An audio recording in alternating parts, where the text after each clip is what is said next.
Chapter 754. There were 7 divine guard corps in the City of Shadows. Each corps had a limit of 1,000 divine guards. Each corps was divided into 10 squads of divine guards and a company of 100.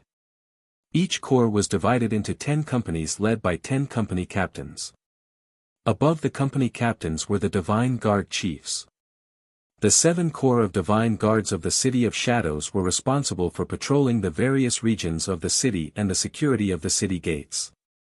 Other than that, the divine guards were also responsible for the destruction of the city's external enemies. This also included the plundering of resources, disputes with other cities, and other things that could not be seen in the light of day. The divine guards were also in charge of these matters. Due to Avery's disappearance, 7 of the 10 company captains of the 5th Corps went missing. Those 7 should have left with Avery. Of the remaining 3 company captains, 2 of them had their families in the City of Shadows and did not participate in Avery's rebellion. However, after the incident, they resigned from their positions and left the 5th Corps. Most of the divine guards of the 5th Corps had left. At present, there was only a company chief named Lamont left. The entire 5th Corps had less than 200 divine guards. Their numbers had been greatly reduced. Of the 1,000 5th Corps divine guards, half had left with Avery and the other half, knowing that they could no longer be of any use to the 5th Corps. In addition to being dissatisfied with the House of Saints' conduct, they had also left the 5th Corps. As a result, the 5th Corps was left with no capable personnel and all its affairs were paralyzed. Wallace was aware of the situation of the 5th Corps.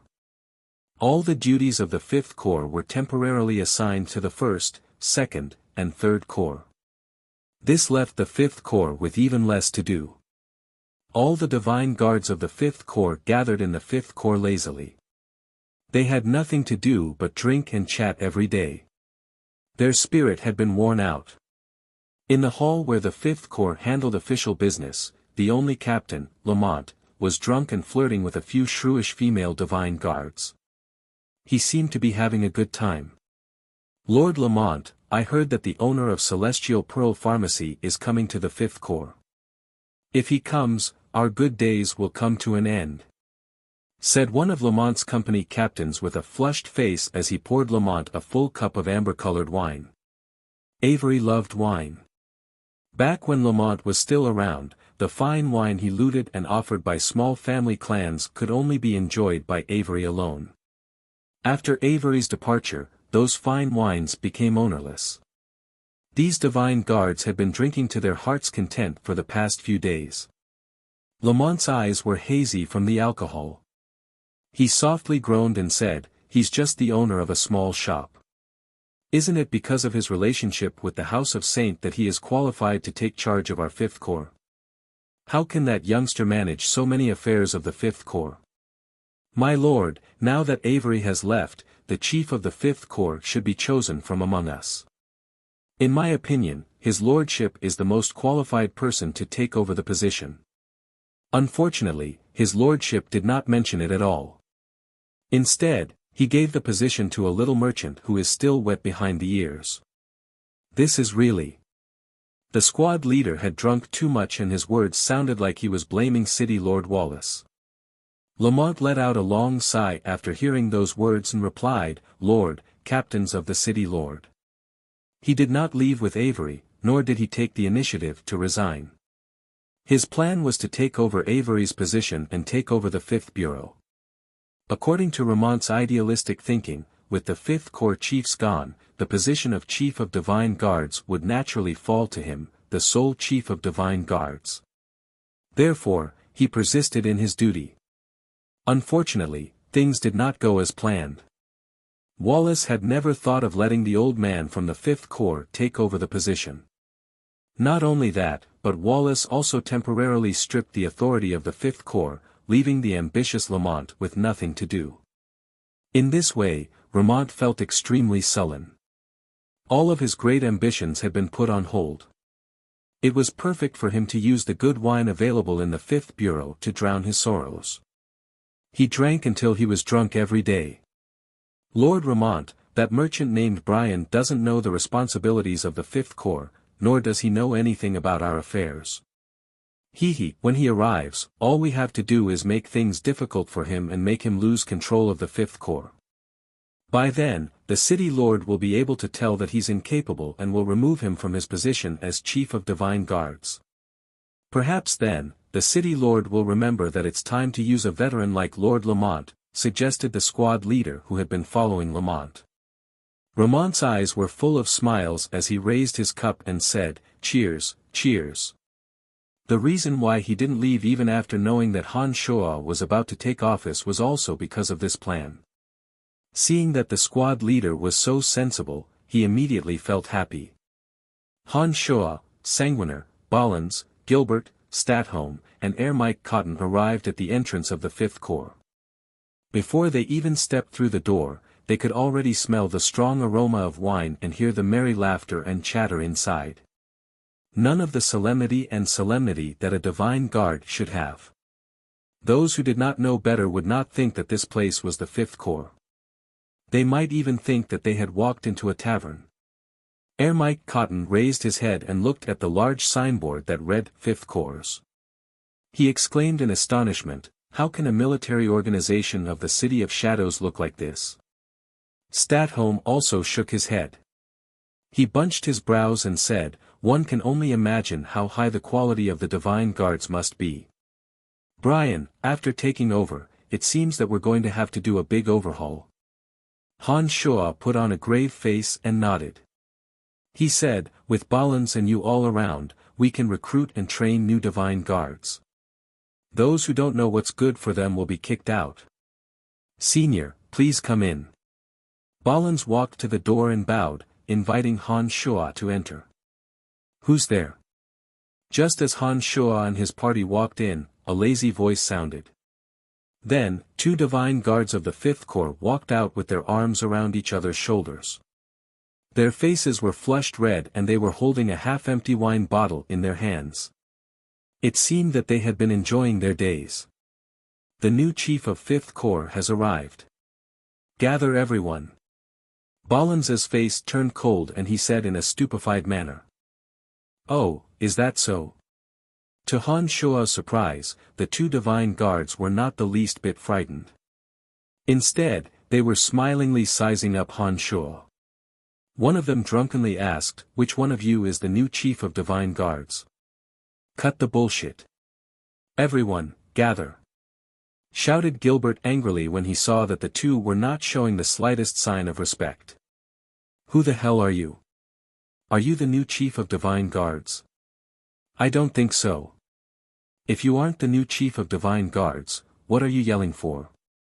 shouted the fearless Fifth Corps Divine Guard at Gilbert. "How dare you?" roared Gilbert in a loud and ear-piercing voice. He charged forward and swatted at the Divine Guard. Not every Divine Guard of the Fifth Corps was a mid-god. However, every one of them who could stay in this place was. That Divine Guard who argued with Gilbert had long noticed that Han Shoa was only a low god. How could he be threatened by a low god? Seeing that Gilbert was about to slap at him, that Divine Guard put on a mocking smile. At lightning speed, he stretched out his hand and grabbed at Gilbert. Bam! The Divine Guard was slapped to the ground by Gilbert. The Divine Guard's claw landed on Gilbert's body, but Gilbert did not budge an inch. Gilbert's body had been tempered by Han Shoa's demonic arts. The Divine Guard's light claw had no effect on Gilbert at all. "Huh!" cried the other Divine Guard in surprise. He immediately launched an attack at Gilbert. Han Shoa was wearing a faint smile as he watched the performance of the two Divine Guards. Several of his demon generals had flown into the Fifth Corps and had seen everything that Lamont and the others were doing. Han Shoa had also heard their whispers and knew what they were up to. "Bollins, Sanguiner, break the arms and legs of those two Divine Guards," instructed Han Shoa in a low voice. Bollins and Sanguiner, who had been displeased with the two Divine Guards for a long time, immediately rushed out and joined hands with Gilbert. With the two ferocious tigers, Bollins and Sanguiner joining the fray, the two drunken divine guards were no match for them at all. The two divine guards were crushed in almost an instant. Crack! Crack! Crack! Ah! The sound of bones breaking and miserable shrieks sounded simultaneously. The eyes of the two drunken divine guards immediately sobered up. They glared at Han Shuo with hatred and cried, "Even if you are the chief of divine guards, you can't punish us for no reason. Contempt of superior. That's enough." Han Shuo put on a faint smile and said, "Weren't you drunk just now? Why are you sober now? I will sue you. I will sue the House of Saint," shrieked the divine guard. Bam! Gilbert punched the divine guard in the mouth. Blood immediately filled the divine guard's mouth. Then, Gilbert cursed impatiently, "Sue your mother. You think the House of Saint will help you? Idiot!" The other divine guard, who was about to scream, immediately shut his mouth when he saw that his comrade's mouth was filled with blood. What happened? Lamont, whose face was bright red, walked over with a few squad leaders under him. He pretended to be furious and asked, "Who are you people? Why are you committing murder in the Fifth Corps? How dare you look down on the divine guards of the City of Shadows? Look at how drunk he is. What kind of divine guard is he?" Gilbert put on a disdainful smile. He turned to look at Lamont and proudly said, "We are from the Han family of the City of Shadows. We have taken over the Fifth Corps together with my master. Those two youngsters looked down on my master and we taught them a lesson. What's your problem with that? Before you take out the official documents to prove your identity, you are all outsiders. What did they do wrong?" Lamont glared at Han Shuo and coldly groaned, "Even if you are the new chief of divine guards, you still have to follow the rules. From today onwards, I am the rule in the Fifth Corps." Han Shuo put on a faint smile and said, "You are Lamont, right? All right, from now on, you are dismissed from the Fifth Corps.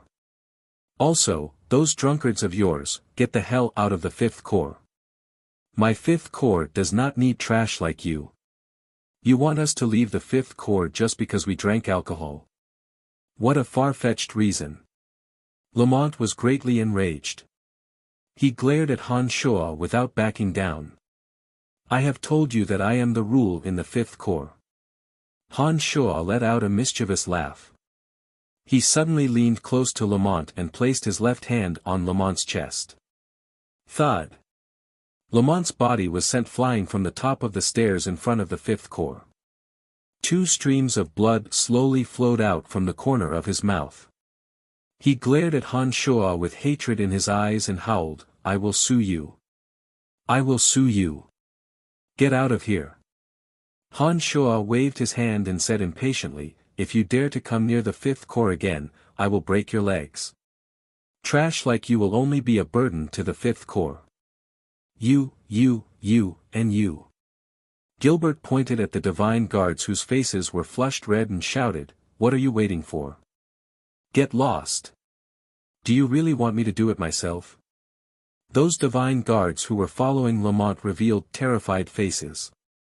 The squad leader who had been fawning over Lamont immediately put on a long face and said, "We only drank a little. We have no intention of offending your lordship. We still wish to stay in the Fifth Corps. Drunkards, get out of here. From today onwards, your names are no longer in the Fifth Corps." Shouted Gilbert impatiently, "Cut the crap, kid. If you keep babbling, I will break your legs and throw you out." After hearing Gilbert's words, those flushed divine guards trembled in fear. Sanguiner, Ballins, and Gilbert glared at each other with cold, fierce eyes. None of them dared to stay. In the end, although they were full of resentment, they had no choice but to leave the Fifth Corps. Most of those drunkards belonged to Lamont's faction. There were a total of 50 or 60 of them. As all the captains had left, Lamont had become the one with the highest authority in the Fifth Corps. He had used Avery's collection of fine wines to buy people's support and accumulate capital for his own promotion. After Han Shuo's actions, there were less than 50 divine guards left in the Fifth Corps. None of the 50 were drunkards. All of them were clean and disciplined. Han Shuo observed for a moment and discovered that the remaining 50 were wearing grave and stern faces. They were coldly watching the farce in front of the gate. Their gazes when they looked at Han Shuo were somewhat bewildered. It was as though they were pondering what they should do next. Han Shuo had some understanding of those people before he came to the Fifth Corps. Most of them came from impoverished villages and did not have any family clan backing them up. Some of them were planted by the House of Saint. They were loyal to the Fifth Corps and the City of Shadows and would not change their allegiance even if a chief of divine guards was replaced. To Han Shuo, they were the people that he should pay attention to. They were the foundation for the rapid operation of the Fifth Corps. The most important thing he had to do after taking over the Fifth Corps was to win their trust so that they could help him complete the reconstruction of the Fifth Corps. The rest of you, assemble. After driving out Lamont and the other troublemakers who were trying to seize power, Han Shuo walked straight into the Fifth Corps. When he arrived at the main hall, he gave a soft shout. The 50 or so divine guards who had been observing the situation with cold eyes walked up to Han Shuo and assembled in front of him. You will continue to do what you did in the Fifth Corps. Your original duties will not change. Before we have sufficient manpower, you will all be assigned to the first company and I will personally lead you. Han Shuo did not waste any time in trying to bewitch the masses. He coldly gave his orders. Han Shuo knew that it was pointless to say too much. Only by proving his ability and boldness in future interactions could he truly subdue these unruly talents. Chapter 755. After Lamont and his men were chased out of the Fifth Corps, the remaining divine guards, including those brought by Han Shuo, Balans, and Sanguiner, numbered less than 100. They were not even enough to form a company of divine guards. With less than 100 people, it was almost impossible to properly manage the enormous Fifth Corps. Han Shuo knew that the first order of business after taking over the Fifth Corps was to recruit new divine guards and reorganize the Fifth Corps. With the Fifth Corps as their leader, Han Shuo thought that there was no need to worry about not being able to recruit suitable candidates. But when he set out to do it, he realized that even though the City of Shadows was vast, it was not easy to recruit suitable divine guards. Although the City of Shadows was vast, the truly talented experts were branded with the mark of major family clans. Those experts who came to the City of Shadows from subordinate cities or fortresses would be invited by major family clans. Some of the truly talented experts would be lured away by the negotiators sent by major family clans before they could even set foot in the City of Shadows. With that, the truly talented ones would not have the chance to join the Fifth Corps. They would have been divided up long ago. Although the Han family had made a name for themselves in the City of Shadows, in the eyes of outsiders, the Han family was only famous because of the Celestial Pearl Pharmacy. They believed that the Han family, a family clan that relied on trade and commerce, would be far inferior to those major family clans in the City of Shadows. If offered the same conditions, those people would be more than willing to submit to the major family clans in the City of Shadows instead of the Han family. The Fifth Corps had to be re-established but it lacked too much manpower. Han Shuo was rather harsh in this regard. He had asked Statholm and Balans to select the best candidates. Most of the candidates who came to the Fifth Corps failed the examinations conducted by Statholm, Balans, and the others. Only a few of them managed to pass the examinations of Balans and Statholm. Time flew by and a month had passed in the blink of an eye. During this period of time, the Fifth Corps had recruited a total of 30-odd people. Those 30-odd people were people that the major family clans did not think highly of. They were the kind of people that were inferior to the best. Naturally, Han Shuo was dissatisfied with the situation. Andre had urged Han Shuo several times to quickly solve the problem of the remaining Fifth Corps Divine Guards as soon as possible and fulfill the responsibilities of the Fifth Corps. Even Han Shuo felt a headache when faced with a vacancy of more than 900 people. He had already used his contacts in the Celestial Pearl Pharmacy to put up recruitment banners in every fortress city. In the spacious meeting hall of the Fifth Corps, Gilbert was cursing and swearing. A total of 70 to 80 people have entered the city over the past few days. Among them, 20 possessed mid-god strength and 13 had clean backgrounds. Unfortunately, they were invited away by the 3 major family clans as soon as they entered the City of Shadows. Damn it, when I mentioned the Han family in the City of Shadows, those fellas said that they had never heard of it. They said that it was beneath them to come to our Fifth Corps. Damn it, they are all so arrogant. Brian, no matter if it is the Han family or the Fifth Corps, as they have just started, they do not have much of a reputation. We are not the best candidates for those truly capable people who want to stand out. I'm afraid that this situation will not change in a short period of time. It seems that we need to change our strategy. As the former state preceptor of the Verdun dynasty, Statholm the Old Monster was very clear about this. He too was rather anxious when he saw that the Fifth Corps had not been able to find enough divine guards after a month had passed. It wasn't that the City of Shadows was devoid of people. The streets were filled with low gods cultivating in all kinds of energies. They would love nothing more than to join the Fifth Corps or the Han family. But unfortunately for them, Han Shuo did not think highly of them.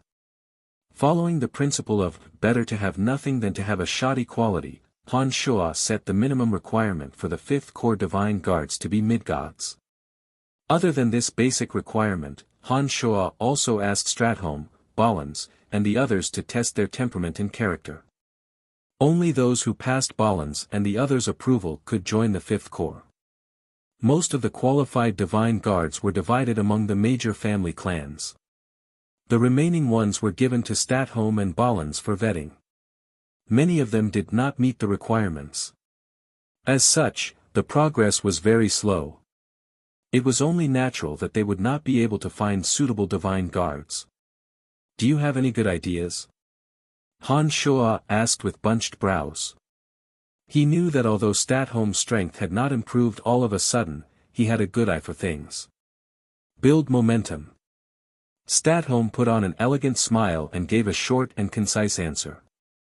Ermike nodded calmly and chimed in, after discussing with Statholm, we feel that only by raising the status of the Han family in the City of Shadows and changing people's impression of the Han family will we be able to attract talents. All along, the impression that the Han family has left on people is that of the Celestial Pearl Pharmacy. For those who are determined to make a name for themselves, no matter how big a shop is, it is still a shop. It cannot give them the status and power they desire. Once we build the reputation of the Han family, even if we don't take the initiative to invite them, there will be an endless stream of people coming to join us. Both Statholm and Ermike Cotton were wily old foxes. Now that they were wholeheartedly working for the Han family, they had given Han Shuo many good suggestions and saved Han Shuo a lot of trouble. After listening to the two explain the situation, Han Shuo thought for a moment before he nodded and said, I understand what you mean. I also know that this is where the problem lies. But what should we do in terms of building momentum?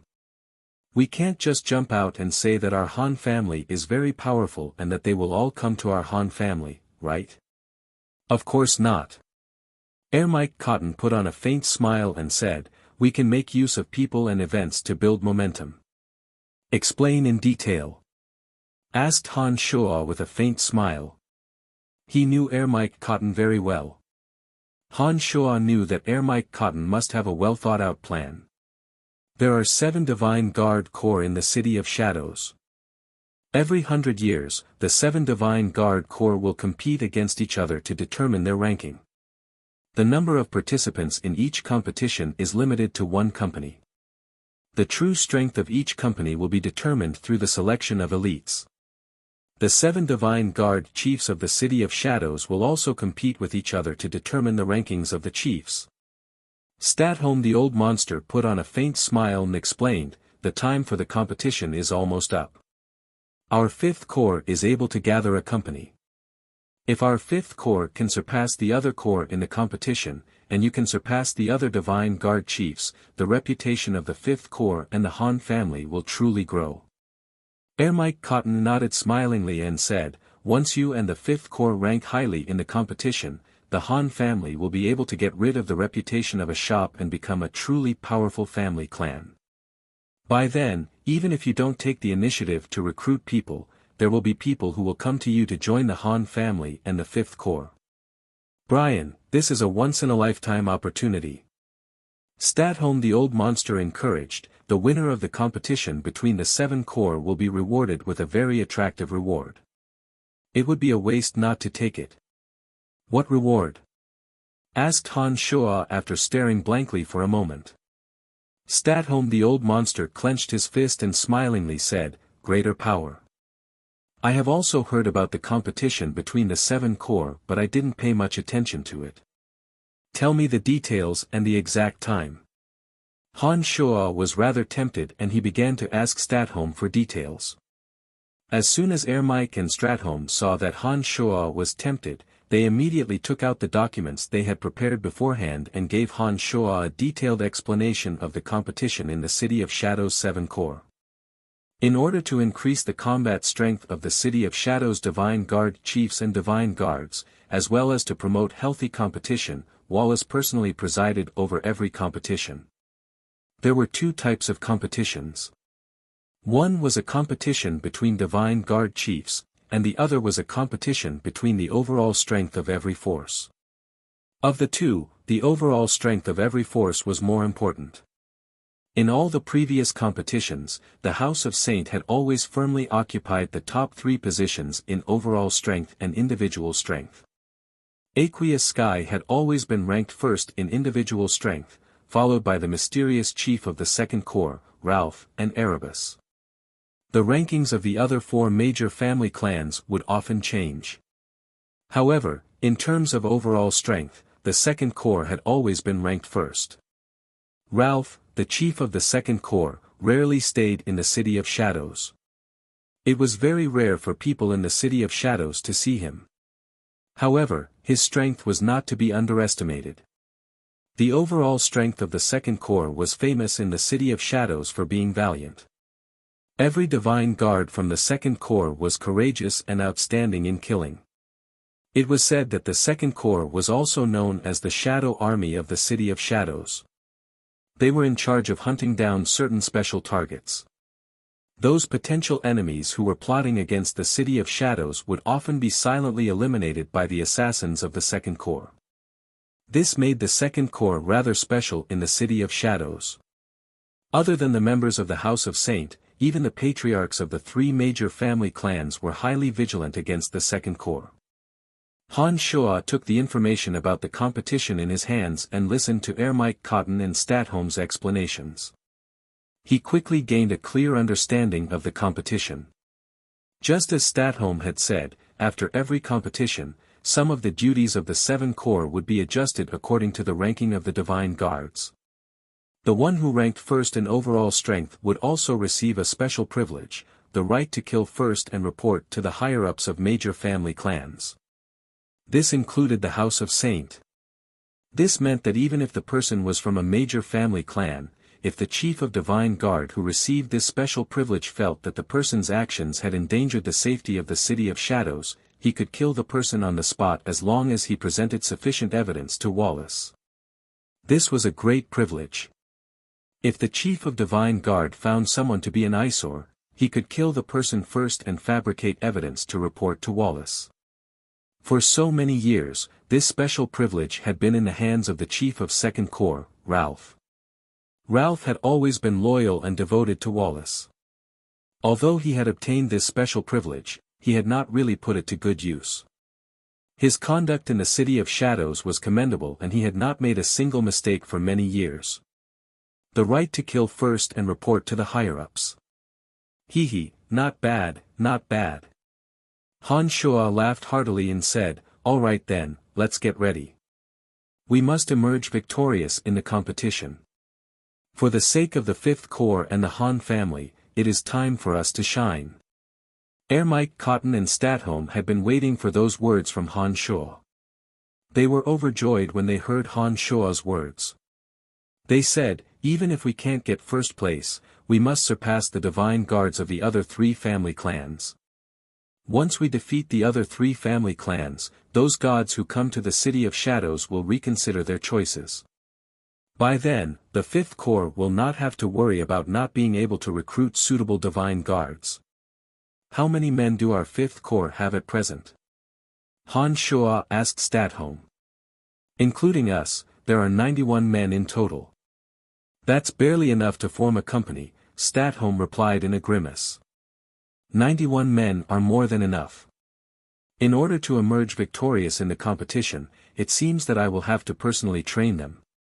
Han Shua's eyes glinted as he said, furthermore, the 5th Corps has yet to officially take over any duties.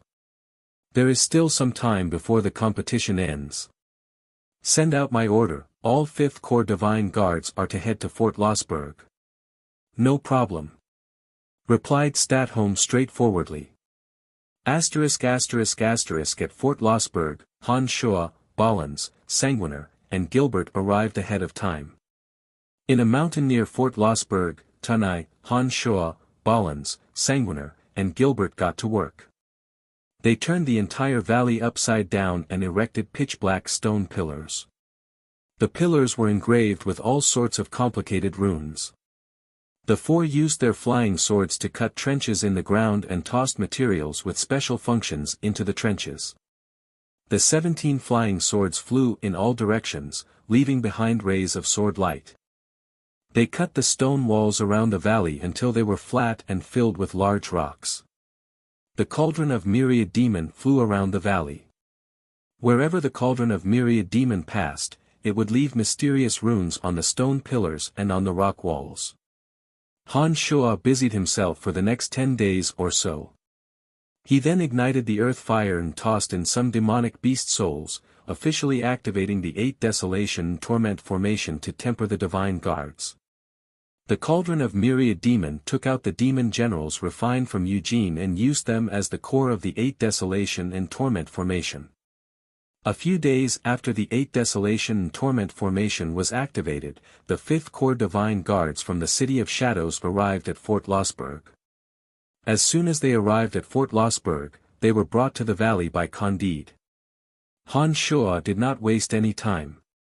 He swept a cold glance at the Divine Guards and said, "The competition between the 7 Corps Divine Guards is about to begin. Although our 5th Corps does not have all the necessary numbers, we cannot afford to lag behind.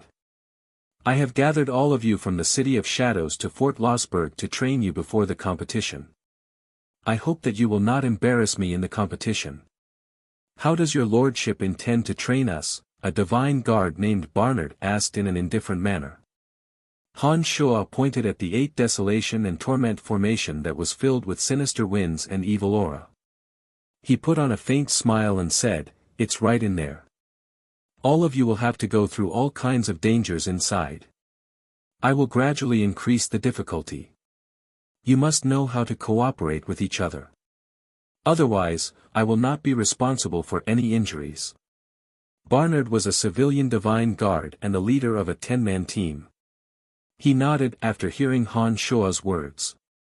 Without hesitation, he ordered, "3rd Corps, follow me." As soon as he finished speaking, Barnard took the lead and entered the 8 Desolation and Torment formation. As soon as they saw Barnard enter, the members of the 3rd Squad didn't hesitate to enter one after another. The other squads of Divine Guards did not hesitate and entered the 8 Desolation and Torment formation one after another. These people knew nothing about demonic formations and didn't think much of the 8 Desolation and Torment formation. Little did they know that many of Cauldron Spirit's demon generals were still inside the 8 Desolation and Torment formation that Han Shua had set up. On top of that, Han Shua's special energy was supporting the formation. It would be a wonder if the intruders didn't lose a layer of skin. As soon as those people entered, blood-curdling screams came from inside the demonic formation. It seemed that those people had seen an extremely terrifying scene. They couldn't bear it and were screaming in fear. The 8 Desolation and Torment formation was a combination of illusion, maze, and heart formations. Not only would the intruders have to resist their inner demons, but they would also have to face the attacks of the demon generals. Those demon generals would become much more powerful inside the 8 Desolation and Torment formation. With the help of Cauldron Spirit and Han Shua's energy, they would be able to inflict great damage on the intruders. Sanguiner, Balans, and Gilbert were all laughing mischievously. When the 8 Desolation and Torment formation was first formed, the three were the first to be sent inside by Han Shua. The three had personally experienced many unimaginable scenes. Even now, they still felt some lingering fear when they thought about it. The three were gloating as they listened to the terrifying screams of the intruders. "Master, these bastards should be trained properly. I can tell that they are not convinced. They are looking at Master with eyes full of suspicion. It is as though they are certain that Master won't be able to take over the position. It pisses me off just looking at them," said Gilbert fiercely. "Senior, isn't the situation inside a little too cruel for them?" Balans hesitated for a moment before he reminded Han Shua, "The 5th Corps has only a few people to begin with. What if those guys couldn't withstand the pressure and died inside? Where are we going to find more people?" Balans was a decisive person. It was not easy for him to say those words. It showed that he was truly thinking for Han Shua's sake. He was afraid that Han Shua would train those divine guards to death, leaving the 5th Corps with no one to rely on. "Don't worry, nothing will happen," comforted Han Shua. He smilingly said, "Unlike the three of you, the intensity of the training will be different. I will gradually increase the energy in the formation so that they can adapt to it bit by bit. These guys will be the pillars of our Han family and the 5th Corps in the future. I can't bear to let them die. Master, why don't we let all the divine guards who join the 5th Corps in the future experience the formation? It will be very useful for training new recruits. The cruel environment will allow them to grow at the fastest speed and become the kind of talents that our 5th Corps needs the most," suggested Sanguiner. "I have the same idea. We can spend some time to turn this place into a specialized training ground for divine guards. This place is very far from the City of Shadows and there shouldn't be any problems. Those divine guards don't even know the function of the demonic formation. Most of them won't know what's going on inside. We can also use energy towers and boundary towers to camouflage the place. That will be even better," said Han Shua smilingly. He was very satisfied with Sanguiner's suggestion. While Han Shua and his party were chatting merrily and wittily outside the formation, the 5th Corps Divine Guards from the City of Shadows inside the formation had no choice but to face an extremely dangerous situation. Under the attacks of hundreds of demon generals that had materialized, the Divine Guards naturally formed a defensive perimeter. Their cooperation and tacit understanding with each other rapidly improved. It was only when faced with a life-or-death crisis that one's potential would be fully unleashed. Han Shua clearly understood this. Chapter 756. At first, the 8 Desolation and Torment formation was completely under Han Shua's control. Later on, Cauldron Spirit took over and Han Shua was freed from it. The Divine Guards howled and wailed as they were ruthlessly drilled in the 8 Desolation and Torment formation. As time flew by, they learned more and more about the importance of teamwork. Under Cauldron Spirit's guidance, the Divine Guards would face life and death every time they were in danger. But every time they thought that their teamwork would improve and the danger they faced would decrease, they would discover how wrong they were.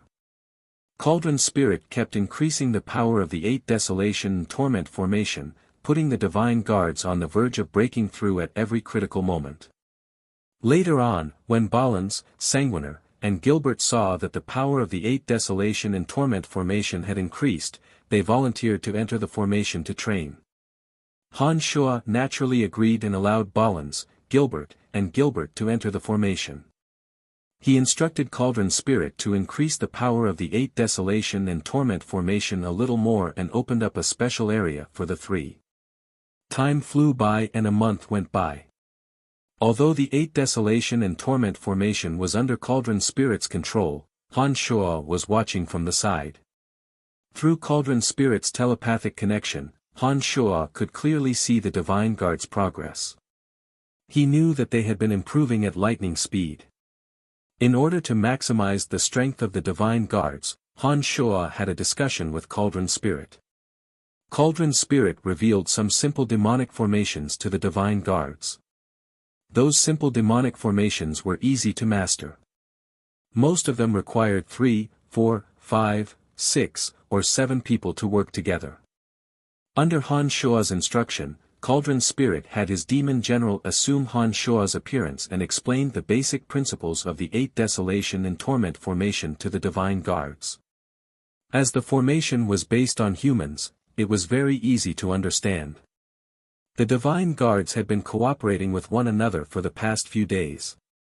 After listening to Cauldron Spirit's explanation a few times, many of them gradually grasped the basics. Cauldron Spirit continued to use the 8 Desolation and Torment formation to train the Divine Guards. The Divine Guards were slowly learning how to coordinate according to the demonic formations. They immediately realized the benefits of the demonic formations. With that, their enthusiasm soared and they put in a lot of effort to study that unique method of coordination. Unbeknownst to them, these Divine Guards were making rapid progress. Some of them even made breakthroughs to new realms under the terrifying pressure of the 8 Desolation and Torment formation. This greatly excited the other Divine Guards. They devoted all their energy into the 8 Desolation and Torment formation. Han Shuo did not even need to urge them. Another month passed in the blink of an eye. One day, Candide sent a messenger to the valley to inform Han Shuo that Erebus and Aobashi had come to Fort Lossberg and wanted to see him. Han Shuo did not want anyone to know about Tunai. Therefore, Candide did not dare to tell Erebus and Aobashi about Han Shuo's presence in the fort. After all, Erebus and Aobashi were potential opponents of Han Shuo in the upcoming competition of Divine Guards. If Erebus and Aobashi were to learn about the 5th Corps, they would not be able to amaze the world. The 8 Desolation and Torment formation was temporarily under the control of Cauldron Spirit.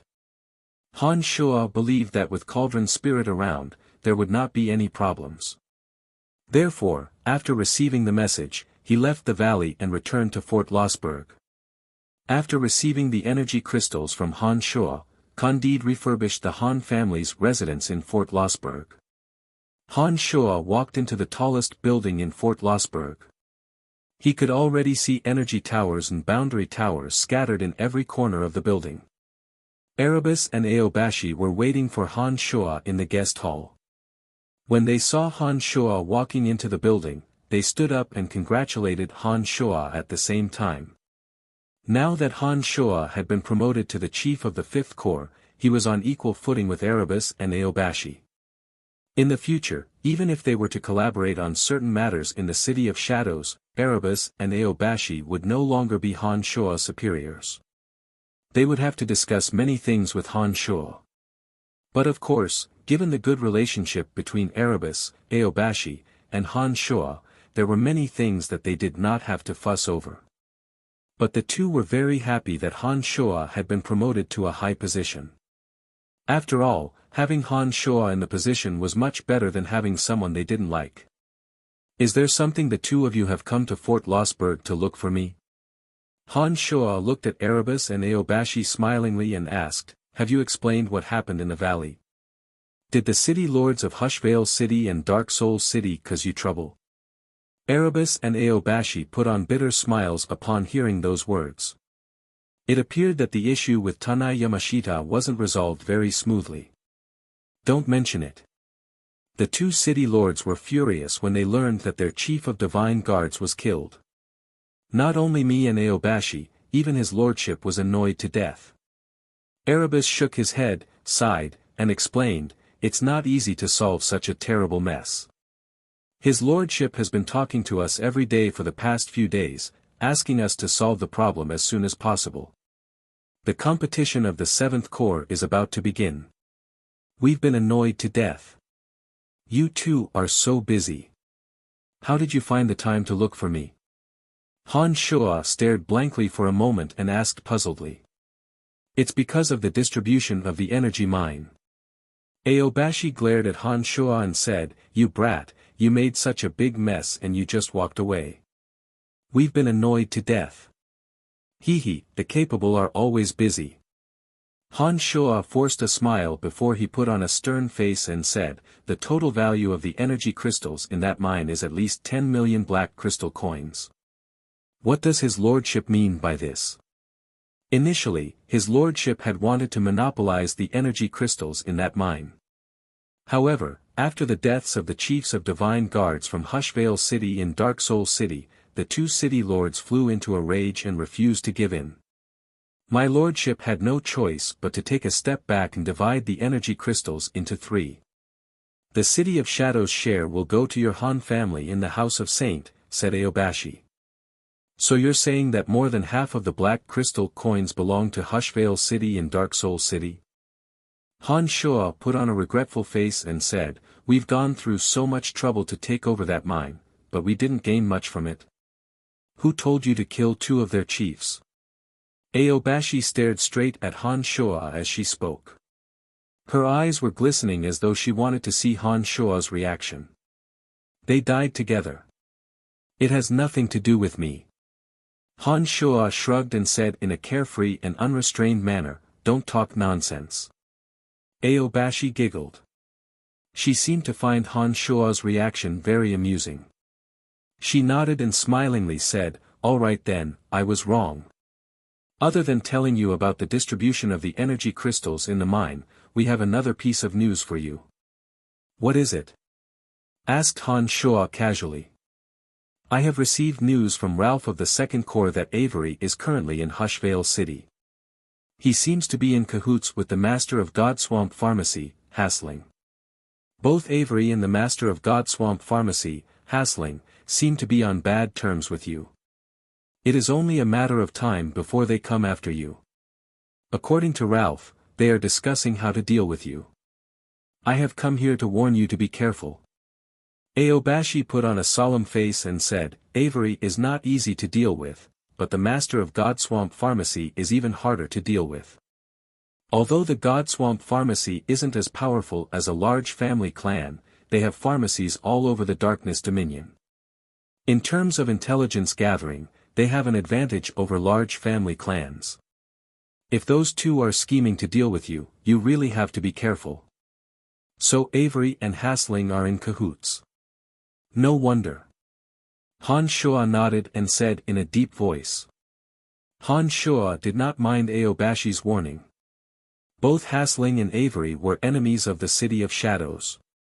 They shouldn't have much influence in the City of Shadows. As long as Han Shuo didn't leave the City of Shadows, what could the two do to him? Besides, what could the two of them do to him? After mastering the Avicii god-slaying sword formation, would Han Shuo be afraid of these two clowns? The official approval for Fort Lossberg has been issued. It now belongs to your Han family. You all need to put more effort into Fort Lossberg. It will be the foundation of your Han family in the future, Aobashi reminded Han Shuo. "Don't worry, I know what to do," replied Han Shuo smilingly. "I have said all that needs to be said. Do as you see fit." Erebus thought for a moment and asked, "By the way, your 5th Corps won't be participating in the centennial competition of the Divine Guards of the 7 Corps, right?" "Of course I will. Why not?" Han Shuo immediately put on a smile and replied, "How can our 5th Corps miss out on such a grand event?" Aobashi looked at Han Shuo suspiciously, giggled, and teased, "Brian, I have heard a little about your 5th Corps. Do you think you can gather enough men to form a company? Besides, we are competing in overall strength. Given the aptitude of those divine guards that your 5th Corps has recently recruited, it is obvious that your 5th Corps will rank last in the competition. Let's participate then. The most important thing is to participate." Erebus smilingly patted on Han Shuo's shoulder and said, "But don't worry too much about the results. Your 5th Corps has just been rebuilt. It's normal that you won't get a good ranking. But when you run into me and Aobashi's 3rd Corps and 1st Corps, we will make sure you don't lose too badly. We are so familiar with each other. Although we won't go easy on you, we will at least give you some face. Aobashi giggled. It seemed that the two were certain that Han Shua's fifth corps was just there to make up the numbers. They did not believe that the newly rebuilt fifth corps would be able to get a good ranking in the competition. It was still too early to say who would win or lose. Han Shua was chuckling mischievously in his mind, but his face was as gentle as ever. He smilingly said, "Well then, I thank you in advance." Aobashi and Erebus did not say anything else. They bade farewell and left. Han Shua knew that the two were very busy and did not try to persuade them to stay. After Aobashi and Erebus left, Han Shua mumbled to himself with a sneer, "Avery, Hassling, if you dare to come, I won't mind killing you." Han Shua, who had planned to return to the valley to train his divine guards, decided not to rush back after thinking that Cauldron Spirit was there to look after them. Instead, he discussed matters regarding Fort Lossberg with Candide and the others. During the discussion about the territory of Fort Lossberg, Han Shua unintentionally saw the name Demon Mountain. The Demon Mountain was located between Fort Lossberg and Sky Orchid Fort. It was within the territory of the City of Shadows. When Han Shua and Akely first arrived on Elysium, they found their first pot of gold at the Demon Mountain. However, it was at the Demon Mountain that Han Shua met Rose, the spider goddess. She was the evil goddess that Han Shua had a grudge with back on Profound Continent. Back then, Rose had borrowed Adele's body and nearly killed Han Shua. Later on, she had instructed Adele to spread her faith in Bretel City. After Adele was captured by Han Shua had even communicated with Rose. A series of memories flashed in Han Shua's mind. Han Shua thought for a moment and felt that he should make a trip to the Demon Mountain. On one hand, the Demon Mountain was Fort Lossberg's territory, and on the other hand, he wanted to settle this grudge as soon as possible. Although Rose was a foreign race, she cultivated in the energy of darkness and possessed high god strength. To Han Shua, even if he didn't borrow Cauldron Spirit's energy, using the Avicii god-slaying sword formation, he would be able to contend against early and mid-stage high god experts. Based on what Han Shua felt about Rose, she should only possess mid-stage high god strength of darkness. Han Shua was confident that he could defeat her. As Cauldron Spirit still needed to train the divine guards, Han Shua did not bring Cauldron Spirit to the valley. From the outside, the Demon Mountain looked like a malevolent demon. It towered into the clouds. When Han Shua arrived at the Demon Mountain, he unfolded his consciousness and immediately discovered a powerful aura of life within the mountain. He immediately knew that Spider Goddess Rose was in there. Elysium was a material plane with many races. The foreign races on the Elysium could cultivate in the 12 fundamental forces. They also worshipped the 12 overgods. Therefore, they had the right to live in any divine dominions and were no different from ordinary people. Some of the city lords in the divine dominions were of foreign races. Legend has it that some of the 12 overgods were of foreign races. Therefore, there wasn't much racial prejudice on Elysium. It was just that some of the foreign races had different living habits compared to humans. Some of them didn't like to live in groups. For example, Spider Goddess Rose preferred to live alone in the mountain. She didn't want to take human form and live in the City of Shadows. If a foreign race like Spider Goddess Rose were to head to the City of Shadows, she would surely be put in an important position. The 4 major family clans would definitely fight over her. Han Shua wasn't afraid of Spider Goddess Rose's powerful aura.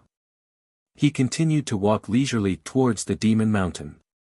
This time, Spider Goddess Rose was not in a deep slumber like the last time. As soon as Han Shua entered the Demon Mountain, he was discovered by Spider Goddess Rose before he could even enter the mountain. "This is my territory. Please leave." Spider Goddess Loltha's voice came from the belly of the Demon Peak. Generally speaking, foreign races like Rose would have to obtain permission from their masters before they decided to live in the City of Shadows.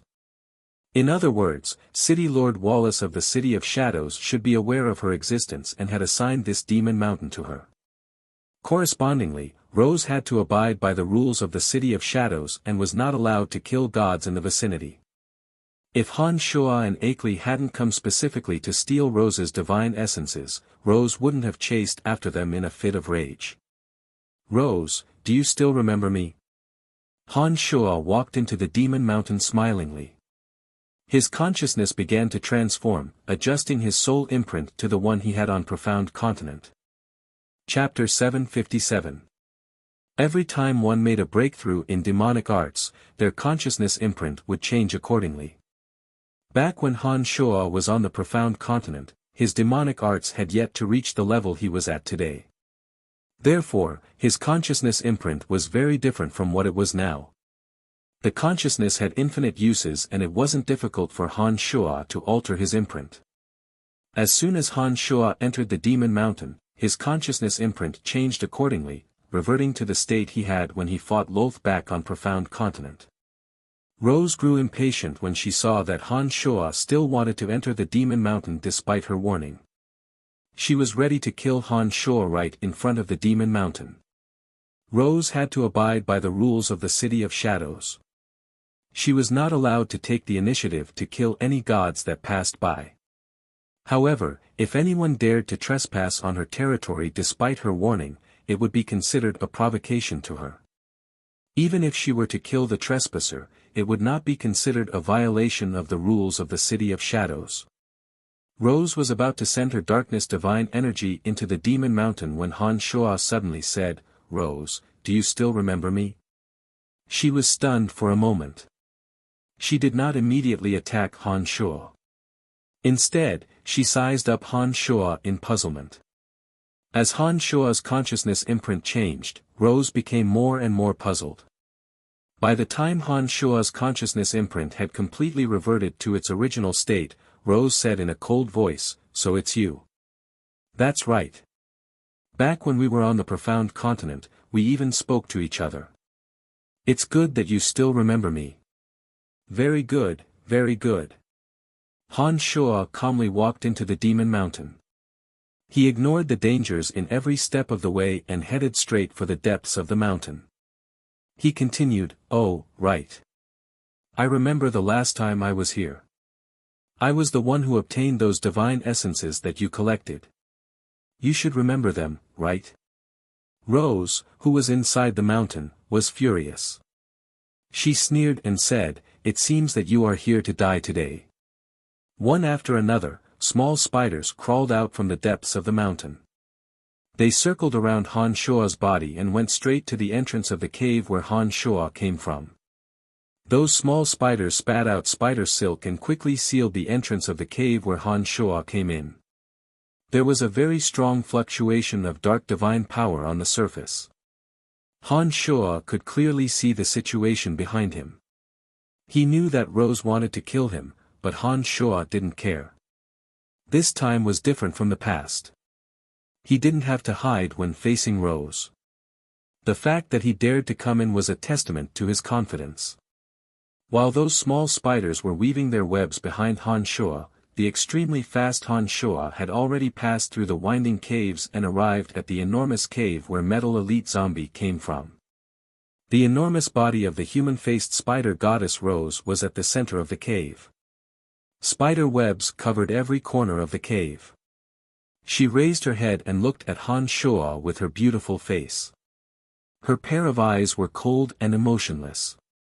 Without looking at the spider goddess' gigantic body, just looking at her beautiful face would move most people's hearts. Her face was bright and moving, her eyes were serene, and her lips were plump and rosy. No matter how one looked at her, she was a beauty. "Rose, you are also a high god. Why do you insist on staying in this cave that never sees the light of day?" Han Shuo walked in with a faint smile on his face. He first sized up the surroundings, and then asked nonchalantly. Rose's cold and gloomy eyes were fixed on Han Shuo. She did not answer his question. In Rose's eyes, Han Shuo was merely a mid-god. She didn't understand why a mid-god would come here to court death. Rose's heart was filled with puzzlement, especially when she saw that Han Shuo was so fearless. Rose, who hated Han Shuo so much, did not dare to act rashly. "This time, I'm here to settle an old score with you." Han Shuo didn't ask further when he saw that Rose didn't answer. He smilingly looked at Rose and explained, "Back on the profound continent, you used Adele, your divine slave, to almost get me killed. Later on, you had Adele wreak havoc in my territory. Tell me, what should I do?" "You're asking me what should I do?" Rose suddenly shrieked. She sneered and said, "On that low-level material plane, you repeatedly ruined my plans and raped and murdered my followers. After coming to this material plane, you stole my divine essences. How dare you ask me what should I do? Brat, I don't care what backing you have, but don't even think of leaving this place alive. It seems that you don't have any more divine essences in your cave. Sigh, it seems that we won't be able to get enough spoils this time." Han Shuo sighed softly after looking around. He seemed rather helpless. This guy had obviously provoked Rose, reminding her of the divine essences that Han Shuo stole from the Demon Mountain. Therefore, Rose could no longer hold back. She immediately let out an ear-piercing shriek that reverberated throughout the entire Demon Mountain. As soon as she shrieked, Rose's razor-sharp claws suddenly slashed at Han Shuo. Those sharp claws glittered with faint radiance. Divine energy of darkness flowed within the claws like flowing water. At the same time, the domain of divinity of darkness suddenly unfolded. The already dim interior of the mountain was immediately plunged into absolute darkness. The element of darkness converged towards Rose's domain of divinity from all directions. As more and more elements of darkness gathered, all the light in the area was swallowed up by the darkness. Rose didn't dare to underestimate Han Shuo in the slightest. Seeing how fearless Han Shuo was, she immediately attacked with all her might, treating Han Shuo as an expert on the same level as her. Han Shuo looked straight at Rose with a calm expression. Only when Rose's sharp claws came slashing at him did he release the 17 flying swords. With a thought, 17 flying swords spread out from his back like a peacock spreading its tail, blocking all of Spider Goddess Lotha's sharp claws. The flying swords were even sharper than Lotha's claws, and they also carried terrifying corrosive acid and cold poison. Only the sound of metal clashing could be heard, and Lotha's lightning-fast claws were retracted at an even faster speed. After just one clash, Rose could sense the terrifying corrosive power of Han Shuo's flying swords. When the corrosive power came into contact with her sharp claws, the corrosive power and cold poison immediately seeped into her body through her sharp claws. The darkness divine energy in her sharp claws that was supposed to be used to kill Han Shuo was instead used to defend against the cold poison and acid poison. She simply couldn't unleash her full potential. Fortunately, Rose had attacked with all her might from the very beginning and didn't lower her guard because of Han Shuo's mesmerizing mid-god realm. Otherwise, Rose would have suffered greatly from the very first clash. "Youngster, what kind of energy are you using? Why isn't your eyesight affected at all? And why are your divine weapons so insidious?" Rose immediately shrieked after the first strike. When Rose's sharp claws came into contact with the demonic yuan imbued in the 17 flying swords, she immediately discovered that the energy was very foreign to her. The corrosive and cold poison on the flying swords were even more insidious and overbearing. She immediately jumped in fright. When she looked at Han Shuo again, she found him even more unfathomable. She didn't dare to lower her guard. "It's none of your business," Han Shuo put on a mischievous smile. The 17 flying swords on his back suddenly shot out and went straight for Rose. After one strike, Han Shuo confirmed that Rose's strength was indeed that of a mid-stage high god. The 17 flying swords whizzed past Rose, ignoring the space of absolute darkness created by Rose. They followed the trajectory of the Avicii god-slaying sword formation and enveloped Rose. Rose possessed mid-stage high god strength. Without borrowing Cauldron Spirit's energy, Han Shuo had no choice but to use his full strength. The whistling of the flying swords was extremely ear-piercing in the cave. It was rather similar to Rose's shriek. However, as there were 17 flying swords in total, the ear-piercing shrieks were much louder and lasted longer than Rose's shriek. When the shrieks entered Rose's ears, she felt rather uneasy. But she didn't think too much about it. Rose's silk-like white hair fluttered in the wind. Tiny spiders floated along with her hair. After landing on the ground, they rapidly crawled towards Han Shuo. There were thousands of tiny spiders. Just looking at them would cause one's scalp to tingle. Those tiny spiders contained the divine energy of darkness bestowed by Rose. They swarmed towards Han Shuo. It was definitely not a pleasant thing to be drowned by them. After the little spiders were sent flying by Loltha's long hair, her sharp claws continuously flashed and danced, forming a black screen of light around her body, firmly blocking the 17 flying swords from enveloping her. Rose was wary of Han Shuo's 17 flying swords that possessed astonishing corrosive power and cold poison. Even when she used the tiny spiders to attack Han Shuo, she did not stop defending against the 17 flying swords. Naturally, the Avicii god-slaying sword formation was not that easy to deal with. Without Cauldron Spirit's energy, even if he couldn't deploy Avicii Hell, the Avicii god-slaying sword formation formed using the most basic formation would be very difficult to defend against. This was especially true when the 17 flying swords carried terrifying acidic and chilling toxins. A series of clanging noises rang out as the 17 flying swords landed on the dark light curtain formed by Rose's dancing claws. Under the dual effect of the 17 flying swords' corrosive power and cold poison, the dark light curtain consumed Rose's divine energy at an alarming rate. Rose suffered greatly. Rose complained incessantly in her mind. She continuously commanded the thousands of tiny spiders to bite Han Shuo to death as soon as possible. Seeing the tiny spiders charging towards him, Han Shuo sneered and said, "You are all in a hurry to die." Very well. Han Shuo casually grabbed a handful of green phosphorus sand and sprinkled it at the tiny spiders. As soon as the green phosphorus sand came into contact with the tiny spiders, it immediately ignited with faint green phosphorus fire.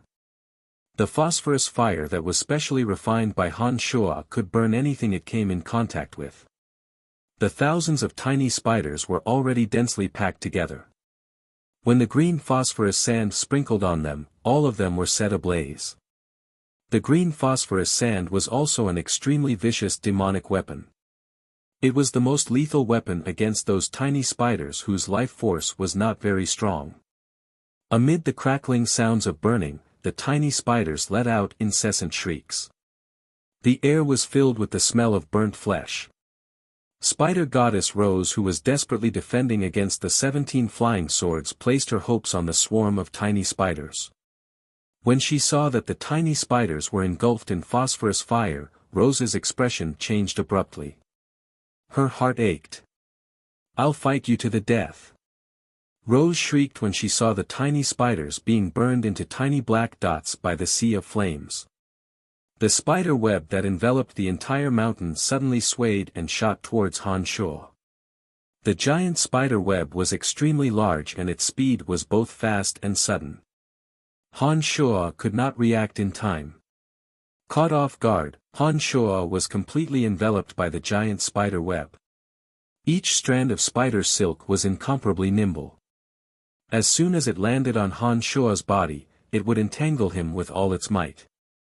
In just a short while, all the spider silk had tightened, trapping Han Shuo firmly. Rose, whose darkness divine energy was being depleted by the 17 flying swords, suddenly sneered when she saw that her spider web was effective. "Brat, you're dead meat." After saying that, Rose channeled her darkness divine energy into the mountain she had been cultivating in. With the help of the darkness domain of divinity enveloping the center of the mountain, her darkness divine energy surged towards the spider silk that was binding Han Shuo's demonic body. With the injection of darkness divine energy, each strand of spider silk became even more flexible and resilient. A portion of the spider silk still bound Han Shuo tightly while the remaining strands were released and pierced towards Han Shuo's body like sharp needles. How is that possible? Rose screamed. She had not expected Han Shua's body to be so strong. She was at a loss of what to do. Dang, dang, dang. The spiderwebs did not give up and pierced Han Shua's body, but they were unable to truly harm Han Shua. Don't waste your time. The amount of darkness divine power that these spider webs can withstand is too little. They can't hurt me at all. Although Han Shua was unable to break free from the spider silk, his expression was calm. His divine sense controlled the 17 flying swords to continue attacking Rose while he spoke coldly. I don't believe that you are invulnerable. Rose let out a shrill shriek. The spider threads were trying to drill into Han Shua's ears, nostrils, eyes, and other open areas. Then I will make you give up completely. Han Shua smiled faintly. Using his powerful control over his body, he changed his ears and nostrils. Suddenly, a small piece of hard flesh blocked Han Shua's nostrils and ears. He closed his eyes and pursed his lips. The spider threads were once again unable to do anything. The amount of darkness divine power at the spider threads could withstand was limited. If this level of attack were to land on other gods, even experts like Erebus and Aobashi, who were on the same level as Rose, would have a headache. Once they were entangled by the spider threads and Rose used this method to attack them, even Aobashi and Erebus would be riddled with holes. It was very likely that they would be killed by Rose. Unfortunately, Rose's opponent was Han Shua. Han Shua's body was incomparably tough. After reaching the second stage of Omen Invincible Body, the defensive power of his body had increased by a large margin. Since the spider threads could not withstand enough darkness divine power, it was natural that she would not be able to harm Han Shua.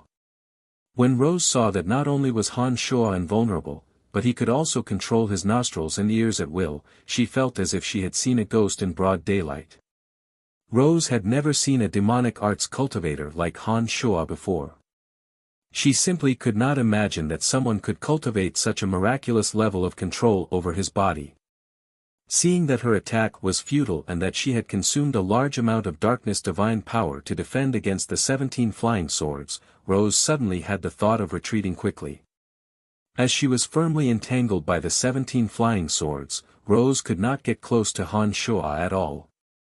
However, when she saw that Han Shua was firmly entangled by the spider threads, she also thought that Han Shua could not do anything to her. This was the best opportunity for her to leave.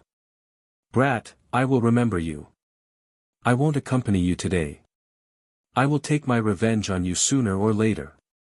Rose glared at Han Shua with her cold and gloomy eyes.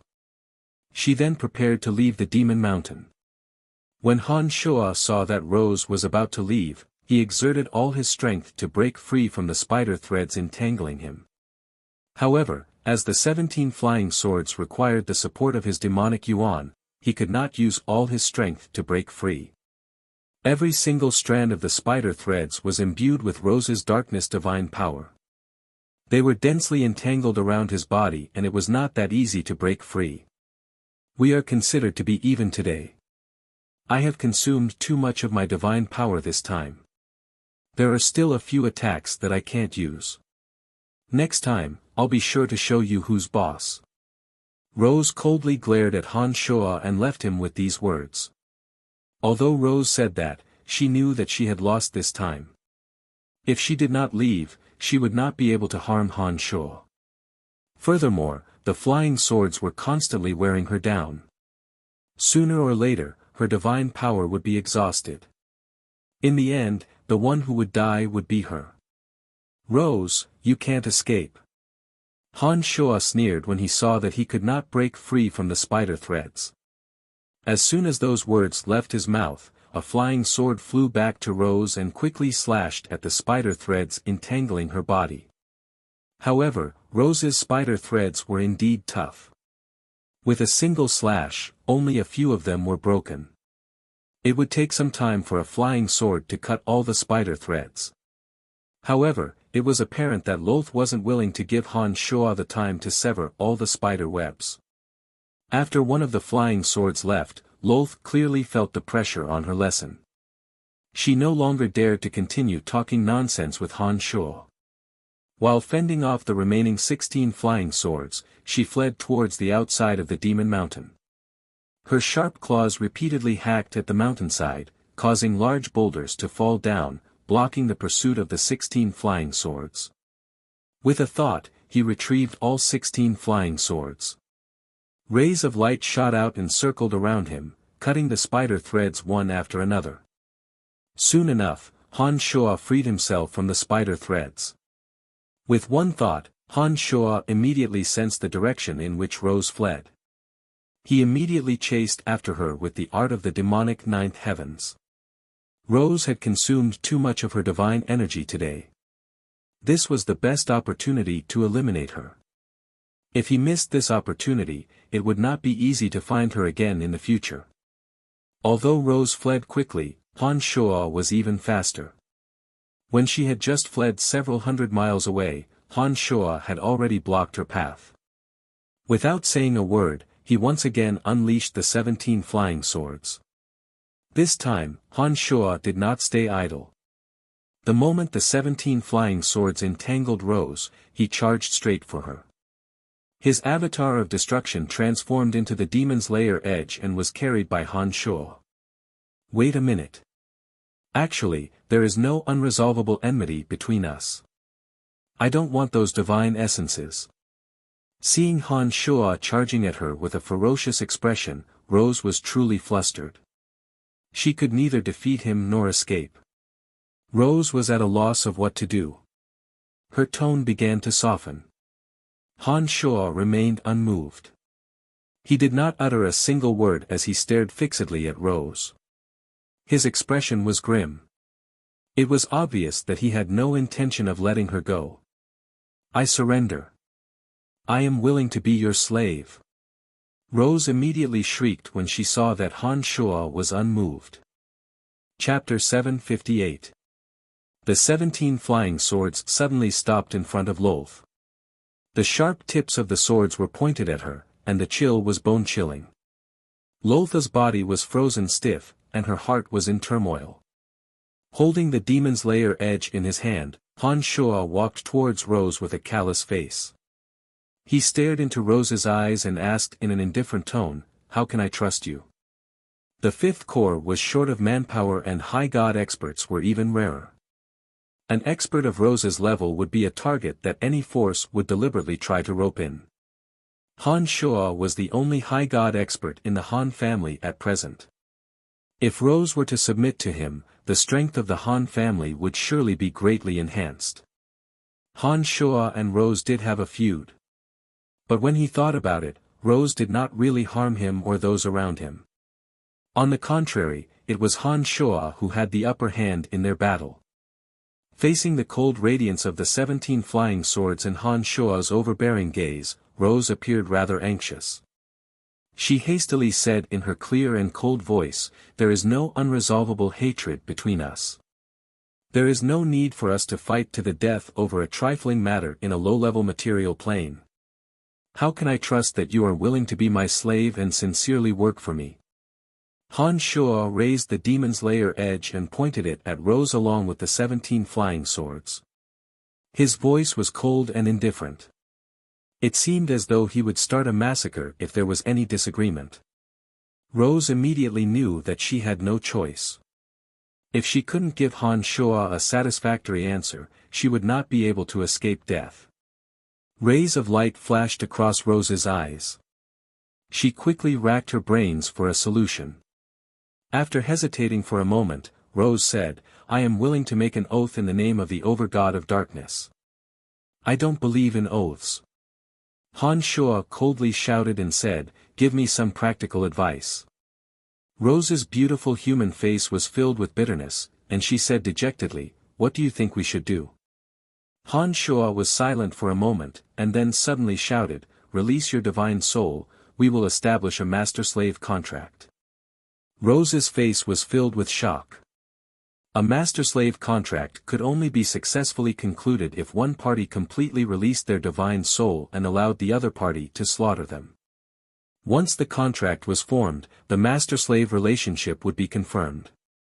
As long as the master willed it, he could use the master-slave contract to take the slave's life. Once the contract was completed, Rose would not be able to play any tricks. You can either die, or you can completely open your soul and allow me to march into your soul and establish a master-slave contract with you. When Han Shuo saw that Rose was hesitating, he knew that she wasn't sincere about surrendering. Killing intent rose in his heart again. His face was filled with impatience. The demon's lair edge and the flying swords in his hands glowed brilliantly as he gradually approached Rose. As the flying swords and the demon's lair edge inched closer, the terror on Rose's face grew more and more intense. She suddenly sensed that her surroundings had been frozen. The 17 flying swords were releasing a miraculous energy that was cutting off her hope of escape. Generally speaking, high gods would prepare some means of escape for themselves. Of course, once such means were used, it would definitely cause harm to the user. They would either be injured physically or have to use a divine weapon of excellent quality. Han Shuo believed that Rose should have such means. Rose would rather pretend to surrender than use that means. This meant that once released, she would suffer great harm. As Han Shuo approached step by step, he secretly activated the energy of the 17 flying swords to cast a confinement spell. He filled the space between the 17 flying swords with chaotic energy so that Rose would have no chance to escape. Rose suddenly felt as though she had spun a cocoon around herself. She originally wanted to pretend to surrender and find another opportunity to kill Han Shuo. She didn't expect that Han Shuo would be so insidious. He actually took advantage of the opportunity to cut off her hope of escape bit by bit, causing her to be at her wit's end. Rose, don't waste your time. No matter what tricks you have up your sleeves, they are all useless now. Han Shuo's voice was cold. He said indifferently, while you were wasting your time with me, I had already cut off your escape route bit by bit. Now, you really only have two choices. You can either be killed by me and have your divine soul obliterated, or you can completely release your divine soul and let me control you. We will form a master-slave contract. Rose wanted to cry but had no tears. When she heard Han Shuo's indifferent words and sensed the ice-cold killing intent coming from his body, Rose really panicked. She didn't want to be ordered around. Once a master-slave contract was formed, she would forever lose her freedom and become a tool in Han Shuo's hands. But if she didn't drag out her life today, she knew that only death would await her. Rose was in a dilemma when faced with a difficult choice. Han Shuo coldly gazed at Rose. He used the 17 flying swords to completely cut off her escape route while the demon's lair edge in his hand stabbed inch by inch towards Rose. He roared, "Do you really want to die?" This roar was incomparably ear-piercing. Han Shuo had used the soul-assimilating demonic sound of demonic arts. The demonic sound had the wonderful power to bewitch people's hearts. It immediately surged into Rose's mind and divine soul. If it were any other time, the soul-assimilating demonic sound wouldn't have any effect on Rose. But now that Rose had lost her mind and was flustered, the soul-assimilating demonic sound immediately took effect. Rose, who was still in a dilemma and hesitating, was suddenly affected by the bewitching power of the soul-assimilating demonic sound. She immediately screamed in panic, "I surrender."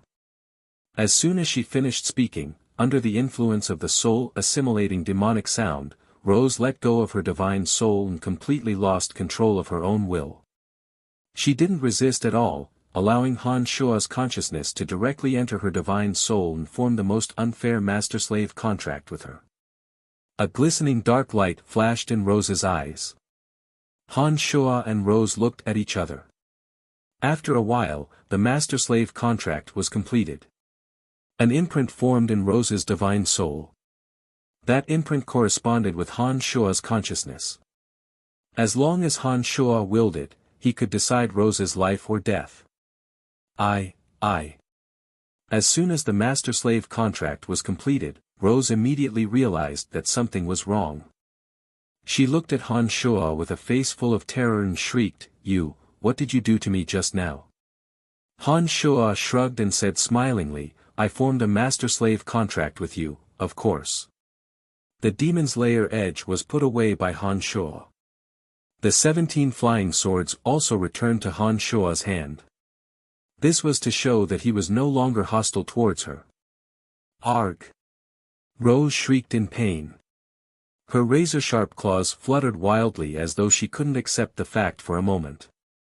Under Han Shuo's gaze, Rose, who had lost her composure, frantically brandished her sharp claws and chopped down all the ancient trees in the mountain range. Sand and pebbles were sent flying everywhere. The entire area was nearly razed to the ground by her enormous human-faced spider body. Han Shuo continued to look at Rose with a faint smile. Once the master-slave contract was completed, Rose was powerless to reverse it. From that day onwards, she would be a loyal servant of his Han family. It would be strange if he didn't feel happy to have a high god servant in his hands. Rose gradually calmed down after going berserk for a while. Under the smiling gaze of Han Shuo, Rose's body gradually shrunk. Her sharp claws retracted into her body. Her body gradually changed. Her spider body gradually shrunk and a tall, slender, and delicate human body gradually took shape. In just a few dozen seconds, Spider Goddess Rose's face didn't change but her body had transformed into that of a young woman with long, slender legs. Spider Goddess Rose's spider body had faded away. Her new human body, coupled with her beautiful face, had suddenly become beautiful and alluring. She also gave off an evil and seductive aura that was very attractive. She wore a dark, tight-fitting gown with mysterious patterns that accentuated her long and slender legs. Rose's delicate body was curvaceous and had perfect curves. The most eye-catching feature of her was her long, snow-white hair. It was silky and glossy and looked like spider silk no matter how one looked at it. Rose stood tall and straight in front of Han Shuo. No matter how hard he tried, he couldn't connect her to the human-faced spider form that he had just seen. What did you do to me just now? Rose's eyes were as cold as ever. She glared at Han Shuo with some resentment. I just concluded a master-slave contract. Looking at Rose, whose body had changed greatly, Han Shuo was lost for a moment. He shook his head and said, I almost couldn't recognize you after you turned into a human. I mean before the master-slave contract was concluded, Rose looked at Han Shuo with a bitter expression and said in a cold voice, you must have done something to me. Otherwise, I wouldn't have concluded a contract with you so easily. After I concluded the contract with you, I suddenly had a very strong feeling that something was wrong. A high god was, after all, a high god. Even when she was in a trance, she could still maintain a terrifying vigilance. If it wasn't for that kind of situation, the soul-assimilating siren wouldn't have been effective on Rose. She immediately sensed that something was wrong when she woke up. It seemed that she had sensed that Han Shuo had done something to her. Remember to call me master in the future.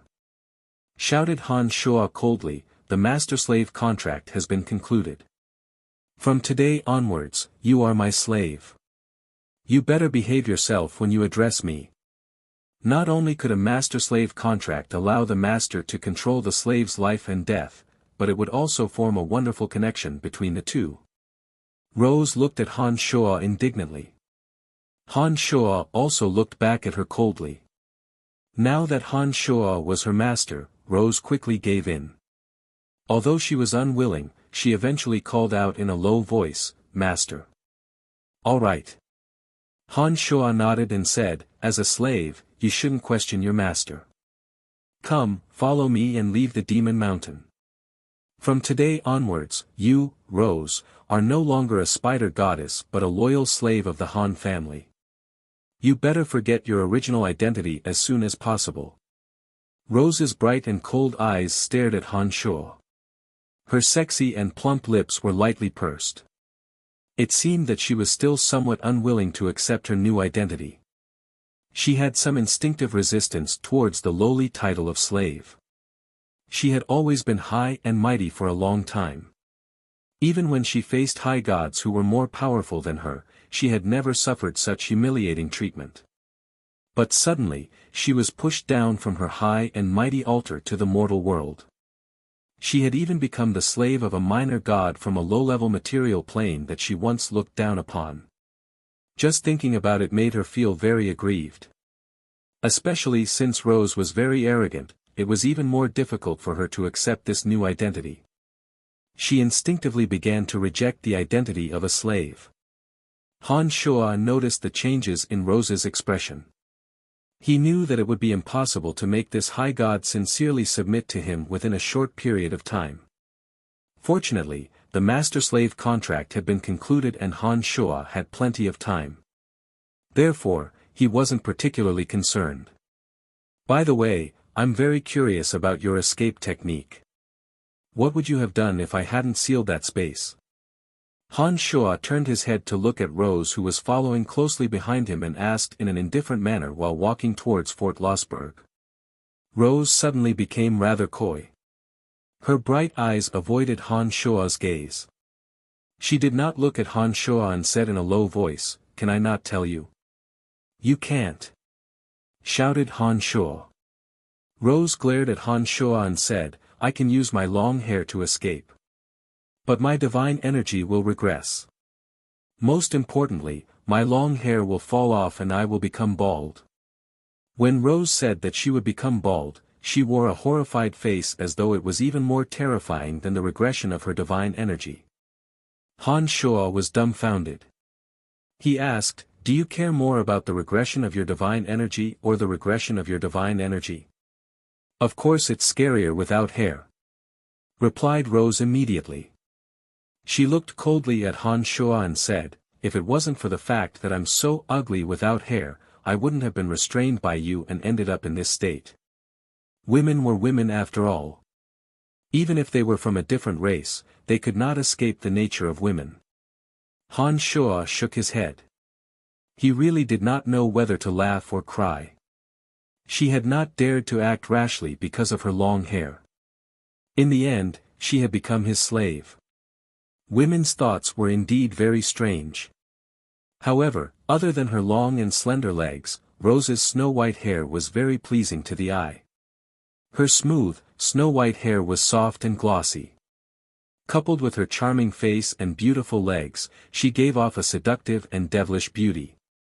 "Where are you taking me?" asked Rose after a while as she followed behind Han Shuo. "Fort Lossberg." Han Shuo looked back at her and replied indifferently. "Can I not go?" Rose hesitated for a moment. She frowned and said softly, "I don't like crowded places. You must follow me." Han Shuo smiled and said, "Habits can be changed. From now on, you must try to change your original habits. Follow me and don't talk nonsense. Do whatever I tell you to do. If you can satisfy me, I will cancel the master-slave contract with you after 100 years. You can go or stay as you please." At first, Rose was very unwilling. But when she heard Han Shuo say that she could go or stay after 100 years, Rose's eyes lit up. She was clearly excited and exclaimed, "Are you serious? You will cancel the master-slave contract after 100 years? For a god like Rose, 100 years was too short a time." When she heard that she could be free, hope reignited in Rose's heart. Han Shuo nodded and said with a smile, "That will depend on your performance. If you can satisfy me in 100 years, I will definitely keep my promise. All right, I will go with you to a crowded place. I only hope that you will keep your promise." Rose had hope in her heart. She no longer cared about the small details and immediately agreed. "That's right. Don't worry, I will give you your freedom after 100 years. Han Shuo guaranteed with a straight face. 100 years was a short time for Rose, but it was enough for Han Shuo to do a lot of things. Even if Rose was free after 100 years, she probably wouldn't be able to leave the Han family. Han Shuo laughed inwardly. Chapter 759. Fort Lossberg. The Han family. Han Shuo had not been away for long. After he returned, Fort Lossberg did not undergo any changes. Everything was the same as before. It was Han Shuo himself who had changed. When he left, he was alone. But when he returned, he was accompanied by the seductive spider goddess, Rose. Rose was not fond of socializing with others. She had been following behind Han Shuo in silence. She did not show the slightest interest in the scenery or people around her. She did not speak a single word and was as silent as a rock. Candide and the others were very busy working on Fort Lossberg. The few of them had experience in managing a city. They were all in high spirits after taking control of the fort. They used the energy crystals provided by Han Shuo to equip several energy towers and boundary towers on the city gates to strengthen the fort's overall defensive power. After staying at the Han family for a while, Han Shuo saw that everything was on track. He brought Rose to the valley where the divine guards of the 5th Corps were trained. In Tanai, the 8th Desolation and Torment formation was being operated by Cauldron Spirit. Chilling winds blew and killing intent soared into the sky. Rays of multicolored light interweaved within the formation. Mournful screams could be heard from the formation. The divine guards did not relax for even a moment under Cauldron Spirit's ruthless training. Outside Tanai's 8th Desolation and Torment formation, a dozen or so divine guards were sitting cross-legged. They all wore focused expressions. Strange lights would flash across their bodies from time to time. Their domains of divinity did not interfere with each other's business. With just a glance, Han Shuo could tell that the dozen or so divine guards had gone through cruel training in the 8th Desolation and Torment formation. Their willpower had been greatly improved and they had gained new insights into the energy they cultivated. In order to allow the divine guards to absorb all the insights they suddenly gained, Cauldron Spirit had driven them out of the formation so that they could calm down and carefully comprehend the new insights they gained. Gilbert was also among the divine guards. He was sitting cross-legged on a boulder with a solemn face. His usual impudence was gone from his face as he quietly comprehended the insights he gained from the formation. Gilbert had just arrived on Elysium and had just reached early-stage Low God of Darkness. It was not surprising that Han Shuo could make a breakthrough under the training of the formation. Spider Goddess Lolth, who had been following behind Han Shuo without saying a word, was rather surprised when she arrived at the valley. Before she entered, she had noticed that the valley was covered with layers of barriers. It was not easy for those with low strength to discover the situation inside the valley. Lolth was even more surprised when she saw the scene inside the valley. She was very curious about the bizarre energy inside the 8th Desolation and Torment formation. She carefully released a strand of her darkness divine energy to probe it. Immediately, she discovered that the aura inside the formation was somewhat similar to Han Shuo's. Han Shuo turned his head to look at Rose behind him and smilingly asked, "What is it?" "No, nothing," replied Rose in a fluster. She took another look at the surroundings and asked, "What is that place used for?" "I can sense your aura from inside." "Training." Han Shuo pointed at the formation and explained, "Those people are my 5th Corps divine guards. Their strengths need to be improved. I need them to adapt to the harsh environment as quickly as possible. Therefore, I sent them to face the dangers inside." "They can be tempered inside?" Rose was rather astonished. She could sense the dangers inside but had no idea about some of the miraculous uses of the demonic formation. Han Shuo put on a smile but did not answer. He started communicating with Cauldron Spirit. "Master, those fellows are not bad. Most of them have mastered formations that work well with each other. Some of them have repeatedly made breakthroughs despite facing life-threatening dangers. It seems that their future achievements will not be low. The 3 of them, in particular, have made rapid progress. As expected of demonic arts cultivators." Han Shuo was rather delighted to hear those words from Cauldron Spirit. He was especially pleased to hear that Sanguiner, Bollins, and Gilbert had made rapid progress. In the future, Sanguiner, Gilbert would be Han Shua's trusted right and left arms. Only with the strength of the three would the Fifth Corps be able to establish a firm foothold in the City of Shadows. The strength of the Fifth Corps would also mean that the Han family would be able to rid itself of its reputation as a weak merchant association. Han Shua's valiant strength alone would be far from enough. The Han family must have as many experts as the House of Saint and more high gods as possible. Moreover, Sanguiner, Bollins, Gilbert, and the others would be figures who could shoulder great responsibilities in the future. Naturally, Han Shua hoped that they would grow as strong as possible. Continue to train them. Han Shua instructed the Cauldron Spirit.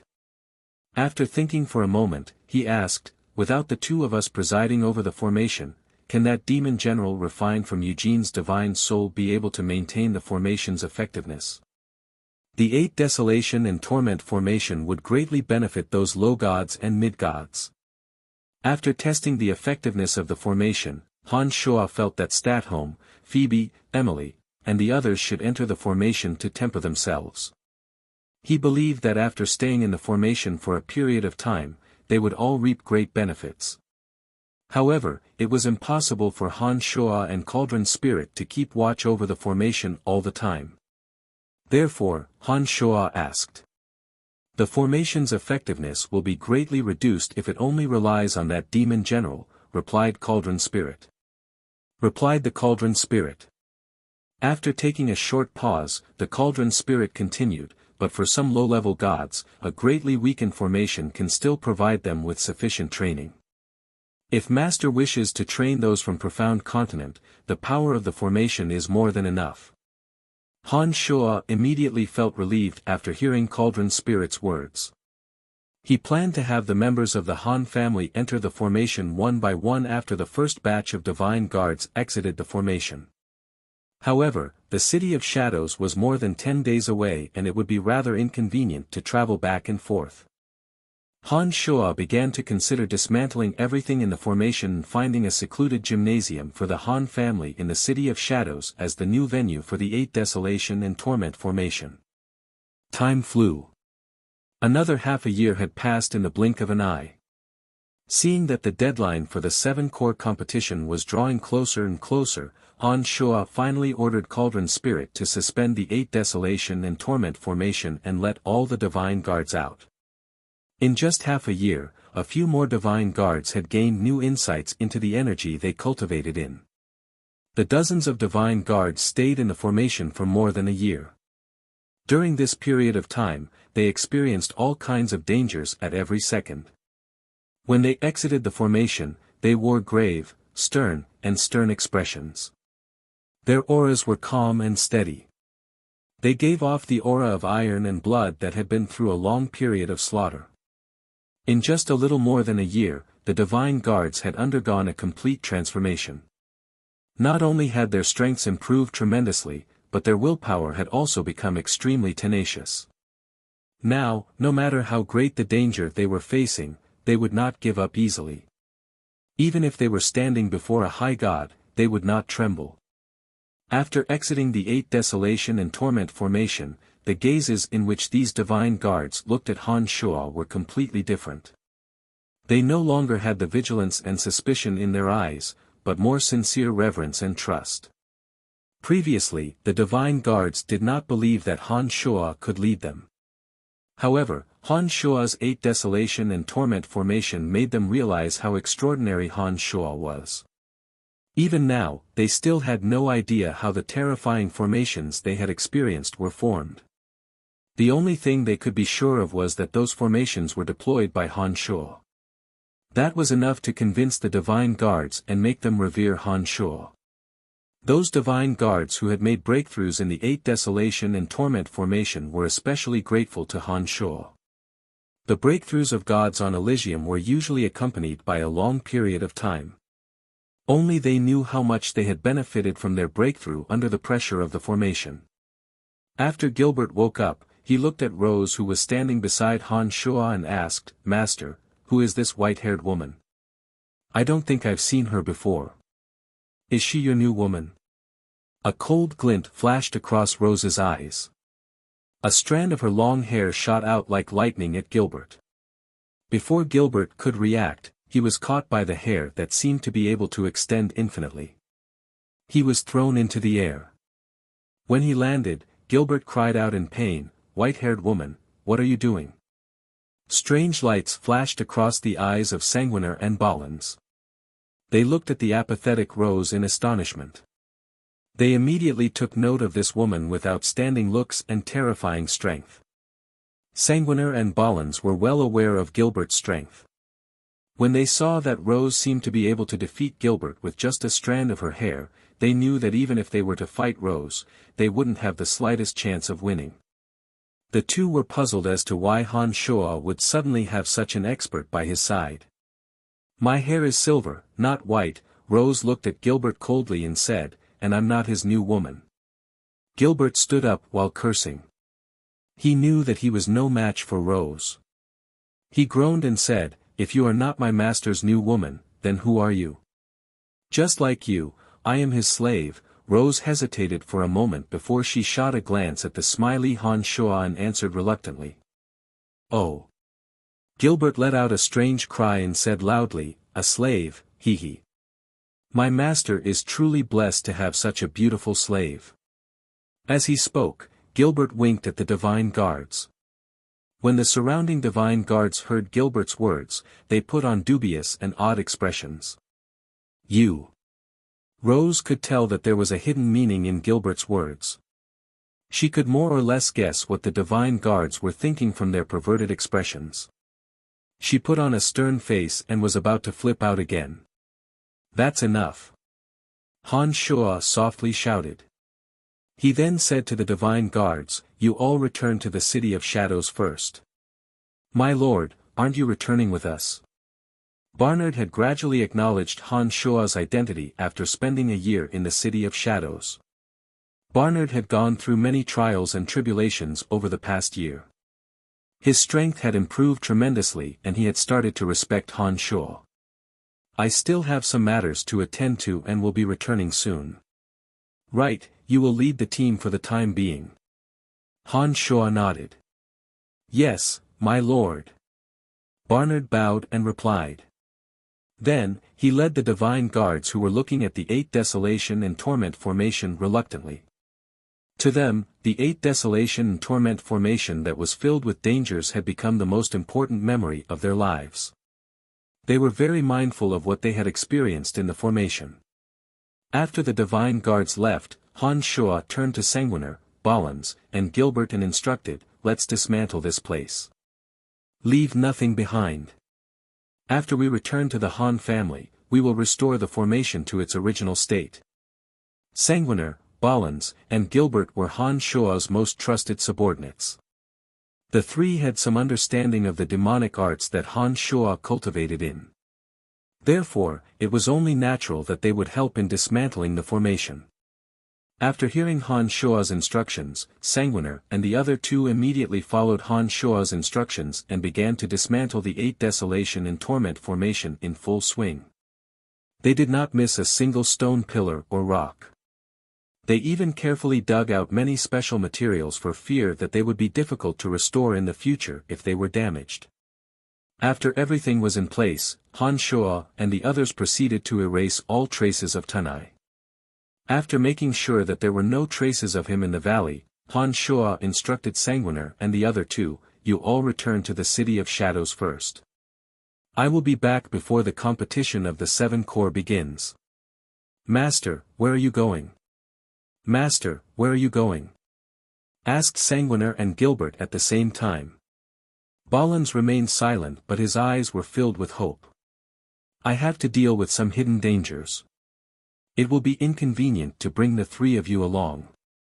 I will only be able to bring you into the tiger's den and dragon's den without any worries when you have the strength to hunt high gods." Han Shuo declined smilingly. The 3 were rather disheartened by Han Shuo's words. However, the truth was right there.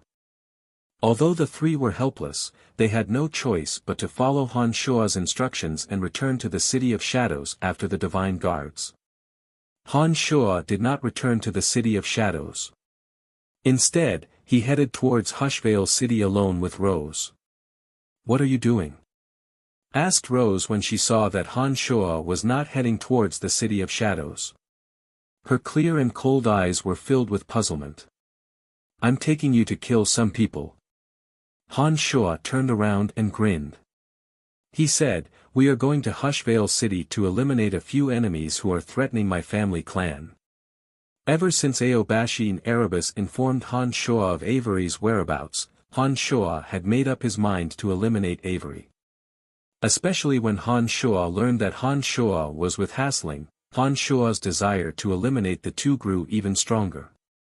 Just as Aobashin Erebus had said, Avery and Hasling had made it clear that they would not let him and the Han family off. The two possessed extraordinary strength and Hasling controlled the enormous Godswamp pharmacy. With such a huge threat lurking in the dark, Han Shua felt as though there was a fishbone stuck in his throat. He wasn't afraid that Avery and Hasling would attack him, but if the two were to deliberately target the Han family, Han Shua couldn't possibly protect everyone. Under such circumstances, the most appropriate method was to eliminate these two hidden dangers before the two of them made their move. And right now, Han Shua indeed possessed the strength to do so. Both Hasling and Avery resided in Hushvale City. Hasling was an honored guest of Hushvale City and was highly regarded by the city lord of Hushvale City. Han Shua knew that it wouldn't be easy to kill the two in Hushvale City. Although Sanguiner and the other two had advanced by leaps and bounds in strength, they were, after all, still not high gods. The three of them would not be able to help Han Shua in Hushvale City. In fact, they might even become a burden to him. Therefore, Han Shua couldn't bring them along. Unlike them, Rose possessed mid-stage high god strength. Even if Han Shua were to encounter danger in Hushvale City, he could easily escape with Rose. With the help of his demon generals, Han Shua believed that Hushvale City wouldn't be able to trap him. Therefore, he had the confidence to bring Rose along. "Who are we going to kill?" Rose wasn't a soft-hearted person. She did not show the slightest surprise after hearing Han Shua's words. "You will know when we get there," Han Shua put on a faint smile. He was very satisfied with Rose's performance. However, he did not tell Rose the details. Lossburg was located at the border of the City of Shadows. It was very close to Hushvale City. As Rose had no interest in chatting with Han Shua, the two traveled at full speed. In just a few days, they crossed the vast land between the two cities and arrived at the border of Hushvale City. Hushvale City was similar to the City of Shadows. The main city of Hushvale City was at the center of the city surrounded by forts and villages of various sizes. After arriving at the border of Hushvale City, Han Shua behaved less presumptuously. He and Rose deliberately avoided the divine guards and crowds of Hushvale City in order to avoid unnecessary trouble. As a high god, the terrifying aura on Rose's body was too obvious. Under Han Shua's insistence, Rose concealed her aura so that the low gods and mid-gods whose strengths were weaker than hers wouldn't be as fearful. Han Shua's ability to conceal his aura was far superior to Rose's. As long as he did not utilize the demonic yuan in his body, Han Shua could perfectly conceal his aura with his mid-god of death and destruction avatars. Even Rose couldn't see through his true strength, much less any low god or mid-god. After traveling for 18 days in Hushvale City, Han Shua and Rose finally arrived at the city gates of Hushvale City. The name Han Shua used in his divine tablet was Brian. As there were many gods on Elysium, there were many with the same name and surname. The divine guards of Hushvale City did not think that Han Shua was the owner of the Celestial Pearl Pharmacy that had recently risen to fame in the Darkness Dominion. They indifferently allowed Han Shua to enter the city. Although Rose didn't like crowded places, she possessed a divine tablet that every god possessed. Furthermore, Rose's divine tablet looked very different from Han Shua's. It looked very simple and unadorned. When the divine guards of Hushvale City received Rose's divine tablet, they wore respectful expressions and spoke in a very courteous tone. It was a stark contrast to the arrogance they showed to Han Shuo. Rose walked into Hushvale City with an arrogant face. When she arrived beside Han Shuo, she raised her head high and said, "My divine tablet is of the most ancient kind." Gods who possess such a divine tablet and are still alive usually possess extraordinary strength. No matter where, the divine guards will never be stingy with their respect to experts of great strength. Rose appeared rather proud when she said those words. It was as though she felt that she, as a servant, was treated better than her master. She felt that she had regained some of her dignity and was secretly delighted. Han Shuo did not mind that. He nodded with a faint smile and said, "Then you should be very familiar with the situation on Elysium." "Very good. Tell me some ancient stories about Elysium when you have the time." "I'm very interested." "Sure, no problem." Rose was rather astonished by Han Shuo's humble attitude. She nodded and agreed. She thought to herself that Han Shuo did have some good points. Chapter 760. Hushvale City, one of the 7 major cities of the Darkness Dominion. Han Shuo and Rose strolled side by side on the streets of Hushvale City. Hushvale City wasn't much different from the City of Shadows.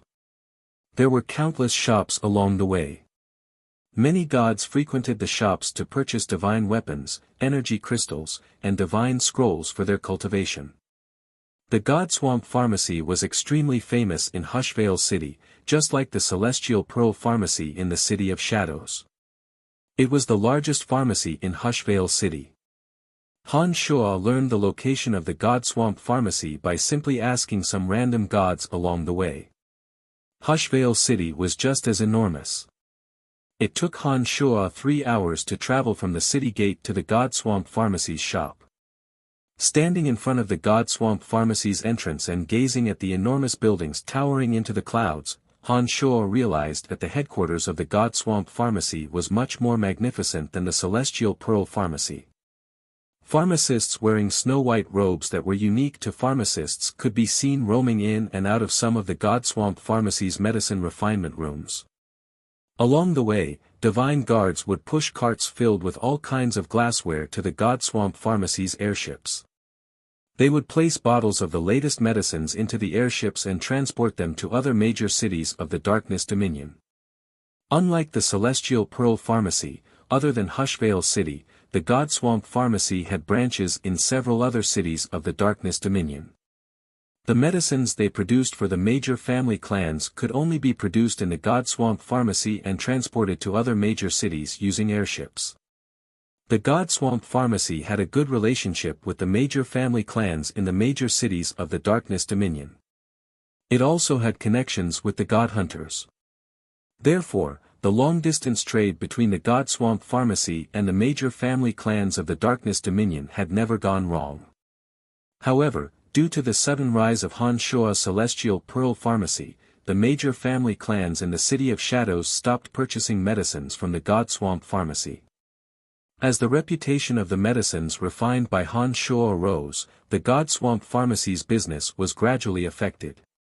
That being said, the God Swamp Pharmacy had been established in the Darkness Dominion for many years. The Celestial Pearl Pharmacy was no match for the current God Swamp Pharmacy. The scale of the God Swamp Pharmacy far exceeded that of the Celestial Pearl Pharmacy, which had only recently developed. As he stood at the entrance of the God Swamp Pharmacy, Han Shuo was not in a hurry to enter or inquire about Hasling's situation.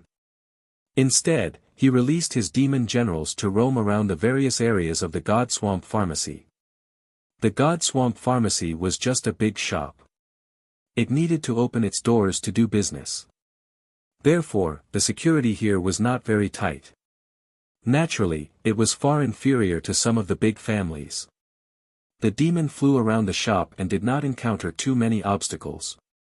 Soon, the situation of the potion shop was reflected in his mind. "What are you doing here?"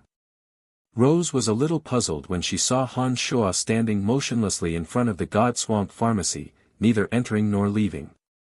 Han Shuo put on a faint smile, turned his head to look at Rose, and said, "I'm here to take a look at the situation." It's indeed a little annoying to stand in front of the door. Come, let's take a walk inside. Rose followed Han Shuo blindly and had no objections. When she saw that Han Shuo had already entered the God Swamp Pharmacy, she did not hesitate and followed Han Shuo into the shop. As the owner of the Celestial Pearl Pharmacy, Han Shuo was very concerned about the marketing methods of the God Swamp Pharmacy. After entering the God Swamp Pharmacy, he used his demon generals to scout out some of the hidden locations of the God Swamp Pharmacy while walking around with Rose, pretending to be interested in some of the medicines sold in the shop. Rose followed closely behind Han Shuo. She had been observing Han Shuo with great curiosity. She could sense the murderous intent hidden under Han Shuo's calm and gentle exterior. Not long after entering the God Swamp Pharmacy, Rose realized that Han Shuo's target was someone in the shop. She secretly paid attention to it, fearing that Han Shuo would suddenly kill someone in the God Swamp Pharmacy in broad daylight. That would put her in a very disadvantageous position. "Hey, isn't this Mr. Bryan?" A delicate voice sounded beside Han Shuo's ear. Then, a graceful and elegant figure walked over from a distance. Han Shuo stared blankly for a moment. Han Shuo's goal in coming to the God Swamp Pharmacy was clear: to kill Hasling and Avery. As Hasling had never met Han Shuo before, Han Shuo did not deliberately conceal his presence. He did not know anyone in Hushvale City and was startled to hear someone calling his name. His heart full of astonishment, Han Shuo turned his head to look in the direction of the voice and immediately saw Charlotte's bright eyes looking at Han Shuo. She seemed to be very surprised. Charlotte was from the Brackner family of the Destruction Dominion. Back in the City of Shadows, she had helped Portland fend off an attack from Han Shuo. After the incident, Charlotte went to Carmelita and apologized to Han Shuo, stating that she had nothing to do with what happened to Portland. Han Shuo did not have any prejudice against Charlotte. It was only because of Portland that Han Shuo vented his anger on Charlotte. After Carmelita pleaded for leniency on Han Shuo's behalf and Charlotte's tactful apology, Han Shuo did not insist on taking revenge on Charlotte. However, the ill feelings in Han Shuo's heart would not disappear so easily. Although Han Shuo did not insist on taking revenge on Charlotte, he did not have a good impression of her either. Therefore, it was only natural that he would not sell the medicines he personally refined to her or her family clan. Charlotte walked over smilingly. She appeared very friendly. As soon as she approached Han Shuo, she apologized, "I'm really sorry about what happened last time. I didn't mean to offend you. It was a special situation and I had no other choice. I hope that Mr. Bryan will forgive me." Han Shuo did not expect to see Charlotte here. When she apologized as soon as they met, Han Shuo merely nodded indifferently. He had no intention of having a deep conversation with her. Charlotte was a high god. She could instinctively sense the presence of people stronger than her. After she exchanged a smile with Han Shuo, she immediately turned to look at Rose in surprise. Rose's strength was a realm higher than hers. She could sense the pressure that Rose gave her. She couldn't figure out why Han Shuo always had powerful gods around him. When Han Shuo nodded and was about to leave, Charlotte took a step forward, put on a faint smile, and said, "Mr. Bryan, it must be fate that we met here. Can we find a place to talk? I want to apologize to you as a sign of my sincerity." As she had acted rashly the last time, Charlotte had failed to purchase the miraculous medicine from Han Shuo on behalf of the House of Brackner. She had no choice but to come to the God Swamp Pharmacy and try to purchase some commonly used medicines from them. Charlotte thought that it was a good opportunity to bury the hatchet with Han Shuo. Therefore, she had no intention of letting Han Shuo off the hook. She shook his head. Han Shuo shook his head. Clearly, he had no interest in talking to Charlotte. He waved his hand and coldly said, "There's no need to apologize. Carmelita has told me that I won't take the matter to heart." The fact that Han Shuo had said those words with an indifferent expression meant that he still did not have a favorable impression of her. However, he would not hold the House of Brackner responsible for that matter. This was different from Charlotte's expectations. Therefore, she looked a little sad when she heard what Han Shuo said. Han Shuo's indifferent attitude was there for all to see. If Charlotte continued to pester Han Shuo, she would only get the opposite effect. Therefore, Charlotte was stunned for a moment. Her fair face was filled with a bitter smile. She did not intend to continue pestering Han Shuo. "Sister Charlotte, have you chosen what you want?" A sweet and elegant voice suddenly came from afar. A delicate and beautiful woman wearing a simple green robe appeared. She was a very charming beauty. She had fair skin, a tall and slender figure, willow-like eyebrows, and a pair of slender eyes that gave off a tranquil and otherworldly charm. "Not yet. I just met an acquaintance." Charlotte turned around and smiled gently. She said, "Let's continue choosing and have a good talk with the Godswamp Pharmacy." Suddenly, this delicate and beautiful woman looked at Han Shuo with a pair of green eyes in surprise. She exclaimed softly, "It's you. What are you doing here?" Han Shuo was stunned for a moment. He sized up this delicate and beautiful woman with a strange look and asked in confusion, "Who are you? I don't think I've seen you before, have I?" When he said this, Han Shuo frowned and thought for a moment. He felt that this delicate and beautiful woman seemed a little familiar, especially her sweet and elegant voice. He seemed to have heard it in his memory. However, looking at this delicate and beautiful face, Han Shuo thought hard for a moment, but he could not recall where he had seen her before. After the delicate and beautiful woman cried out in surprise, she seemed very happy. She walked past Charlotte and went straight to Han Shuo's side. She said excitedly, "When did you come here? I told you to find me according to the method I gave you. Why didn't you come?" Han Shuo was confused. He looked blankly at the delicate and beautiful woman who seemed a little excited and said, "You must have mistaken me for someone else. I don't know you." The beautiful woman's mouth curled into an amused smile. She looked at Han Shuo carefully and chuckled. "I can't be wrong. It's you. You actually forgot about me." As he talked with her, the sense of familiarity in Han Shuo's heart became stronger. However, when he looked at the delicate and beautiful face in front of him, Han Shuo was sure that he had never seen her before. With his amazing memory for beautiful women, Han Shuo believed that he would never forget a beauty of this level even if he took a glance at her. However, he could feel that this beautiful woman had an indescribable sense of familiarity. This made Han Shuo even more puzzled. He smiled bitterly and said, "I really can't remember. Why don't you give me a hint?" "Oh no."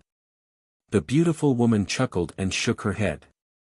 She glared at Han Shuo and said, "You actually forgot about me. That's too much. Bichimos, you know Brian."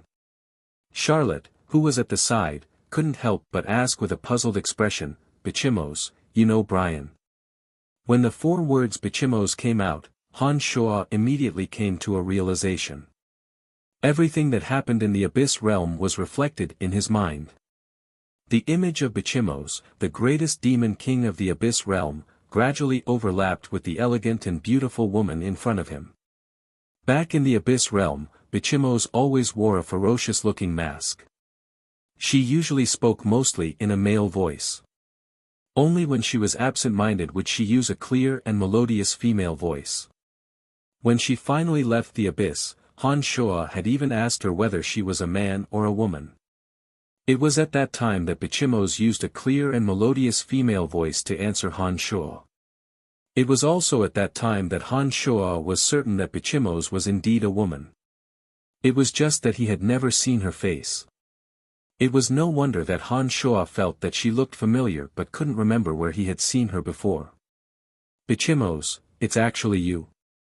Han Shuo was very pleasantly surprised after learning who she was.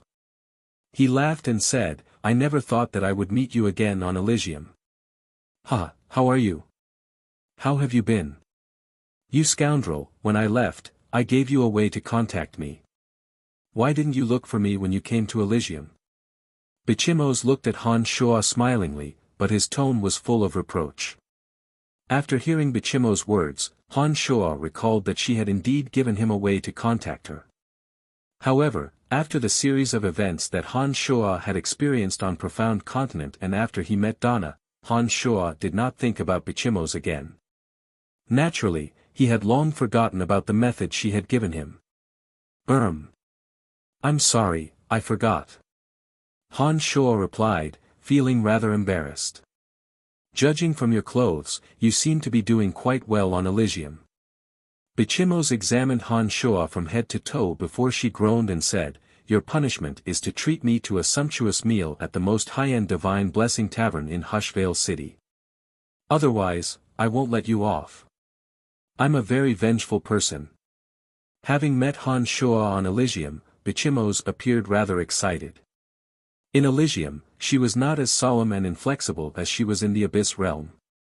Without her fierce fanged mask, Bichimos had transformed into a beautiful and elegant woman. She appeared very easy to get along with. Charlotte was extremely astonished to see that Bichimos and Han Shuo knew each other. As she listened to their conversation, Charlotte gradually realized where Bichimos and Han Shuo met. Bichimos had told Charlotte about her experiences in the Abyss realm after returning to Elysium. She knew that Bichimos had met a miraculous person in the Abyss realm and had also heard about her experiences. It was at this moment that Charlotte heard from Bichimos that Han Shuo seemed to be doing quite well. She couldn't help but smile wryly in her heart. Han Shuo wasn't just doing quite well. Now that the House of Han had officially risen to power in the City of Shadows, the Celestial Pearl Pharmacy's business covered every corner of the city. Even the House of Brackner had to beg Han Shuo to purchase some of their miraculous medicines. Han Shuo had accomplished all this in just a few decades. If Han Shuo was doing quite well, then all those who came from low-level material planes would be beggars. No problem. Han Shuo agreed straightforwardly and said, "Let's go. It's my treat today." Charlotte was delighted to see that Han Shuo was so friendly to Bichimos. She immediately gave up on buying any medicines from the God Swamp Pharmacy and followed Han Shuo to the restaurant with a smile on her face. She made up her mind to improve her relationship with Han Shuo. Chapter 761. Bichimos was rather surprised to see that Han Shuo agreed so readily. The Divine Blessing Tavern in Hushvale City was extremely expensive. A single dish and a bottle of wine would cost more than 100 black crystal coins.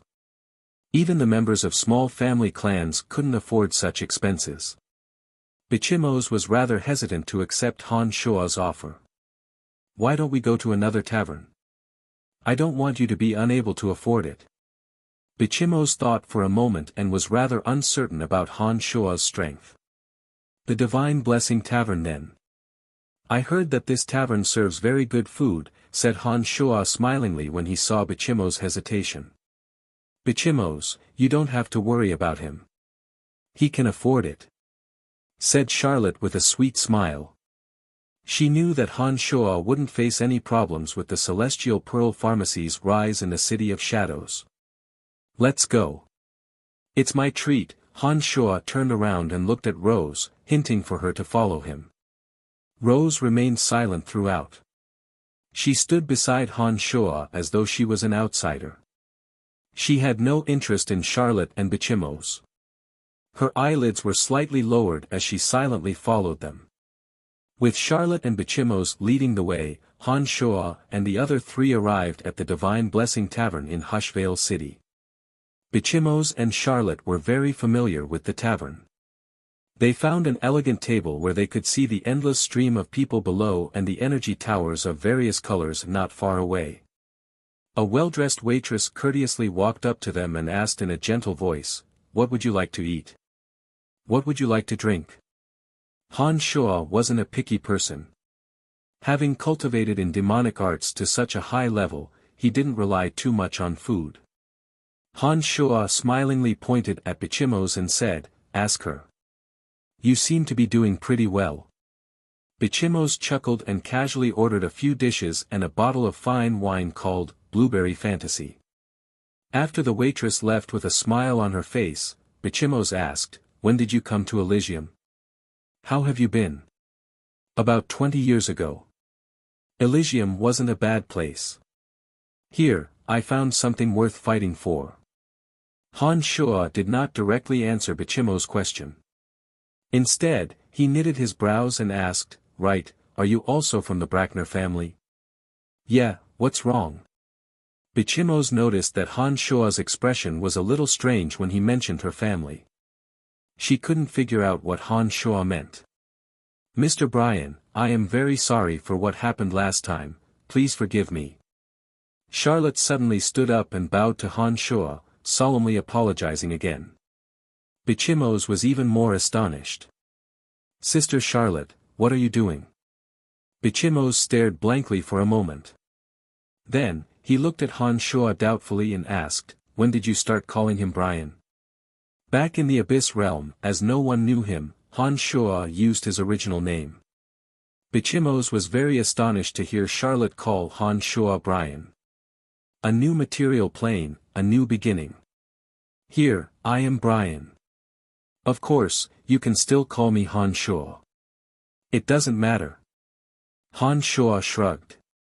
He then looked at Charlotte and said, "Forget it. Given my friendship with Bichimos, I will let bygones be bygones. If you want to purchase medicines from the Celestial Pearl Pharmacy, we can slowly discuss it in the future." After hearing those words from Han Shuo, Charlotte knew that he had truly forgiven her for helping Portlam in the City of Shadows. Her face lit up with delight. She thanked Han Shuo smilingly and said to Bichimos, "I have mentioned to you that Mr. Brian from the City of Shadows is a friend you made in the Abyss realm." Upon hearing those words, Bichimos's pretty face was filled with astonishment. She cried out in disbelief, "How is that possible?" Charlotte had told Bichimos about what happened in the City of Shadows, especially the part where Han Shuo mercilessly killed Portlam. She also told her about the miraculous properties of the Celestial Pearl Pharmacy. Bichimos was very astonished by what she heard. However, when Bichimos first met Han Shuo in the Abyss realm, although Han Shuo was miraculous, his strength had not increased by a large margin. Bichimos could not associate him with the powerful expert who had forced Portlam into such a sorry state. Charlotte knew that Bichimos would be greatly shocked. When she learned that Han Shuo was that person from the Abyss realm whom Bichimos had mentioned to her, how could she not be in disbelief? According to Bichimos, Han Shuo's strength in the Abyss realm was even lower than hers. Yet, in just a few short decades, Han Shuo was able to force Portlam into such a state. What did this mean? It meant that Han Shuo had advanced from low god to high god in just a few decades. This rate of improvement was simply unimaginable. Under Bichimos' questioning gaze, Charlotte forced a smile and nodded heavily. She said, "You know that I won't play such a joke on you." After taking a short pause, Charlotte continued, "I believe that you have heard of the deeds of the owner of the Celestial Pearl Pharmacy in the City of Shadows. You should know that this is absolutely the truth." Bichimos was even more astonished. She looked at Han Shuo in bewilderment and asked, "When you were in the Abyss realm, have you been concealing your strength?" Han Shuo forced a smile. He did not know how to answer Bichimos. He really did not conceal his strength when he was in the Abyss realm. However, if he were to tell Bichimos the truth, she would most likely not believe him. After hesitating for a moment, Han Shuo summoned up his courage and nodded. "You bastard! Why are you so guarded against everyone?" Bichimos angrily glared at Han Shuo and said, "To think that I was worried that you would have a hard time after coming to Elysium. I even wanted to recommend you to join our family clan. If I had known that you possessed high god strength, I wouldn't have been so worried." After finishing those words, Bichimos suddenly let out a soft shout and said to the waitress in the distance, "Don't order the dishes and wine we just ordered. Change them to the most expensive ones." Obviously, Bichimos was angry and wanted to rip off Han Shuo right away. The waitress was overjoyed when she heard Bichimos shout. Fearing that Bichimos would go back on her words, she hastily agreed. Before long, one after another, dishes and wine that Han Shuo had never seen before were served in an endless stream. The table in front of the four was filled to the brim. Bichimos glared at Han Shuo with hatred. She urged Charlotte to gorge herself on the delicately prepared meat slices as though she was treating them as Han Shuo. Charlotte looked at Bichimos in astonishment. She had never seen Bichimos display such an unbridled attitude in front of a strange man. She started having other thoughts in her mind. Spider Goddess Lolth didn't say a word. But when the delicacies were served, she didn't stand on ceremony with Han Shuo at all. She didn't need anyone to greet her. Like Bichimos, she placed one small plate after another in front of her, lowered her head, and focused on eating.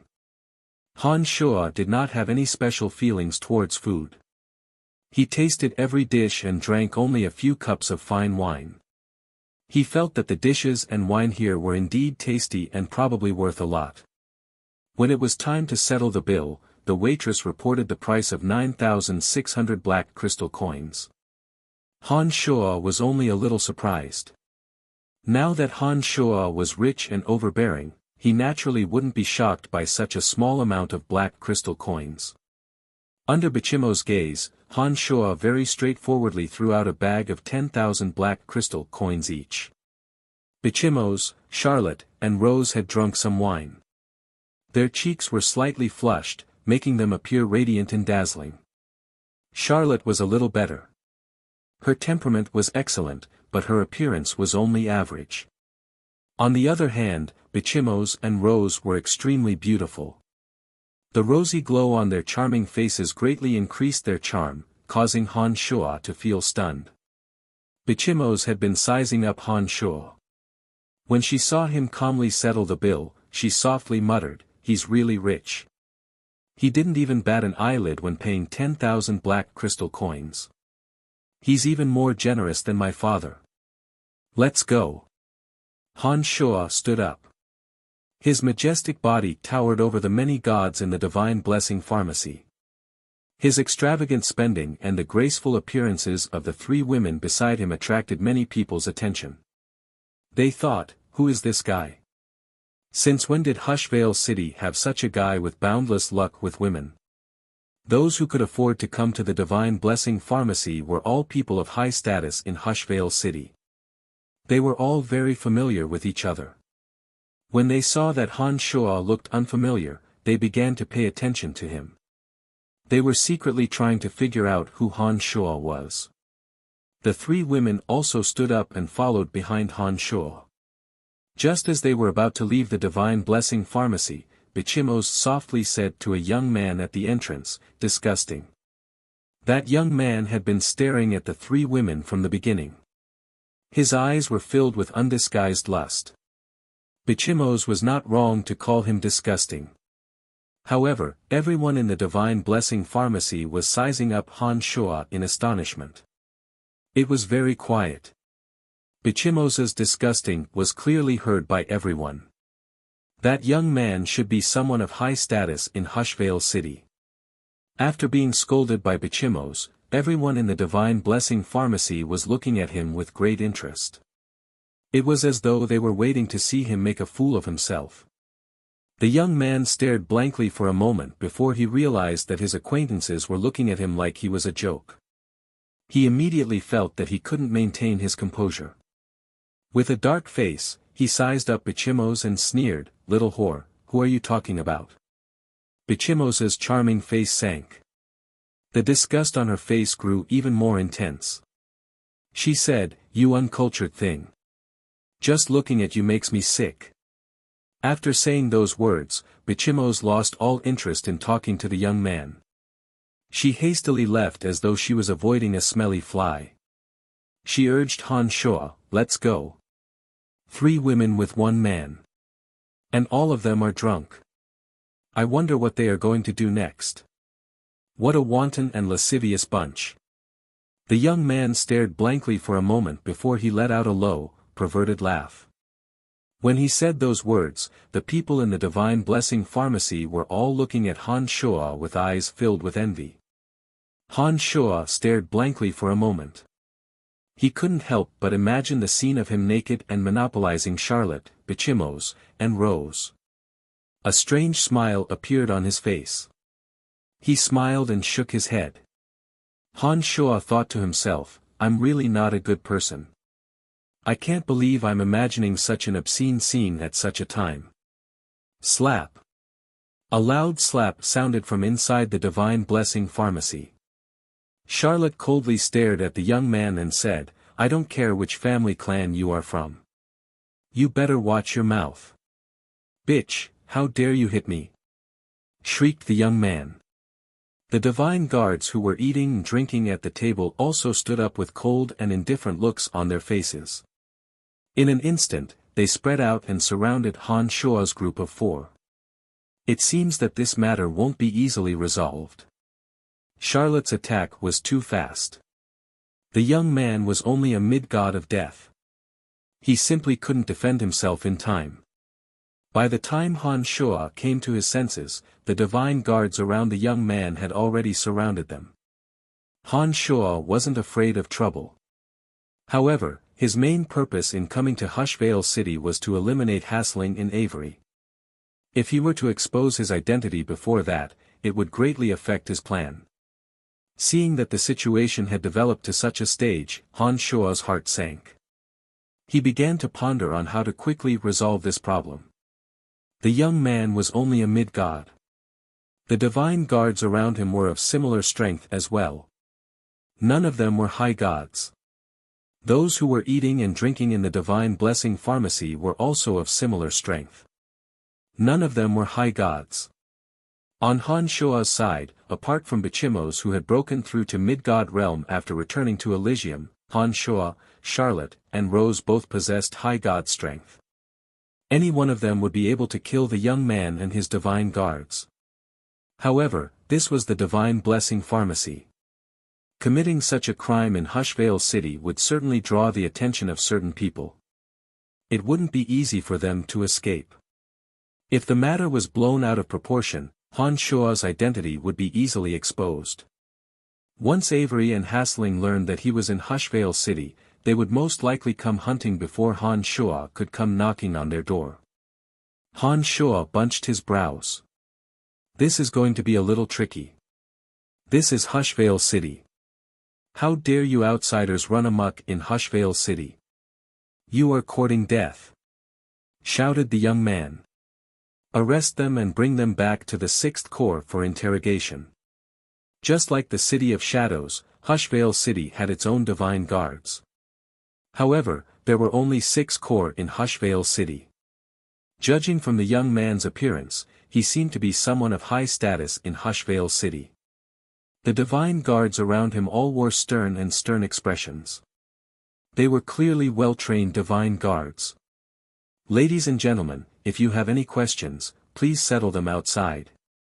It was at this moment that a white-haired, chubby old man dressed in Divine Blessing attire walked over.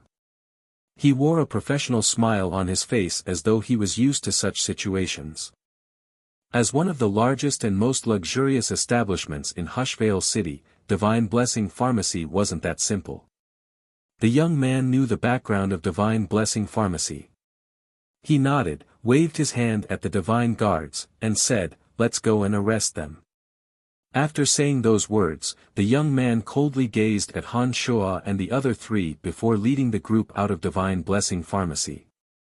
Those who were drinking and having fun in Divine Blessing Pharmacy were all in high spirits when they saw that something interesting was about to happen. They either paid their bills and followed the young man out of the store or went to the window to look down. The House of Granlow, the last of the 4 major family clans in Hushvale City, said Charlotte to Bichimos with a faint smile after hearing the name of the 6th Corps of Hushvale City. She then turned to look at Han Shuo and said, "Don't mention it. Han Shuo was rather astonished to hear those words from Charlotte. After giving it some thought, Han Shuo felt relieved. Like the House of Saint in the City of Shadows, the House of Brackner was one of the most ancient family clans in the City of Shadows. A small family clan ranked last in Hushvale City was not something that they would take seriously. Han Shuo felt relieved. He nodded smilingly and said, "I don't want anyone to know that I'm in Hushvale City." "I won't trouble you," replied Charlotte. She did not understand why Han Shuo would say that. But she nodded anyway, indicating that she understood what Han Shuo meant. Rose did not say a word, but her face was rather ugly. That young man's words were too offensive. She was clearly enraged. "Sister Charlotte, teach that guy a lesson," said Bichimos in a cold voice. She seemed to be very displeased. "Forget it. This is Hushvale City. It's better to avoid unnecessary trouble. I have already given him a slap on the face. After we reveal our identities, I don't think he will dare to use the 6th Corps of Hushvale City to pressure us," Charlotte consoled Bichimos in a gentle voice, seemingly not wanting to escalate the matter. "Sister Charlotte, his words are so unpleasant. How can we just let it go like that?" Bichimos was rather displeased and had an angry look on her face. As they were talking, Han Shuo and the other 3 walked out of Divine Blessing. Charlotte shot a cold glance at the young man and was about to reveal her identity. But before she could say anything, the young man sneered at Han Shuo and said, "You have quite the luck with women, kid. Isn't it nice to have 3 women by yourself? Hee, when we get to the 6th Corps, I'll give you even more enjoyment and let you experience an even more wonderful feeling." The young man seemed to be more interested in Rose. His eyes impudently roamed up and down her body. He chuckled and said, "White-haired beauty, I like your type the most. We can have a good chat later." Among the 3 women, only Rose remained silent. She did not attack him. He seemed to have a good impression of Rose. His words were very bold. However, he obviously didn't know that Rose, who didn't say a word, was the real god of slaughter. Especially when he called Rose a white-haired beauty. This violated Rose's greatest taboo. When Han Shuo saw the cold glint in Rose's eyes, he knew that something bad had happened. Before he could say anything, a few strands of Rose's hair suddenly shot out. Rose was very close to the young man. He couldn't even dodge a slap from Rose, let alone Rose who was slightly stronger than him. The strands of hair shot out and sank into the young man's chest. Rose swung her hair and sent the young man flying far away. He was already dead by the time he landed on the ground. Han Shuo's face changed. When he saw Rose attack, he knew that there was no way to end this peacefully. Before Charlotte and Bichimos could react, Han Shuo shouted in a low voice, "If you want to do it cleanly." Rose put on a cold face when she heard Han Shuo's words. Her long hair danced wildly in the air. The surrounding divine guards turned pale with fright as her long hair pierced through their chests. All of them died on the spot. Not a single one managed to escape alive. "What are you waiting for? Let's go!" Han Shuo shouted at Bichimos and Charlotte. He grabbed Bichimos' little hand and immediately flew towards a remote area in the distance. The surrounding onlookers were greatly alarmed and cried out in alarm. Never did they expect that Han Shuo and his party would dare to kill people in the middle of the street. Not only that, they did not show any mercy. Perhaps it was because Lotha's actions were too direct and efficient that not a single one of those people dared to stop her. They could only watch as Han Shuo and the others swaggered off after killing those people. None of them dared to make a move. Chapter 762. The Divine Blessing Tavern was located in a bustling district at the center of Hushvale City. Many people had clearly seen how Rose killed those people on the street. It was only a matter of time before the Hushvale City Divine Guards came looking for them. Therefore, Han Shuo had no choice but to retreat. Under the watchful eyes of the demon generals, Han Shuo led the three through block after block of streets, purposely going to some of the more secluded areas. After a while, they finally arrived at the first district of Hushvale City that resembled a slum. Divine guards would rarely pay attention to such places. Not many members of major family clans would come here. Therefore, there shouldn't be any problems for the time being. Charlotte used her divine tablet to spend a few black crystal coins and found a simple and crude gymnasium. The four entered the gymnasium as a temporary lodging. Charlotte and Bichimos were still somewhat astonished. They looked at Lolth with very strange gazes. They did not expect that Lolth would be so daring as to kill someone in the middle of Hushvale City in front of so many aristocratic scions without uttering a single word.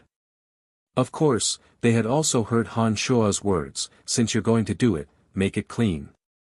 They were very astonished by Han Shuo and Rose. They did not understand what the two were thinking. If it were up to Charlotte and Bichimos, they would at most teach that youth a lesson and humiliate him a little. They definitely wouldn't kill him along with his divine guards so easily. "Han Shuo, you sure are bold."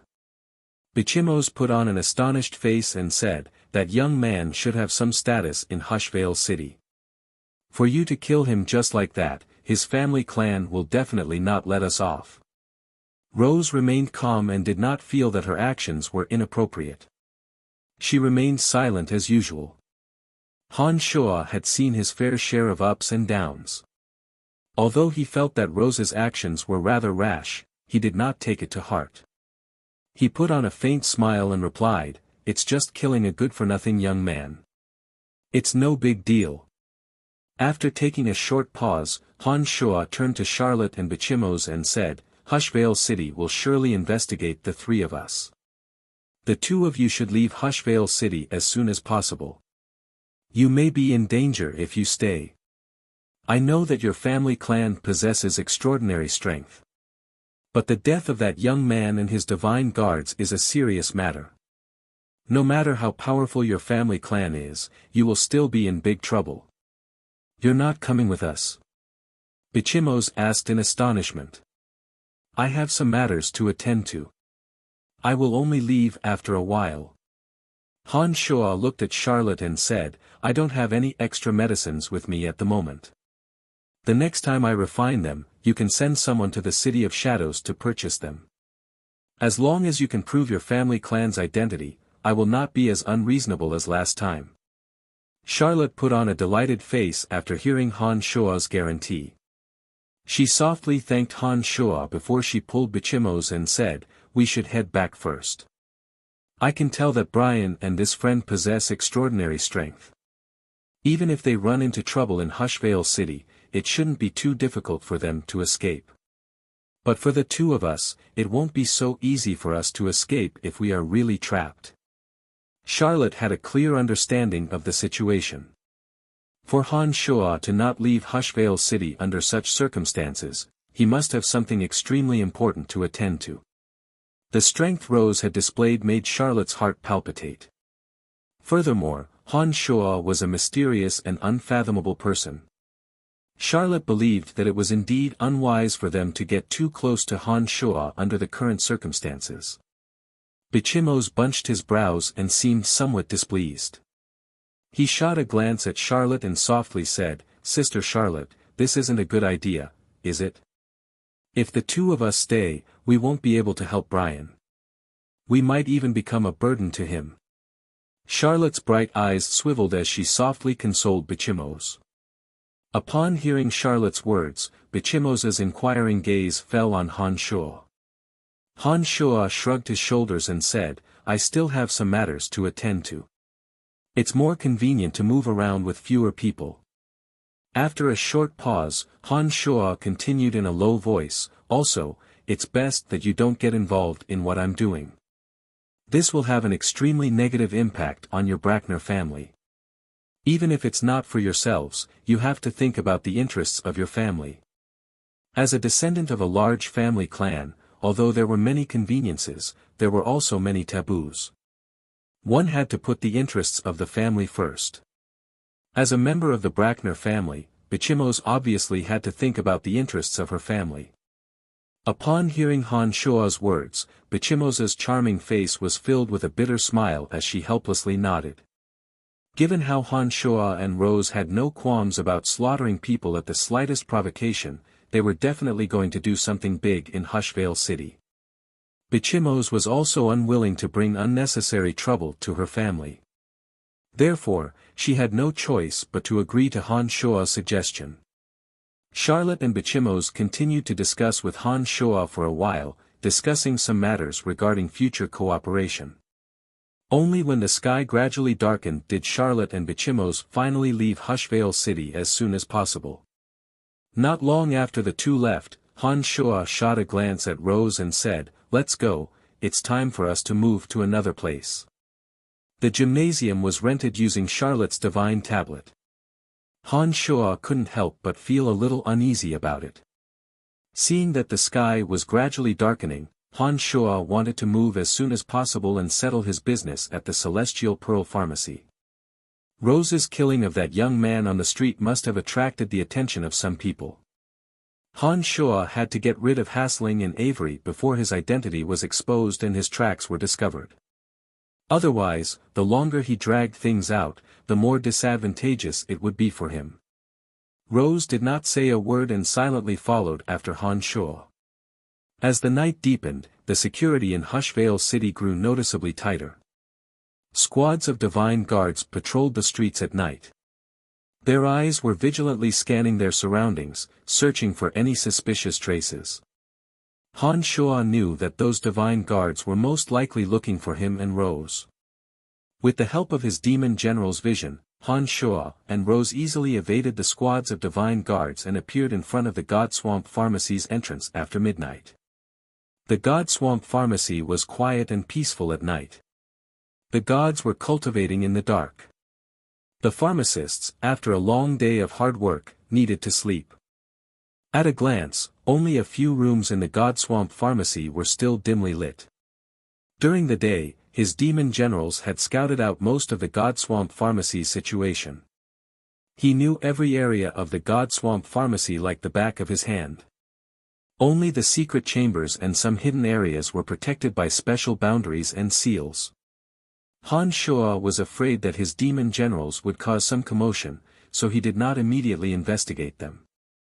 The demon generals refined from mid-gods and low-gods, after turning incorporeal, hid in the dark and observed the God Swamp Pharmacy from afar. The demon generals refined from Eugene and Eugene, on the other hand, were assigned by Han Shua to explore the secret chambers and sealed areas protected by boundaries.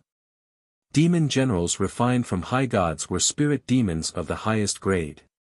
They possessed greater strength and ability to conceal themselves. It would be more likely for Han Shua to send them to explore some hidden areas. Rose was right beside Han Shua. She could sense strange lifeforms flying out from Han Shua's body. They were like invisible flying insects that spread in every direction. Just like Andrina, Rose was very curious about Han Shua's demon generals. She, who had been silent all this time, asked in a soft voice, "What are those things flying out from your body?" "They are similar to the little spiders you control. They are used to gather information." Han Shua casually replied. He did not intend to give a detailed explanation. "It's different. My little spiders are formed by the cells in my body using a special energy. They don't have the ability to fly or hide." After a short pause, Rose closed her eyes and sensed for a moment before she continued, "Moreover, they are far less powerful than life forms like you. You are not a foreigner. How did you do it? You're a slave. Ask less questions and do more work." Han Shua didn't want to answer and directly slapped a label on him. Rose's eyes dimmed. She seemed to have recalled her identity. She curled her lips and said disdainfully, "What's so great about that?" Han Shua ignored her. Under the dim light of the night, the two demon generals of the highest grade had already approached the boundary with the secret chamber. Boundaries that could sense the existence of boundaries from afar generally wouldn't be particularly powerful. The two demon generals of the highest grade easily broke through the boundary and went all the way inside. It was a secret passageway leading to the underground. The walls were covered with energy crystals, making the passageway appear brightly lit. As they went deeper, there were 7 to 8 small boundaries blocking their way. The two demon generals of the highest grade passed through safely without triggering any abnormalities in the boundaries. When they were about 500 to 600 meters underground, a black iron door blocked the demon general's prying. The black iron door had an extremely dense boundary energy. The grooves on the door were filled with high-purity energy crystals. The boundary energy was extremely powerful. It was impossible for the demon generals to go any further. There had to be some sort of secret behind the iron and stone door. Before confirming that Avery was inside, Han Shuo didn't dare rashly let the demon generals barge in. Once the boundary reacted and alerted the people inside, it would cause them to be on their guard. This would be detrimental to this operation. Han Shuo controlled the demon generals to stop in front of the black iron door.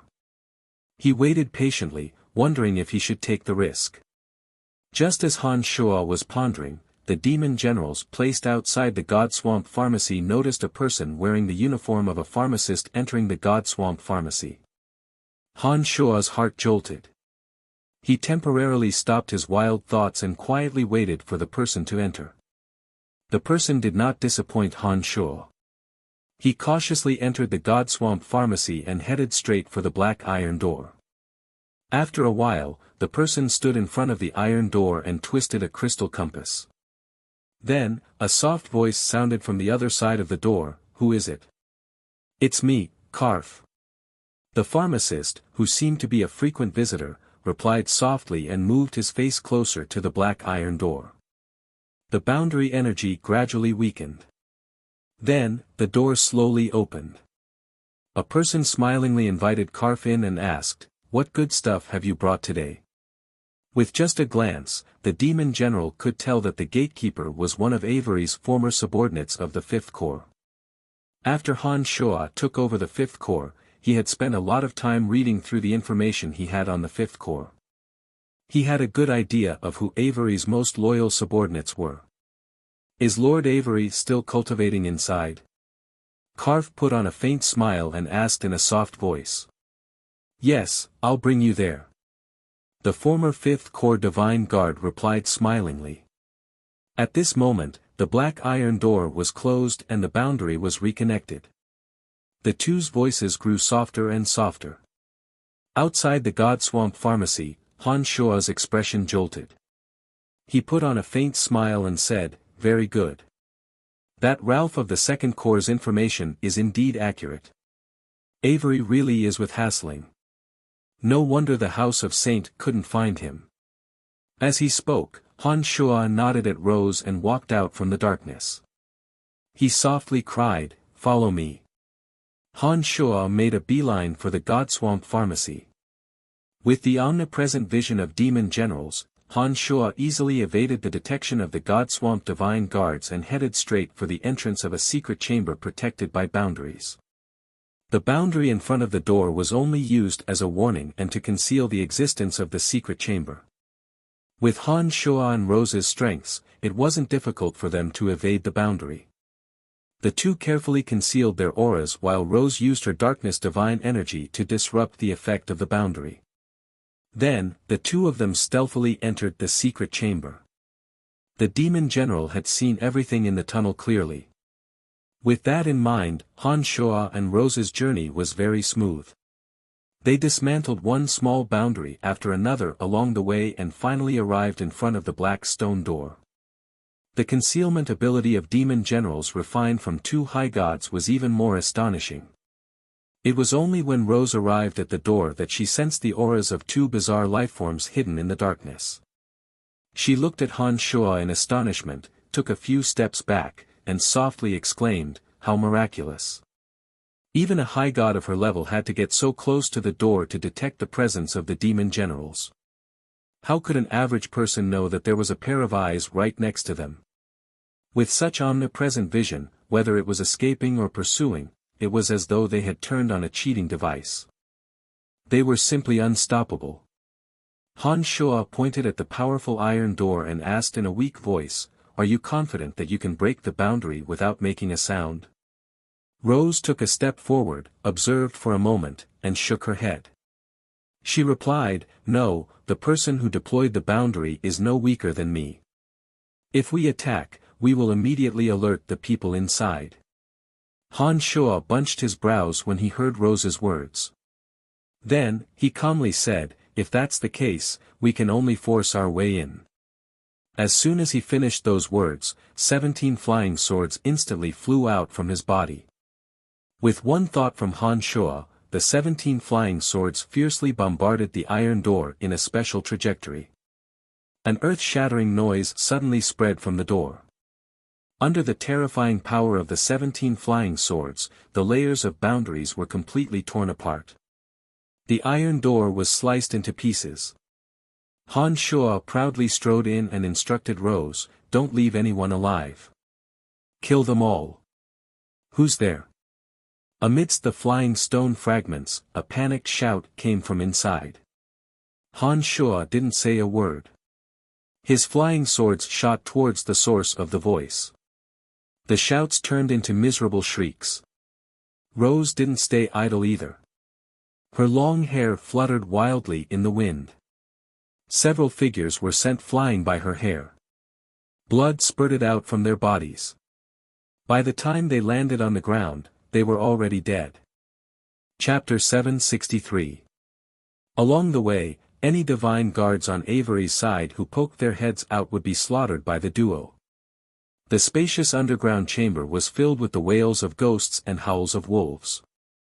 The divine guards who died to the 17 flying swords were reduced to puddles of blood. The bodies of those divine guards killed by Lolth were quickly corroded when they came in contact with the puddles of blood. The duo charged into the chamber like a god slaying a god. Time was of the essence and they were in the God Swamp Pharmacy in Hushvale City. Han Shuo knew that he could not stay in this place for too long. If the divine guards of Hushvale City were to gather and surround them, even Han Shuo and Rose might not be able to escape unscathed. Therefore, Han Shuo showed no mercy. The 17 flying swords turned into rivers of blood. Han Shuo and Rose made their way to the innermost part of the secret chamber. While the massacre was taking place, the two demon generals had already entered the secret chamber. Avery's location had been imprinted into Han Shuo's mind through the demon generals. He did not need to spend too much time searching for Avery. He arrived at the secret chamber that Avery was in without any obstructions. Suddenly, the pharmacist from Godswamp Pharmacy named Karf screamed as he charged out from the chamber. Before he could finish screaming, 2 flying swords flashed past his neck. His head flew into the air as blood spurted out from his mouth. His body fell to the ground with a loud thud. Darkness divine energy suddenly gushed out from behind Karf. A domain of divinity was formed in an instant. The already dim secret chamber suddenly turned pitch black. A shadowy figure dashed out from the darkness at extreme speed. His divine energy caused the puddles of blood on the ground to splash towards Han Shuo and Rose. As Rose cultivated in the energy of darkness, Han Shuo's body would not affect his surroundings too much. Therefore, the shadowy figure moving stealthily through the domain of divinity did not escape the duo's sight. Han Shuo wore a calm expression and did not utter a single word. The 17 flying swords shot towards the shadowy figure as though they had eyes. They were as fast as lightning and possessed extremely ferocious power. The ear-piercing screeches of the flying swords resonated in the secret chamber. The flying swords arrived beside the shadowy figure in an instant and enveloped the shadowy figure, preventing him from escaping. At the same time that the 17 flying swords erupted, Han Shuo's figure retreated like a ghost, dodging the blood that poured down like a drizzle. He shouted in a low voice, "Avery, you will die today."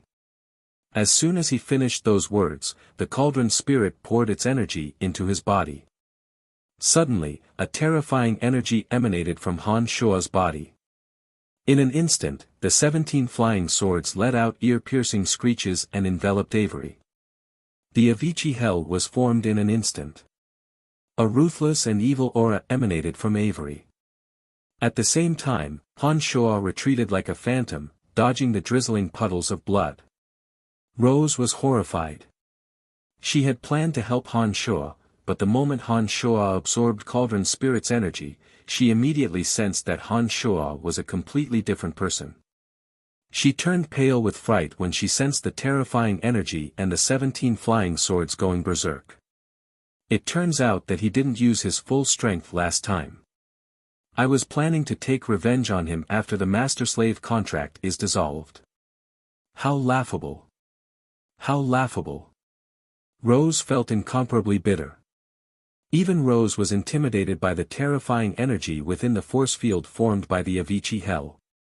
She stood beside Han Shuo in a daze, not daring to approach the Avicii hell to help Han Shuo deal with Avery.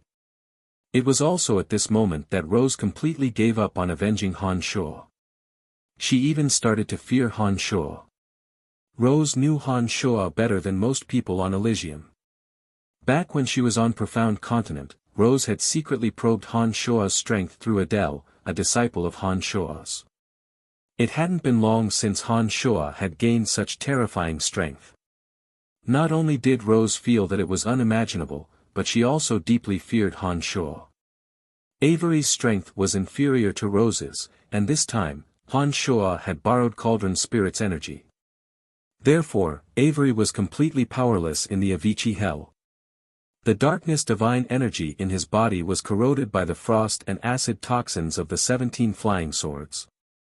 In just a few seconds, he had lost all hope. Han Shuo suddenly dashed towards Avery and coldly shouted, "Carmelita didn't kill your children. It was me." Avery's eyes suddenly burst out with extreme hatred. He seemed to be unwilling to die just like that. He clenched his teeth and was prepared to inflict a heavy blow on Han Shuo before he died. Unfortunately, Han Shuo did not give Avery any chance to do so. The 17 flying swords circled around Avery's chest and severed all the vitality in his body. Before the acid toxins could corrode Avery, the 17 flying swords suddenly flew back to the side. Han Shuo abruptly closed in on Avery and extended his left hand. The demonic blades burst out and slashed across Avery's neck. With a burst of cold air, Avery's head flew high into the air before any blood flowed out. Han Shuo conveniently took out a glass container that he had prepared beforehand and left a trace of cold air inside it. Avery's head was placed inside the glass container. Cauldron Spirit immediately flew out and absorbed Avery's divine soul at the fastest speed possible. Han Shuo looked around and saw that the ground was covered in pools of blood. There was not a single survivor. He decisively shouted, "Let's go." Rose looked at Han Shuo in a daze. She softly replied, "Oh." She silently followed behind Han Shuo. Her bright eyes that looked at Han Shuo from behind were filled with astonishment and fear. It took less than 2 minutes for Han Shuo to break into the God Swamp Pharmacy and kill everyone. Those who had sensed the abnormality underground had yet to arrive at the entrance of the God Swamp Pharmacy. Han Shuo and Rose flew through the air and returned to the entrance of the God Swamp Pharmacy through the route they came from. Soon enough, they arrived at the entrance. It was only when Han Shuo and Rose returned to the entrance that they saw the God Swamp Pharmacy's divine guards rushing towards them. Han Shuo had used his demon generals to scout out the situation inside the God Swamp Pharmacy but did not discover any trace of hassling. There was simply no one in the God Swamp Pharmacy that could pose a threat to Han Shuo and Rose. The divine guards that came to surround Han Shuo and Rose were courting death. The two showed no mercy. Several of the divine guards were killed on the spot. Han Shuo and Rose did not stay for long. After killing a few divine guards that dared to block their way, they immediately flew away in case the divine guards from Hushvale City would come to them. The assassination had come to a clean and efficient end. Han Shuo and Rose took advantage of the hazy night to escape. The God Swamp Pharmacy's divine guards could only see two figures. In just one day, two murders took place in Hushvale City. The murderers were the same bunch of people. The experts of all major family clans in Hushvale City were alarmed, especially the chief of the Sixth Corps. He was frantically searching for the murderers after losing his son. He even declared that he would hack the murderers into 1,000 pieces if he found them. In the largest house of Hoffley in Hushvale City, Hoffs, the city lord of Hushvale City and the patriarch of the house of Hoffley, was wearing a dark and gloomy face. The few chiefs of Hushvale City who stood before him were as quiet as cicadas in winter. They hated the murderers to the bone. Find the murderers in 3 days, dead or alive. Although the tall and skinny Hoffs had a scholarly appearance, those who knew him well knew that he was a hot-tempered man. He was truly enraged this time. It had only been a few days since the death of Divine Guard Chief Eugene and he had yet to find a place to vent his anger. But now, another murder had happened in Hushvale City. This had clearly exceeded the limits of his tolerance. None of the chiefs dared to say a word. Only the chief of the Sixth Corps, Salohuchi, who had lost his son, shouted, "Rest assured, City Lord. All the divine guards of the Sixth Corps have been mobilized. All the major city gates have received the news that no white-haired woman is allowed to leave the city. The murder at God Swamp Pharmacy happened after the city gates were sealed. We can be certain that the murderers are still in Hushvale City. As long as we increase our search efforts, there is no way that the two can escape. I don't care what methods you use. I want them dead or alive in 3 days." Hoffs was extremely enraged. He asked, "Has Hasling not returned yet?" "My lord, Hasling is in Fire's End town. We have sent word that Hasling is currently in Hushvale City. Given the distance between Fire's End town and Hushvale City, Hasling will be arriving soon," replied Lordily, the chief of the First Corps respectfully. Why did the two insist on killing people at God Swamp Pharmacy? That secret chamber was littered with corpses. Not a single complete corpse could be found. Who are the people who died? Hoffs slammed the table. Bang! The entire table exploded into pieces. Stone chips scattered all over the floor. Lordily put on a bitter face and said, "There are no traces at the scene. We don't know what happened for now. We can only wait for Hasling to come and ask him. City Lord, the master of God Swamp Pharmacy requests an audience." It was at this moment that a divine guard reported from outside. Everyone was waiting for Hasling's arrival. Hoff's eyes turned cold and he shouted, "Let him in." A moment later, Hasling, who had white hair and a youthful complexion, entered the room in fear and trepidation. As soon as he arrived, he bowed deeply at Hoffs and said in a sorrowful voice, "City Lord, please seek justice for me." Hoffs put on an impatient face and coldly groaned, "Who are the people who died in your secret chamber?" "Avery of the City of Shadows and those divine guards of the Fifth Corps of the City of Shadows." After Avery had a falling out with the House of Saint of the City of Shadows, as well as the House of Saint and I, he contacted me, hoping that I could give them a place to stay. But I did not expect that such a thing would happen. The House of Saint is too audacious to commit murder in Hushvale City. They are simply looking down on our city. Last time, they killed Eugene. But this time, they are even more audacious. My lord, Hushvale City cannot remain weak any longer. Hasling cried in front of Hoffs as tears streamed down his aged face. But I did not expect that this would happen. The House of Saint is too audacious to commit murder in Hushvale City. They are simply looking down on our city. Last time, they killed Eugene. But this time, they are even more audacious. My lord, Hushvale City cannot remain weak any longer. Hasling knew that there was no way he could conceal such a major incident that happened in the God Swamp Pharmacy. Besides, he had a personal grudge against the House of Saint. No matter who killed Avery, he had to bring the matter to the House of Saint first. It would be best if Hushvale City could go to war with the City of Shadows. But even if they could not, he wanted to infuriate Hofs and teach the House of Saint a lesson. It's actually Avery. Hofs immediately flew into a rage after hearing Hasling's words. Why didn't you tell me earlier? Your lordship, you are very busy and the House of Saint is pursuing Avery very closely. I was planning to wait for a few days before reporting to your lordship. I did not expect that such a thing would happen. Please forgive me, your lordship. I, Hasling, have always been loyal and devoted to your lordship. I hope that your lordship will be able to see through this. Hasling hastily explained. Your lordship, since the deceased is Avery of the City of Shadows, he shouldn't be a citizen of Hushvale City. If it really is the House of Saint, then we are in the wrong. After all, Wallace had instructed that no one from the Darkness Dominion is to protect Avery. He is determined to take Avery's head. For Avery to appear in the secret chamber of Godswamp Pharmacy, we are in the wrong. Reminded the Chief of Second Corps. So what? Since the House of Saint knew that Avery was in the Godswamp Pharmacy, why didn't they inform the City Lord in advance? Why did they barge into the Godswamp Pharmacy and kill him?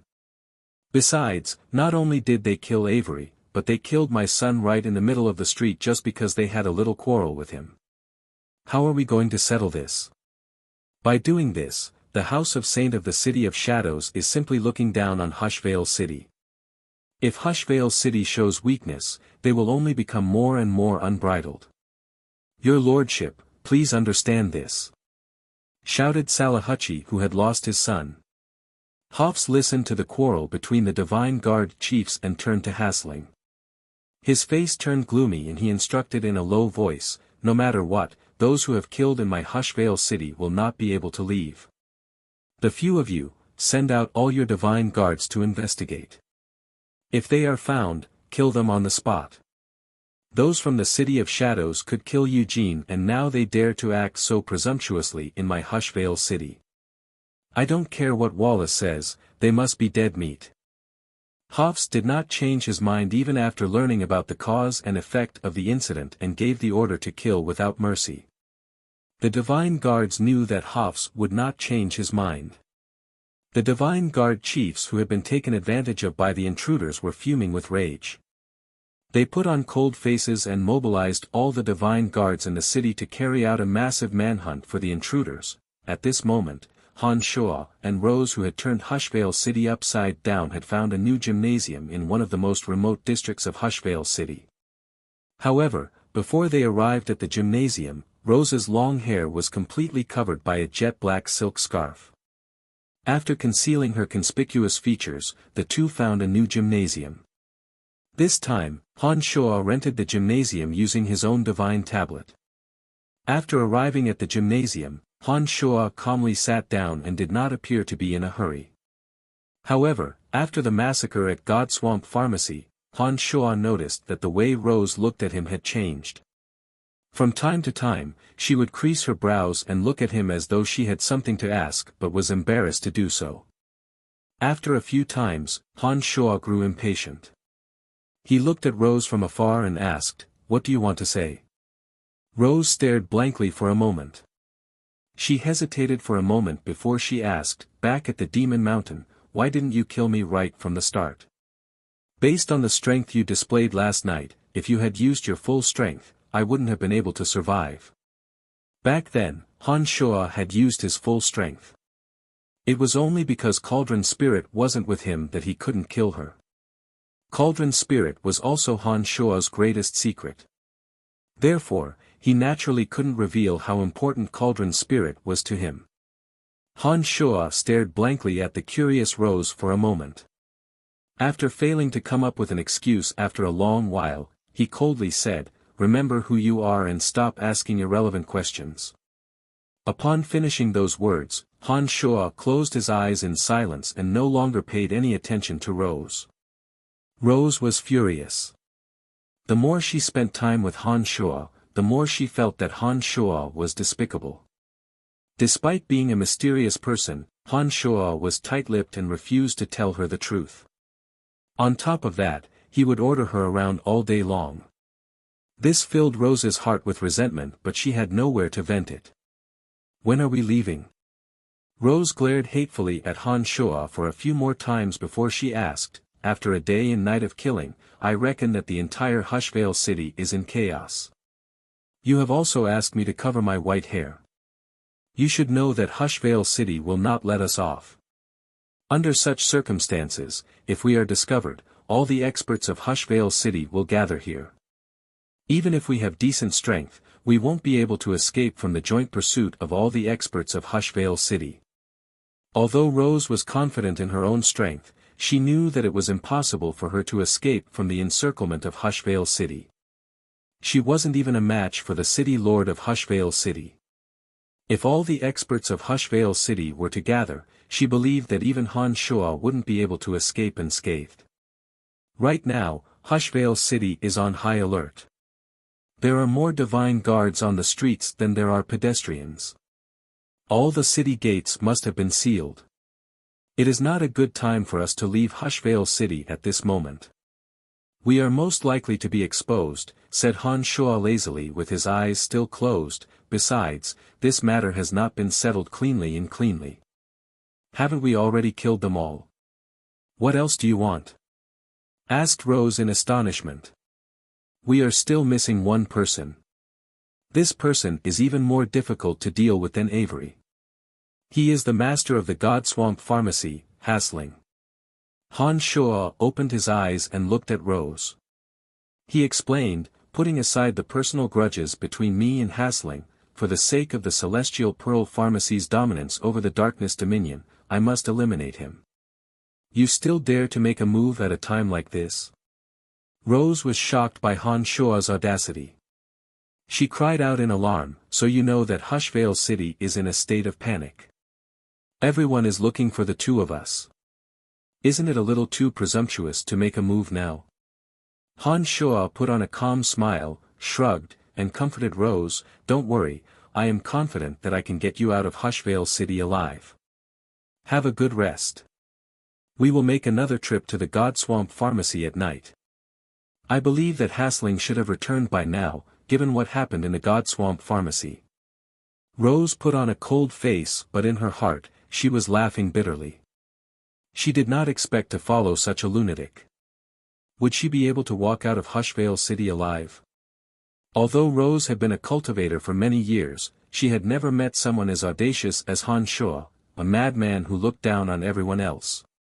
She was actually a little excited.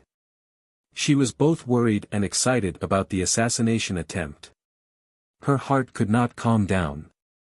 Chapter 764. As night fell, the streets of Hushvale city were filled with divine guards. Those divine guards wore gloomy faces and were silent. Their eyes were vigilantly looking all around. Many small family clans and gymnasiums were visited by these divine guards.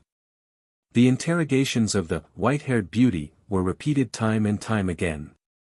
Most of the ordinary gods in the gymnasiums and the family clans did not know what happened in Hushvale city yesterday. However, they could guess that something big must have happened in Hushvale city. Otherwise, the streets wouldn't be filled with divine guards. Hushvale city had entered an unprecedented state of vigilance. The most prosperous streets were visited by the divine guards. As the search circle narrowed, the divine guards gradually moved towards the more desolate and impoverished districts. It was obvious that they were not going to let go of every corner of Hushvale city. It was at this moment that Han Shuo and Rose stealthily left the desolate gymnasium and headed towards the bustling street where the God Swamp Pharmacy was located. After exiting the desolate district, Han Shuo immediately used his demon generals to detect the presence of divine guards everywhere. Compared to last night, even with the help of his demon generals, Han Shuo and Rose found it much more difficult to move. They had to be extremely careful in order to avoid the endless stream of divine guards. On the way to the God Swamp Pharmacy, even Rose appeared rather nervous. As a mid-stage high god, Rose's hearing was extraordinary. She could hear the voice of the white-haired beauty coming from the mouth of the divine guards not far away. Not only was Rose furious, but she also felt rather uneasy. There were many times when Rose tried to dissuade Han Shuo from going to the God Swamp Pharmacy. She felt a strong sense of danger from the number of divine guards they encountered along the way. The more prosperous the street, the more divine guards there would be. The checkpoints would appear again and again. Recklessly entering the God Swamp Pharmacy was no different from seeking death. However, when Rose wanted to dissuade Han Shuo from going to the God Swamp Pharmacy, she saw Han Shuo's determined and confident expression. For some reason, Rose felt that the journey wasn't particularly dangerous. It was as though nothing would go wrong with Han Shuo by her side. Vaguely, Rose even felt a little excited. She was looking forward to the upcoming danger. The closer one got to the God Swamp Pharmacy, the more divine guards one would encounter on the streets. As the most important crime scene of yesterday's murder case, the God Swamp Pharmacy was naturally the place where the divine guards were most vigilant in their search. The chief of the 6th Corps was also searching the area. He was like a ferocious beast that had gone berserk, cursing and swearing all the way. If it weren't for the fact that the 5th Corps was out of sight, Han Shuo wouldn't have brought Rose to the God Swamp Pharmacy. Of course, without his demon generals, Han Shuo wouldn't have been able to get close to the God Swamp Pharmacy without alerting any divine guards. With the experience of yesterday's assassination, Han Shuo knew every corner of the God Swamp Pharmacy. As soon as they approached the area, Han Shuo started searching for any concealment he could find. As Han Shuo and Rose possessed extraordinary strength, as long as there was something that could hide their bodies, the divine guards who were weaker than them wouldn't be able to detect their auras. Rose cultivated in the energy of darkness. She deliberately released a faint dark mist. In the middle of the night, with the help of the faint dark mist Rose released, Han Shuo and Rose searched for concealment step by step. After a tremendous amount of effort, they finally arrived at the vicinity of the God Swamp Pharmacy. Unlike the day before, they were still quite a distance away from the God Swamp Pharmacy. As there were many divine guards patrolling around the God Swamp Pharmacy, Han Shuo had no means of concealment. It would be impossible for them to pass through the God Swamp Pharmacy unimpeded. Therefore, they had no choice but to lie low in the distance. After killing Avery and his party the day before, Cauldron Spirit had gained a few dozen more demon generals. As Avery possessed high god strength, it would take a little longer to refine a demon general of the highest grade. Therefore, he couldn't use it for the time being. Han Shuo placed Shuo, the little demon general with meager strength, far away from the chief of the 6th Corps and the God Swamp Pharmacy with the demon generals refined from Eugene's high god divine souls. This time, Han Shuo didn't dare to act rashly because he guessed that Hasling should be inside the God Swamp Pharmacy. Hasling possessed extraordinary strength. Even the demon generals refined from Eugene's high god divine souls would be discovered if they were to approach Hasling. Before confirming their target, Han Shuo didn't want any accidents to happen. Gradually, the two demon generals passed through the divine guards who were vigilantly looking around and entered the God Swamp Pharmacy. The process was much smoother than the previous time. As soon as the two demon generals entered the God Swamp Pharmacy, they immediately saw Hasling standing on top of a building in the distance. He was pondering something with his brows lowered. With such a major incident happening in Hushvale City and the God Swamp Pharmacy being the main crime scene, Hasling had an undeniable responsibility. In order to show the city lord that he was wholeheartedly working for Hushvale City, Hasling removed all the boundaries and seals around the God Swamp Pharmacy. He did not hide or plot anything but stood at the most conspicuous spot in the God Swamp Pharmacy, as though trying to show that he was open and aboveboard. All of Hushvale City's divine guards were on full alert. In addition, Hasling did not know that he was also Han Shuo's main target. Therefore, he was not worried about his own safety at all. Although he put on a worried face, he was actually overjoyed. He had been planning and plotting for many years for the sake of dealing with the House of Saint. How could he not be excited to see the city lord of Hushvale City so irascibly declare war? As soon as the demon generals entered the God Swamp Pharmacy, they immediately saw Hasling standing proudly at the highest point. His hair was white and his face was as fair as jade. Han Shuo immediately confirmed that it was indeed Hasling. He turned to Rose and said, "Found him." "Where is he?" Rose stared blankly. She did not expect that Han Shuo would be able to find his target so quickly. Han Shuo pointed at the tallest building in the distance and smilingly said, "He's at the top of that building. We are too far away from him. You won't be able to see him. Right now, we should be thinking about how to approach that building stealthily and kill Hasling. The area around God Swamp Pharmacy is vast and empty. There is no place to hide. It is almost impossible for us to avoid the eyes and ears of all the divine guards. I think we should wait for a while." Rose looked around and bunched her brows. She was certain that under such circumstances, it would be impossible to approach the building stealthily. If only Earth Elite Zombie was here, Han Shuo suddenly thought to himself as he gazed at the building in the distance. He started to miss the days when he had the 5 elite zombies by his side. Given the current circumstances, he would not be able to avoid detection by the divine guard stationed in Hushvale City even if he flew there. The only way he could approach the place without alerting anyone was to use Earth Elite Zombie's ability to burrow into the ground. However, Earth Elite Zombie and the others did not stay by his side as they wished to improve their strength. "I don't want to sit around and wait for death. We don't have much time." Han Shuo shouted calmly as he stared at Hasling with his 2 demon generals. "Under such circumstances, how do you think we can approach the building stealthily?" Although Rose admired Han Shuo a little for being so persistent, she still told him the truth and told him that they had no chance. Han Shuo did not say a word. Strange lights flashed through his eyes. His brain was spinning rapidly as he tried to come up with a solution. After a long while, the corners of Han Shuo's mouth curved into a confident smile. He laughed and said, "I got it." "What do we do?" Rose was startled.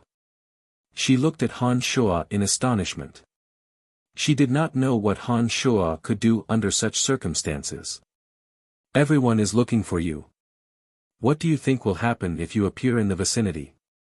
asked Han Shuo in a faint smile. Rose's heart turned cold. She put on a dejected face and did not look at Han Shuo. She lowered her head and softly said, "You want me to lure them away? I don't think I can escape from the pursuit of the entire Hushvale City without your help. Master, are you trying to send me to my death?" Ever since Han Shuo had subdued Rose, Rose had never addressed him as master without Han Shuo's explicit orders. But now, for some unknown reason, Rose actually addressed him as master. Perhaps she was disheartened and had lost all hope. Han Shuo immediately knew that Rose was thinking the wrong thing. But for some unknown reason, when he saw Rose's dejected expression, Han Shuo felt a little sorry for her. He shook his head and cast away the strange feeling in his heart. Then, he said in a cold voice, "I have never thought of sending my own people to their deaths." Upon hearing Han Shuo's words, Rose, who had a dejected expression on her face, suddenly raised her head in pleasant surprise and asked, "Then what do you plan to do?" A demon head gradually materialized. Han Shuo's eyes sparkled as he stared at Rose. He ordered, "Take off the headscarf." Rose was somewhat uncomfortable under Han Shuo's intense gaze. She avoided Han Shuo's gaze and took off the headscarf. Her silky silver hair flowed out and hung down to her waist. Han Shuo stared at Rose. Rose's expression became more and more strange. She didn't know why Han Shuo's gaze was so strange at this time. Suddenly, Rose covered her sexy lips in panic, fearing that she would scream.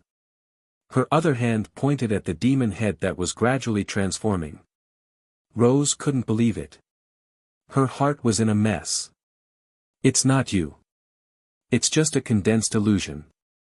"How is it?" "It's very realistic, isn't it?" Under Han Shuo's mental manipulation, the demon head took on the appearance of Rose. Her beautiful silver hair was very eye-catching. Rose looked at Han Shuo and nodded repeatedly. She was so astonished that she couldn't utter a word. Anyone who was not mentally prepared for this would be at a loss like Rose. They would not know what to do for a moment. It will lead those divine guards away for you. As long as they keep a suitable distance, those divine guards won't be able to tell the difference between you and the real you. By the time those divine guards discover the difference in aura between you and the demon head, it will have completed its mission and will have vanished into thin air. By then, we will have joined hands to kill Hasling. Explained Han Shuo smilingly. Rose stared blankly for a long while before she finally came to her senses. She cried out in surprise, "That's amazing. Is there any problem now?" Han Shuo, who was in a hurry to get rid of Hasling, asked Rose one last time. "Yes, there's no problem now." Rose suddenly felt rather embarrassed. Perhaps it was because she had misunderstood Han Shuo's plan. Now that she thought about it, it seemed that she had been overthinking. "All right then, I will make my move now. Once those divine guards are lured away, we will immediately go and slaughter them," shouted Han Shuo. The demon head in Rose's form slowly walked out from his hiding spot and rapidly flew towards the God Swamp Pharmacy. The demon head in its tangible form was as light as a feather. It floated towards the God Swamp Pharmacy like a catkin. There were many divine guards in the vicinity. Almost as soon as the demon head appeared, the divine guards discovered Rose. They immediately started shouting. "It's the white-haired woman. It's her. It must be her. How dare she come? The city lord has ordered us to kill them on sight. Don't hold back. Move. Do not let them escape or we will not be able to answer to the city lord." The shouts and shouts of the divine guards broke the silence of the night. Those divine guards who did not see Rose's demon head were alarmed. They came out from their hiding spots and chased after the demon head. As soon as the demon head approached the God Swamp Pharmacy, Rose in her demon head immediately sensed that something was amiss. She immediately turned around and left, disappearing into the distance. All the divine guards became excited. They shouted and chased after the demon head. The divine guards at the entrance of the God Swamp Pharmacy also flew out, shouting and yelling. City Lord of Hushvale City, Hafs, had given them a deadline of 3 days. These divine guards knew that Hafs was a hot-tempered person. If they could not kill the murderer within 3 days, he might reprimand the divine guard chiefs. If their chief were to suffer, they, as subordinates, would not be able to escape punishment. They did not know how badly they would be reprimanded by their chief. Therefore, in order to avoid the worst consequences, the divine guards chased after the demon head as though they were high on aphrodisiacs. In the blink of an eye, the divine guards surrounding the God Swamp Pharmacy dispersed. Their gazes were fixed on Rose as they chased after the demon head. Hasling, who was on top of the tallest building, also noticed the anomaly. He hesitated for a moment but ultimately decided not to give chase. It was the duty of the Hushvale City Divine Guards to hunt down murderers. Although he was very curious, he could only suppress his curiosity. He thought to himself, has that woman gone mad?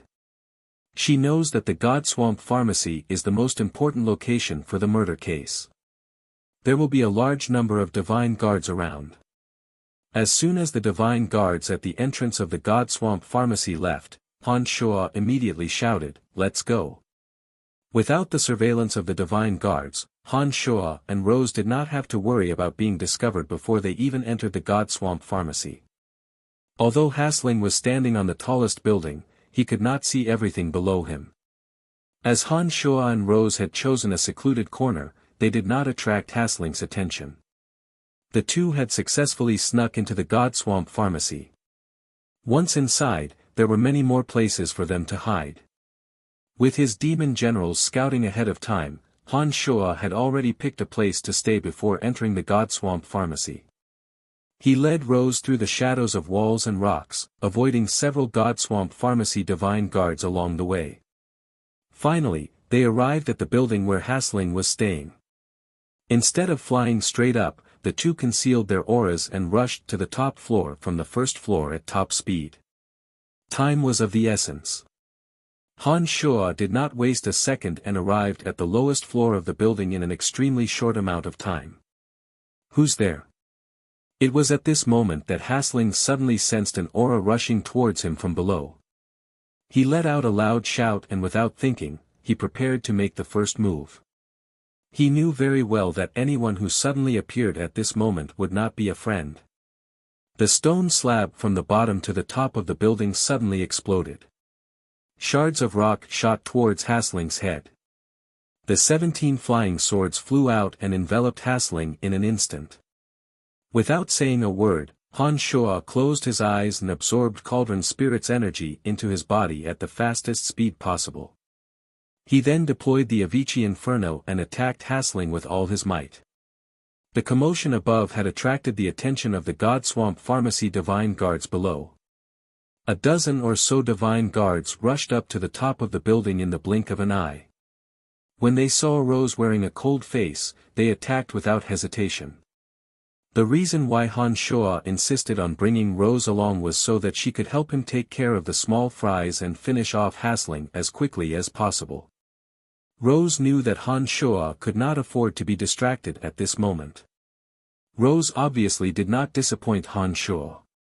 Her long hair fluttered wildly in the wind. The dozen or so God-Swamp Pharmacy divine guards that charged at her were sent flying by Rose's long hair. Arrows of blood shot out from their chests and rained down to the ground. Han Shuo closed his eyes and turned a blind eye to everything around him.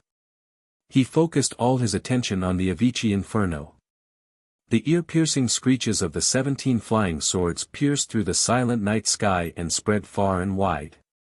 Not far away, many Hushvale City divine guards heard the soul-stirring screeches from the God-Swamp Pharmacy. Some of them seemed to have sensed that something was amiss and hastily returned to the God-Swamp Pharmacy. Hasling's cultivation realm was slightly higher than Avery's. He possessed mid-stage high god strength. He was able to endure the Avicii Inferno for a much longer period of time. He desperately resisted the corrosive power and cold toxins of the 17 flying swords. He shouted, "I recognize you. You are the master of the Celestial Pearl Pharmacy. I recognize you too. You once framed me and nearly caused my Celestial Pearl Pharmacy's downfall in the City of Shadows. Also, you have an extraordinary relationship with the God Hunters, and the God Swamp Pharmacy is the largest pharmacy in the Darkness Dominion. Therefore, you must die today." Han Shuo suddenly let out a low roar and opened his eyes wide. The 17 flying swords that enveloped Hasling suddenly transformed into indistinct shadows that interweaved into a large net that wrapped around Hasling. Han Shuo, who had seen the Hushvale City divine guards approaching with his demon generals, abruptly approached Hasling. Han Shuo summoned all the energy in his body and swung the demon's lair edge at Hasling.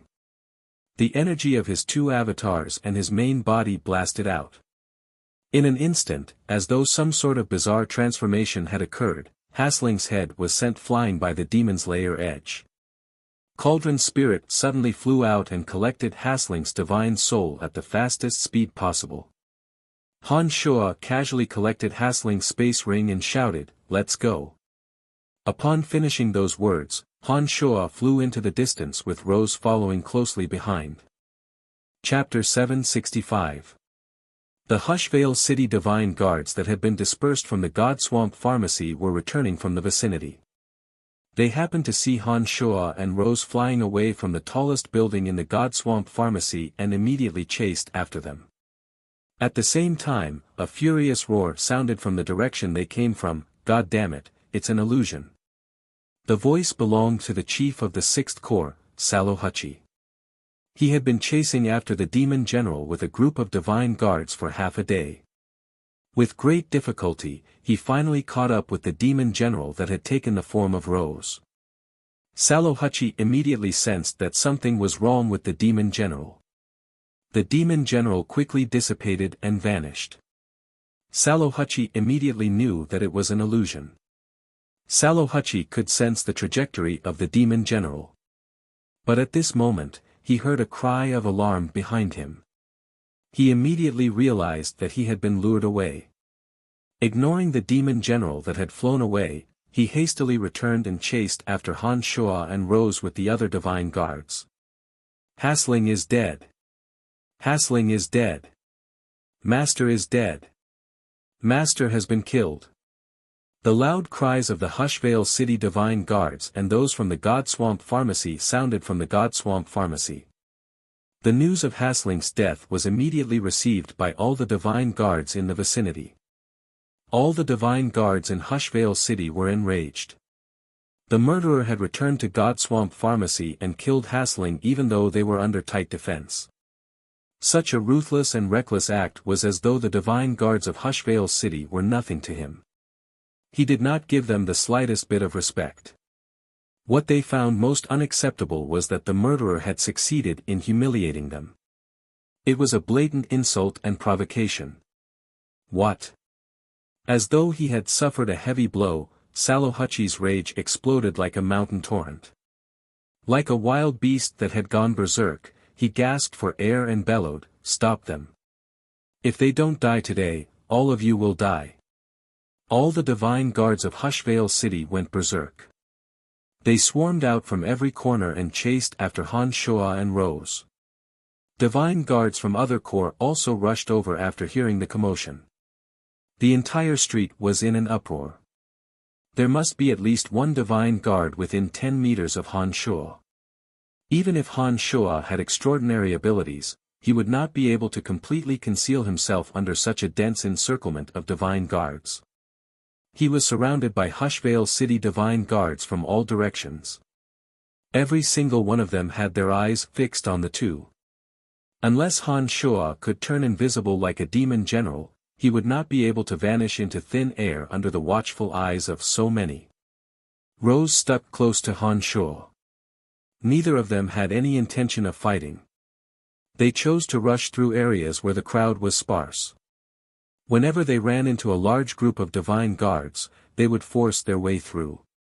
They dared not expose themselves to the encirclement. There were hundreds of divine guards gathered in the street. Once Han Shuo and Rose were temporarily trapped, more divine guards from other Hushvale City districts would rush over. By then, all the experts of Hushvale City would be gathered in one place. If Han Shuo and Rose were trapped, even though Han Shuo and Rose possessed extraordinary strength, it would be extremely difficult for them to fight their way out. Han Shuo had no intention of stopping to fight. Without saying a word, he darted through the shadows of the buildings around him. He tried his best to avoid areas with more divine guards. Even so, there were still divine guards who discovered the two and swarmed towards them from all directions. When that happened, Han Shuo and Rose would immediately look for an opening so that they could escape at high speed. The demon generals that were scattered around the street were constantly moving around and transmitting the whereabouts of all the divine guards to Han Shuo. Han Shuo wore a tranquil face. His mind, and body had reached the state of immobility. He rapidly memorized the reactions of all the demon generals and tried to find the best way to deal with the situation as quickly as possible. Hushvale City was filled with energy towers and boundary towers. The chiefs of divine guards in the city had unique means of communication.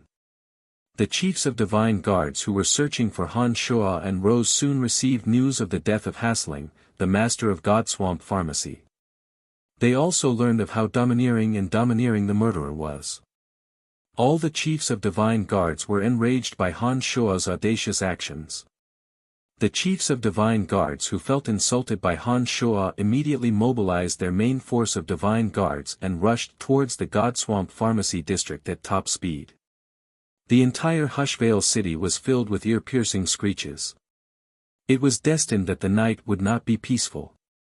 The silent night was filled with divine guards galloping, shouting, and bellowing. Their faces were flushed red, their mouths were cursing, or their faces were gloomy, as though they were full of resentment.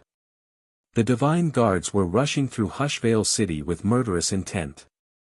Deep into the night, some of the small family clans and ordinary gods in Hushvale City immediately learned that something major had happened in Hushvale City. Everyone became anxious and guarded their homes. Many barriers and seals were activated. The energy towers and barrier towers that provided energy to the entire Hushvale City suddenly lit up. In an instant, the night sky turned bright and clear. Under the dazzling radiance of the energy towers, Hushvale City became as bright as day. With that, Han Shua and Rose were in an even more precarious situation. They could not take advantage of the darkness to avoid being noticed by more divine guards. Their every move and movement would soon be exposed. Rose started to panic. The sudden brightness of the energy towers meant that the two of them had alarmed all the major family clans in Hushvale City. The situation was becoming more and more unfavorable for the two.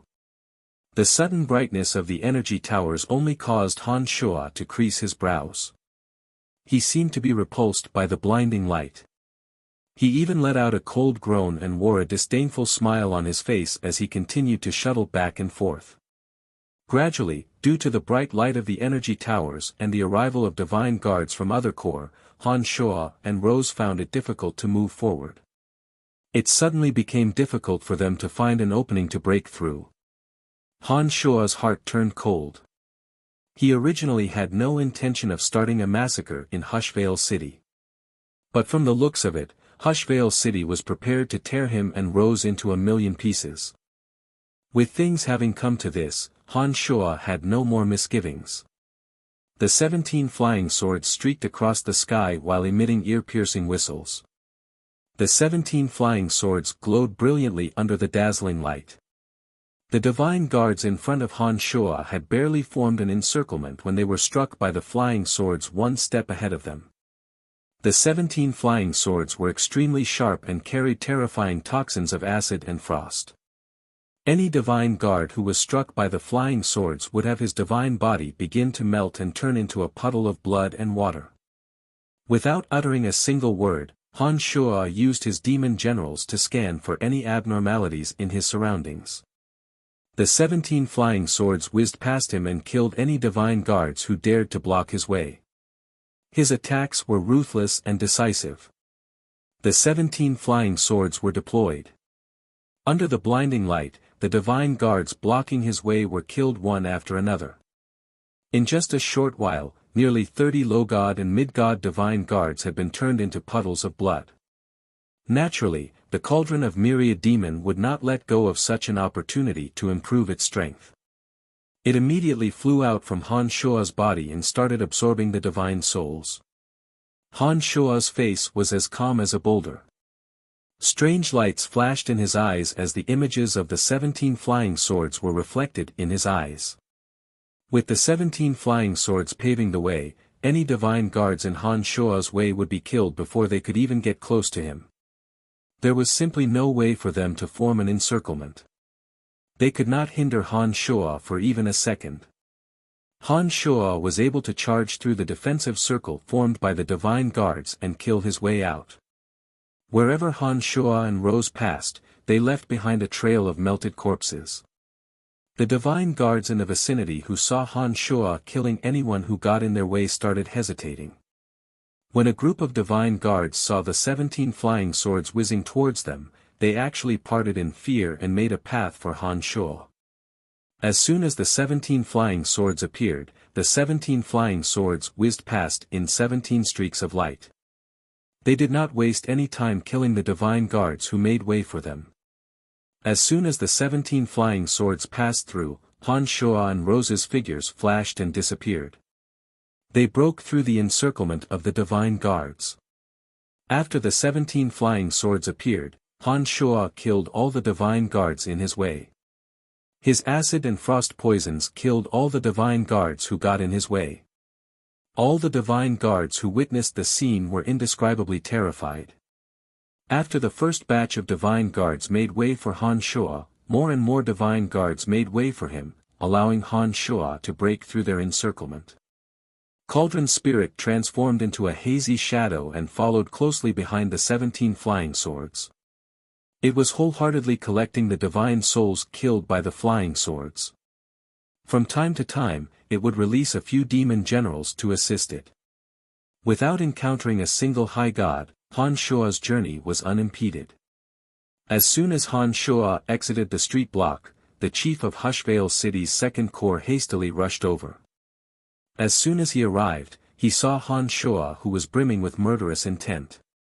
The chief of Hushvale City's second corps was enraged by Han Shua's arrogant behavior. Without saying a word, he dashed towards Han Shua and said in a sinister and cold voice, "Let's see where you can run to now." Han Shua's heart sank when he saw a mid-stage high god charging at him with a large group of divine guards. There were also many divine guards from various regions gathering around him. He hastily changed his direction, evaded the chief of Second Corps, and charged in another direction. Even with the 17 flying swords operating the Avicii Hell to the limit, there was no way Han Shua could kill the mid-stage High God Divine Guard chief in a single exchange. Every second counted. The chief of 6th Corps behind him and the other Divine Guard chiefs from Hushvale City would arrive.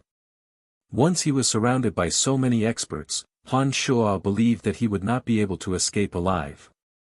Therefore, Han Shua did not waste a single second on the chief of Divine Guards. He evaded the chief and charged from the weaker side. The whistling noises of the 17 flying swords were extremely ear-piercing. The Divine Guards on the other side were caught off guard. In an instant, the 17 flying swords pierced through their abdomens. Their bodies that had yet to melt into puddles of blood were sent flying high into the air. Blood spurted everywhere like arrows. "Don't retreat. Stop him even if you have to die," shouted the chief of Second Corps when he saw that the Divine Guards on the other side were instinctively retreating under the terrifying destructive power of the 17 flying swords. The Divine Guards on the other side, who were initially planning to temporarily retreat, upon hearing the chief of Second Corps' command, made a move. With the determination to die, they unleashed all the divine energies in their bodies. Instead of attacking the 17 flying swords, the divine weapons in their hands flew towards Han Shua, who was charging at them. As Han Shua and Rose were simply too fast and did not slow down in midair, the divine guards who were separated from them did not launch any long-range attacks. This was because they could not keep up with Han Shua and Rose's movements. Even if they tried, they would not be able to achieve anything. After the 17 flying swords were unleashed, the divine guards at the front lines had the opportunity to attack. But under the terrifying destructive power of the 17 flying swords, they were too preoccupied with protecting their own lives that they forgot to attack Han Shua, who was controlling the flying swords. However, after the chief of Second Corps shouted, those divine guards of the Second Corps finally cast aside their fear of death. With the determination to die, they unleashed the divine weapons in their hands with all the divine energies in their bodies, bypassing the 17 flying swords and heading straight for Han Shua and Rose. As expected, the 17 flying swords landed on the divine guards and riddled them with holes. However, the divine weapons that the divine guards had unleashed before their deaths were too much for Han Shua and Rose to dodge. They had no choice but to temporarily stop the battle and defend against the divine weapons. Although the divine guards were only mid-gods, the all-out attacks they had unleashed before their deaths were not to be underestimated. Although Han Shua and Rose managed to neutralize all the divine weapons, they were also delayed. In just a few short seconds, nearly 100 divine guards had surrounded Han Shua and Rose.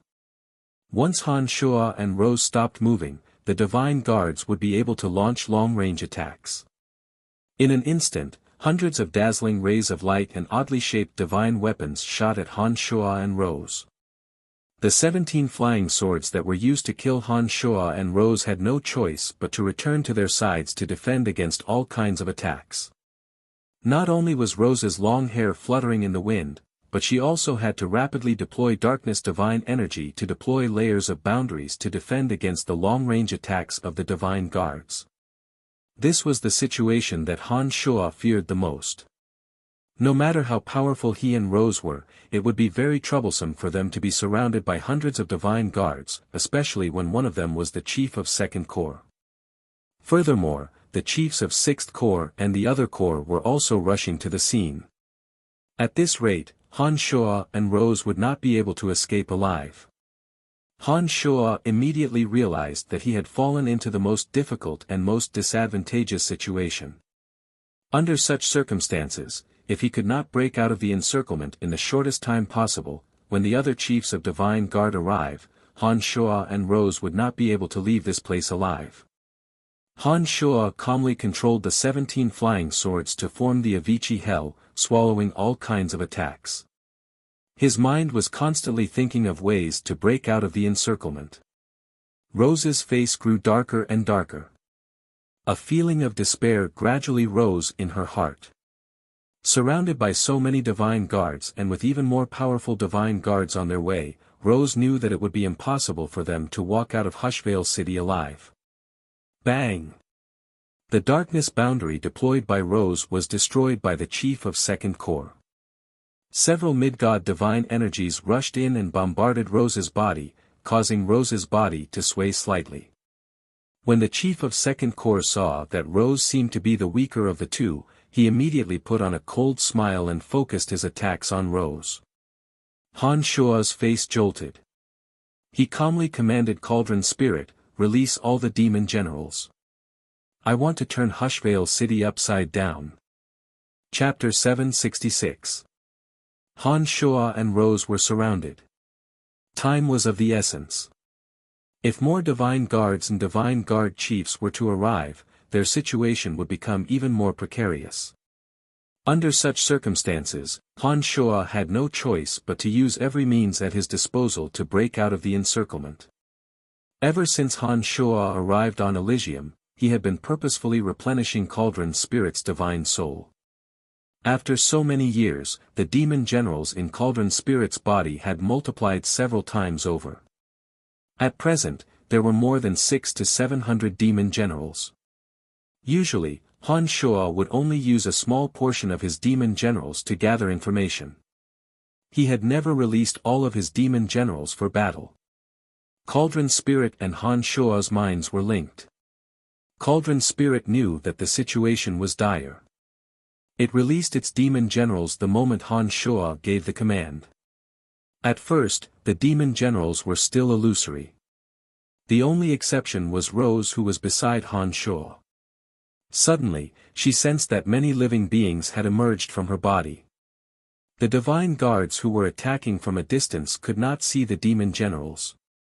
In an instant, phantoms that were hard to see with the naked eye started dispersing in the middle of the divine guards attacking Han Shuo and Rose. It was at this moment that Cauldron Spirit commanded his demon generals to attack.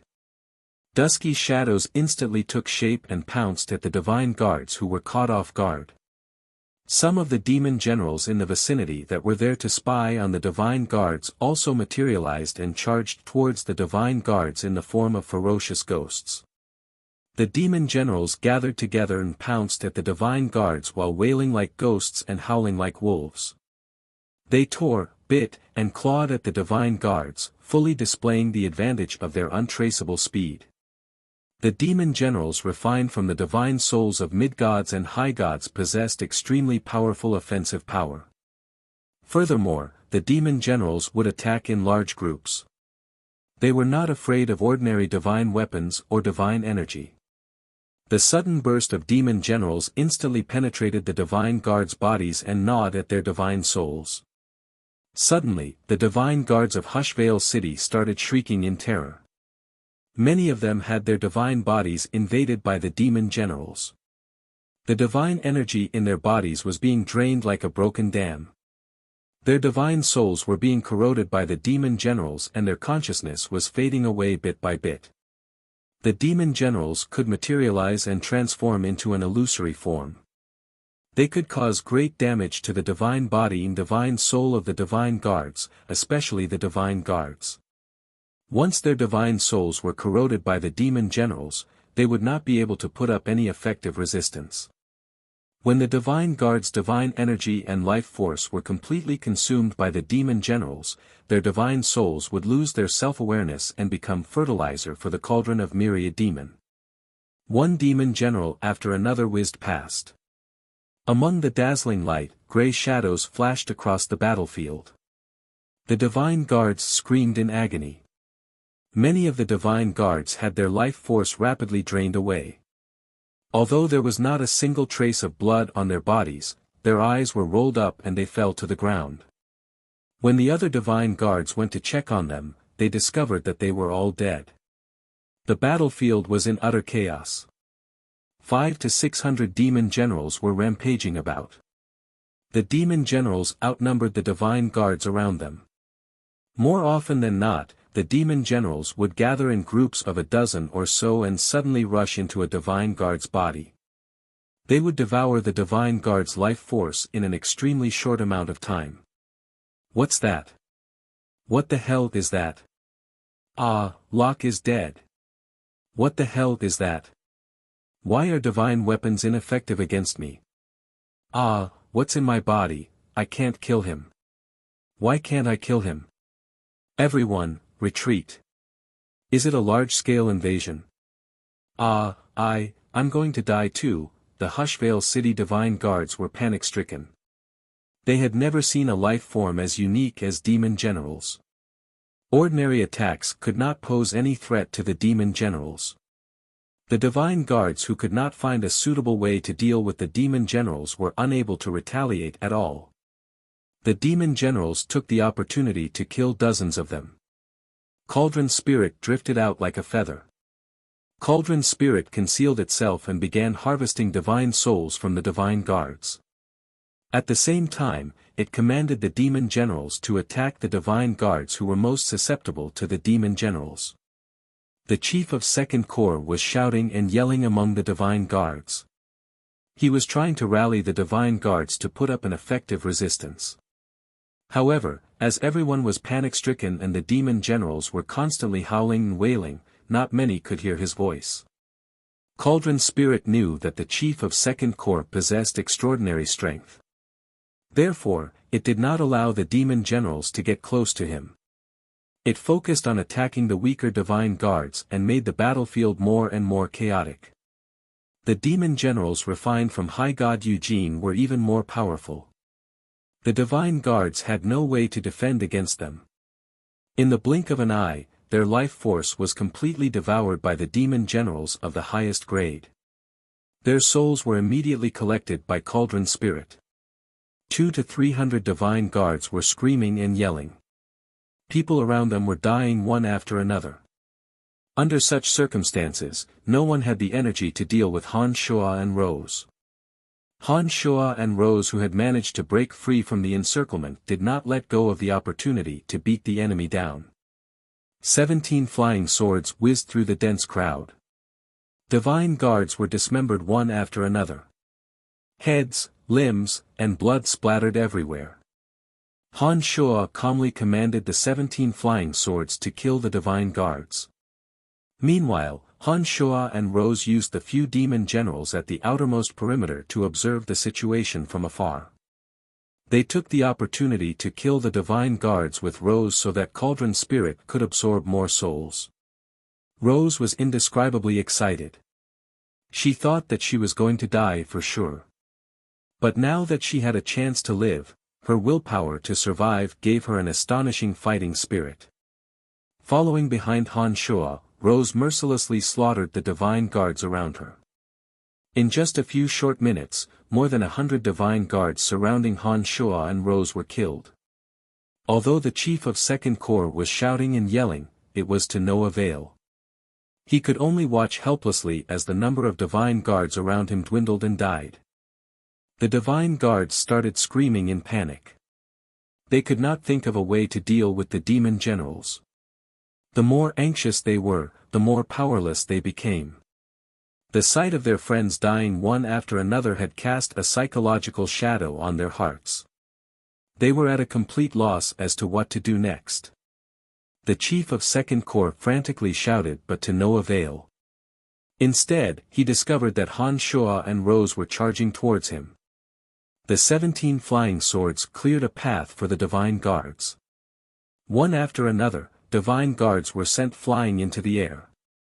Dozens of demon generals swarmed over like a dark cloud behind Han Shuo. The chief of Second Corps was greatly shocked. Rose's long hair fluttered in the wind. She had injected her darkness divine energy into her hair. Her hair was as sharp and cold as needles. All the divine guards that were struck by her long hair were instantly pierced through. They fell to the ground, dead. The chief of Second Corps wore a gloomy face as he stared blankly at Han Shuo and Rose approaching him. His mind was racing to come up with a solution. A few dozen seconds later, the chief of Second Corps decisively retreated. He had given up on fighting Han Shuo and Rose head-on. Physical attacks won't work. Use the divine energy and flames in your body to attack. Those things are afraid of cold and fire. They are also afraid of the distortion of divine energy. Suddenly, a divine guard among the crowd shouted. He had unintentionally found a way to deal with the demon generals. The divine guards who had been helpless against the demon generals all this while immediately started attacking the demon generals according to the divine guards method. Immediately, they discovered that the demon generals were retreating in fear. Some of the demon generals that failed to escape in time would even shriek strangely after being burned by the flames. They seemed to have sustained some injuries. With that, the divine guards were no longer at a loss. They started using the new method to deal with the demon generals. The remaining divine guards had found the weakness of the demon generals and the number of casualties sharply decreased. Those divine guards who had their bodies invaded by the demon generals would burn the demon generals with their flames. The demon generals would flee before their divine bodies were charred black.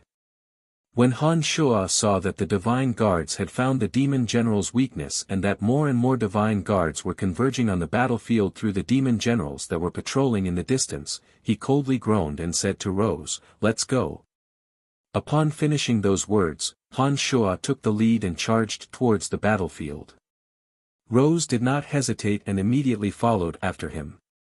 Several hundred demon generals gathered like a large dark cloud that covered the 17 flying swords. They cleared a path in front of Han Shuo. The few scattered divine guards who tried to block their way were either killed by the demon generals or killed by the 17 flying swords. Han Shuo and Rose were unimpeded. Every living being had a weakness. Nothing was invincible. Demon generals were no exception. However, even if demon generals were afraid of cold and fire, several hundred demon generals could easily entangle a single person to death. It was just like how a swarm of locusts and ants in the desert would not be scary if they were alone. Anyone could easily pinch an ant or a locust to death. However, if a swarm of tens of thousands of locusts and ants were to charge at them, they would have no choice but to retreat or be gnawed to death. Therefore, with several hundred demon generals and the 17 flying swords hidden in the dark cloud, the divine guards who tried to block their way were all annihilated on the spot. Han Shuo and Rose were able to escape the encirclement. With the help of a few dozen invisible demon generals, Han Shuo and Rose took advantage of the fact that the encirclement had yet to fully take shape. They chose areas with fewer divine guards and slaughtered their way out of the encirclement. Then, without saying a word, they charged towards the city gate they came from. The night was even crazier than the night before. Han Shuo believed that if he didn't leave tonight, the patriarchs of all the major family clans in Hushvale City would be mobilized. Perhaps even the city lord of Hushvale City would join the fray. Han Shuo did not believe that he alone could fight against everyone in an entire city.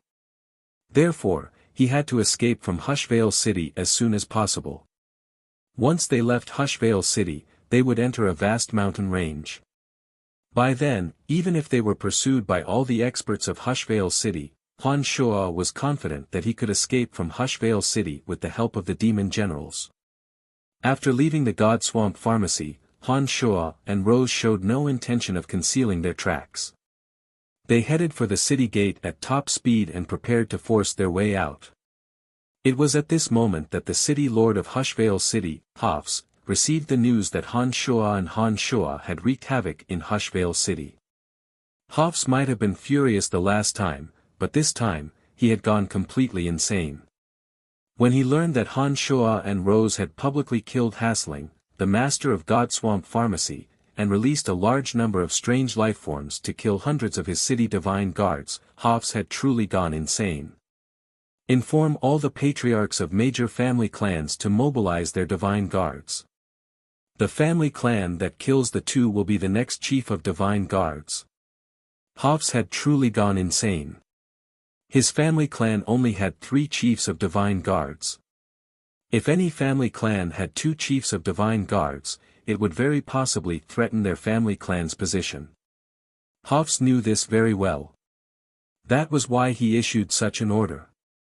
Patriarch, how can we do that? An elder of the house of Hafli immediately objected. Cut the bullshit. Send the message immediately. Roared Hafs. He left the house of Hafli and led the most elite divine guards of the house of Hafli to the streets of Hushvale City. They rushed towards the city gate according to the message transmitted by their chiefs of divine guards. Hafs, like Wallace, possessed late-stage high god strength of darkness. For many years, Hafs had never personally participated in a battle. This time, he was truly infuriated. He wanted to capture Han Shua and Rose and tear them to pieces. Although Hushvale City was ranked last among the 7 cities of the Darkness Dominion, no one had ever dared to bully him. This time, Han Shua and Rose had wreaked havoc in Hushvale City and massacred everyone in Hafs' domain. Even until now, no chiefs of divine guards had been able to apprehend the duo. Hafs was clearly infuriated. Hushvale City's strength was inferior to the other 7 cities to begin with, and it had not accumulated much strength over the years. After the massacre by Han Shua and Rose, Hushvale City's strength would be greatly diminished. If Hushvale City were to allow Han Shua and Rose to escape from Hushvale City alive, there would be no hope for Hushvale City to rise again. Perhaps even the Overgod of Darkness would think that Hushvale City was incompetent and kill him. The 3 Overgods of Death, Destruction, and Darkness were warlike Overgods. Their requirements for their subordinates were very simple: submit to them and become as strong as possible.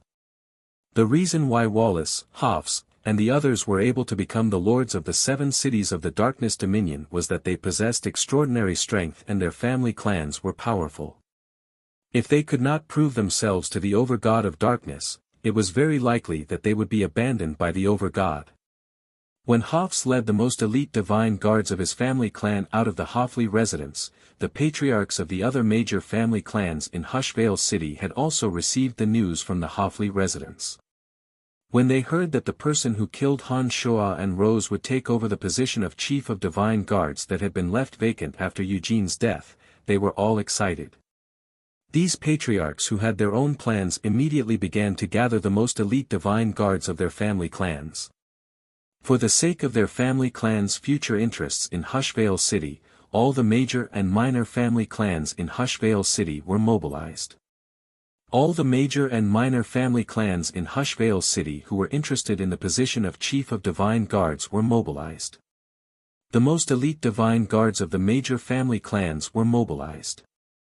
Hushvale City, which had not yet calmed down, was plunged into an even greater commotion. Some of the ordinary gods in the city who did not know what was going on were indescribably shocked. They thought that the Dominion of Life and the Dominion of God of Light had launched a large-scale invasion. Hushvale City was in chaos. Rumors were flying everywhere. There were many different versions of the actions of the major family clans. Some of the divine guards who knew the details had exaggerated the strength of Han Shua and Rose, adding a layer of mystery to the duo. Chapter 767. Han Shua and Rose had no idea that the gods in Hushvale City were panicking because of them.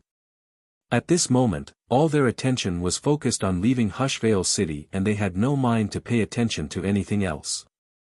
Although Hushvale City was huge, the two of them were rapidly approaching the city gate they had come from as they hurried on without any hesitation.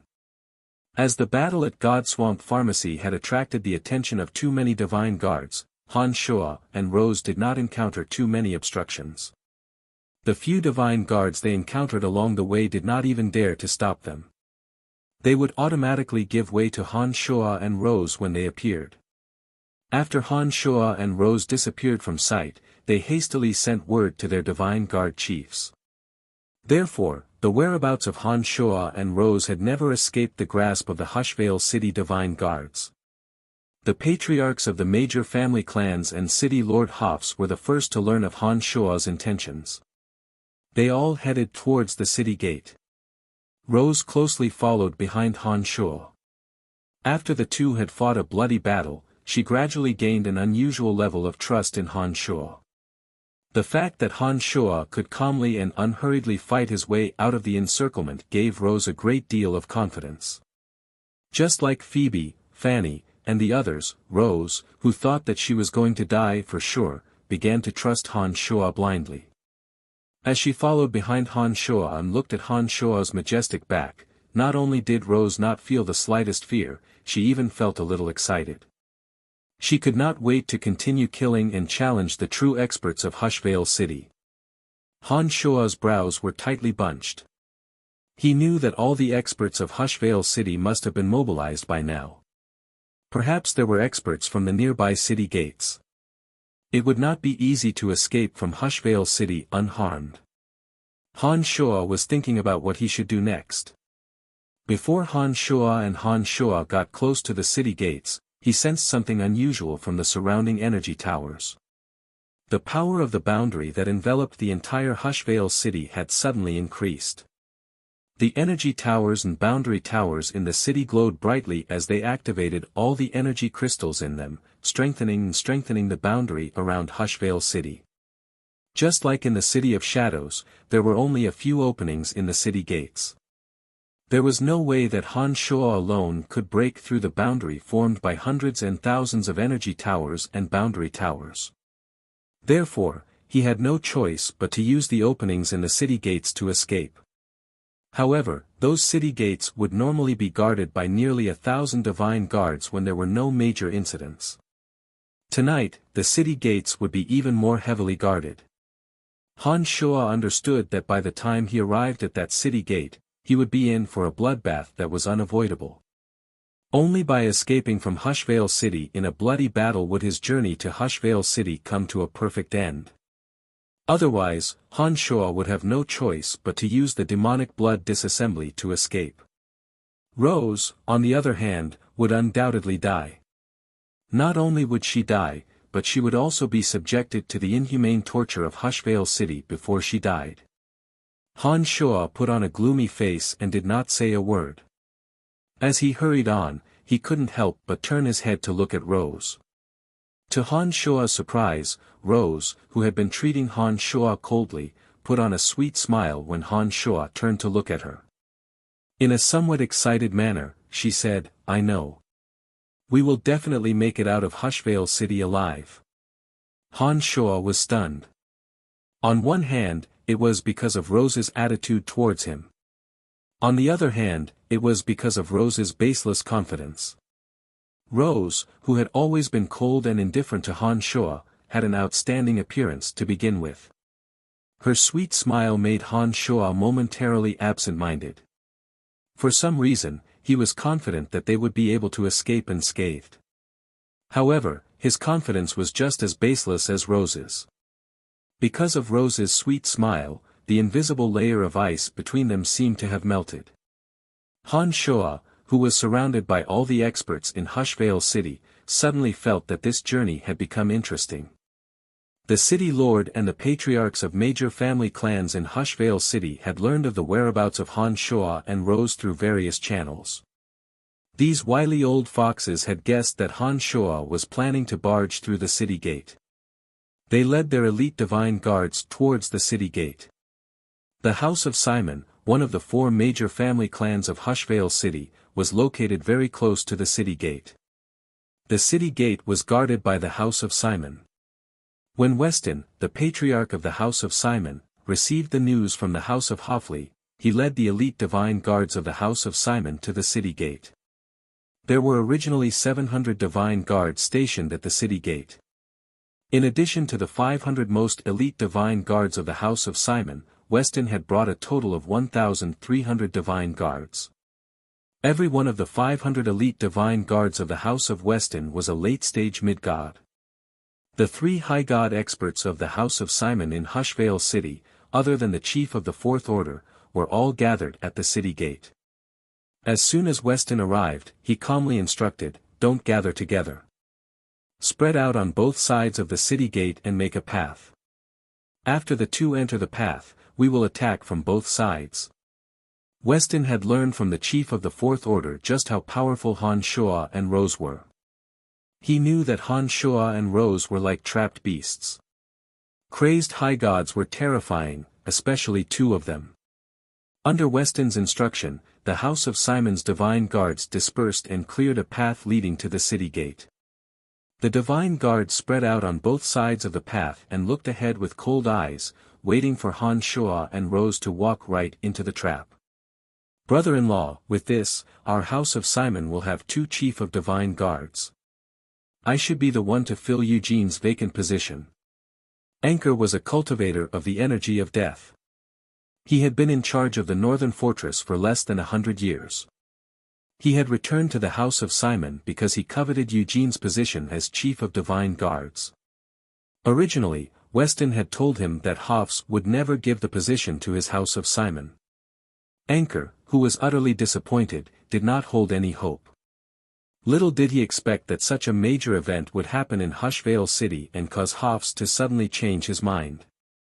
Anchor was rather excited and couldn't control his emotions. Weston shot a glance at Anchor and said in a deep voice, "That will have to wait for the 2 to kill. Don't think that this matter is in the bag. Who knows, there might be an accident along the way." Anchor chuckled, shook his head, and replied, "What accident can there be? Even if the 2 of them possess the strength of the city lord, it will be impossible for them to break out of our encirclement of more than 1,000 men. Besides, we have 500 of our House of Simon's most elite divine guards with us." After hearing Anchor's words, Weston, who had been calmly waiting for Han Shua and Rose to arrive, felt that Anchor's words made sense. He was very confident in the elite divine guards of his House of Simon. There was no way that the 2 of them could break out of the encirclement. "I'm not worried that they will break out of the encirclement." Weston put on a faint smile and said, "I'm just worried that the 2 will immediately turn around and leave. That way, the other family clans will benefit from it." Anchor stared blankly for a moment before he agreed, "That's right. We have more than 1,000 men here. As long as they aren't fools, they will definitely retreat after they get here. Brother-in-law, it seems that we should give them some hope. Otherwise, the other family clans will benefit from it." Weston nodded, thought for a moment, and instructed, "4th team, 6th team, and 7th team, spread out further. Find a building and hide yourselves. 1st team and 2nd team, stay at the city gate. Don't scare the intruders away." Following Weston's instructions, the elite divine guards of the House of Simon spread out even further. They did their best to hide themselves in buildings and followed Weston's instructions. Soon, the House of Simon's divine guards became more and more dispersed. Many of their divine guards also disappeared into the darkness. Weston was secretly relieved. He waved his hand and said, "Come, let's go to the energy towers nearby. Don't let anyone know that we have already arrived. We don't want them to retreat without a fight." Anchor and another high god of the House of Simon, Chandler, nodded in agreement after hearing Weston's words. They hastily followed Weston and hid in the energy towers nearby, fearing that they would alert the enemy and ruin their plan. Just as the House of Simon's divine guards made their arrangements, Han Shua and Rose arrived. Han Shua sneered coldly in his mind. The demon generals who arrived ahead of Weston had heard every word of their conversation.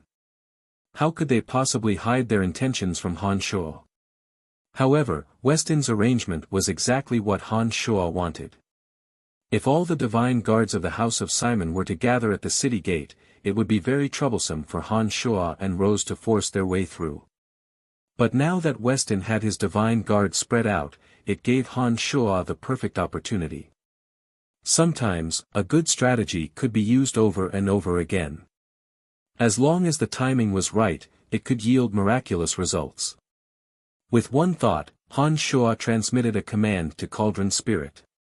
The two demon generals transformed into Han Shuo and Rose and charged towards the city gate. As soon as they arrived at the area, the two demon generals were startled. They vigilantly gazed at the place where the House of Simon divine guards were hiding. Han Shuo and Rose's faces jolted. They glanced at each other and turned around at the same time. The expressions on their faces were impeccable and flawless even when viewed from afar. Weston and Anchor's hearts sank. They fixed their gazes on Han Shuo and Rose and saw the changes in the demon general's expressions. They are indeed experts. They had discovered the divine guards hiding in the dark as soon as they arrived. It seems that the situation is not looking good.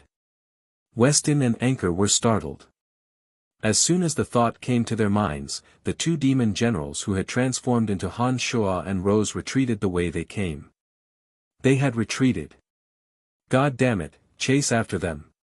Before Weston could react, Anchor, who was waiting to take over Eugene's position as Chief of Divine Guards, took the lead and charged out of the energy tower. Those divine guards who were hiding in the dark immediately followed Anchor and chased after the two demon generals. Rose put on a delighted face and softly cried out, "We did it." Han Shuo was as calm as ever. Using his two most powerful demon generals, he saw that Weston did not follow Anchor out of the energy tower. This patriarch of the House of Simon was clearly not an impulsive person. Perhaps he had discovered something unusual, but not only did Weston not follow Anchor out of the energy tower, he even instructed, Team 1, Team 2, and Team 5, stay here. This is the only way for them. They won't give up so easily. If they missed this golden opportunity, the city gates of Hushvale City would be locked even tighter and the security would be even tighter. Weston believed that Han Shuo and Rose would not let go of this opportunity to break out of the encirclement tonight. Therefore, he did not go out with Anchor. As the two demon generals were rather far away, Weston did not know that Han Shuo and Rose were just illusions.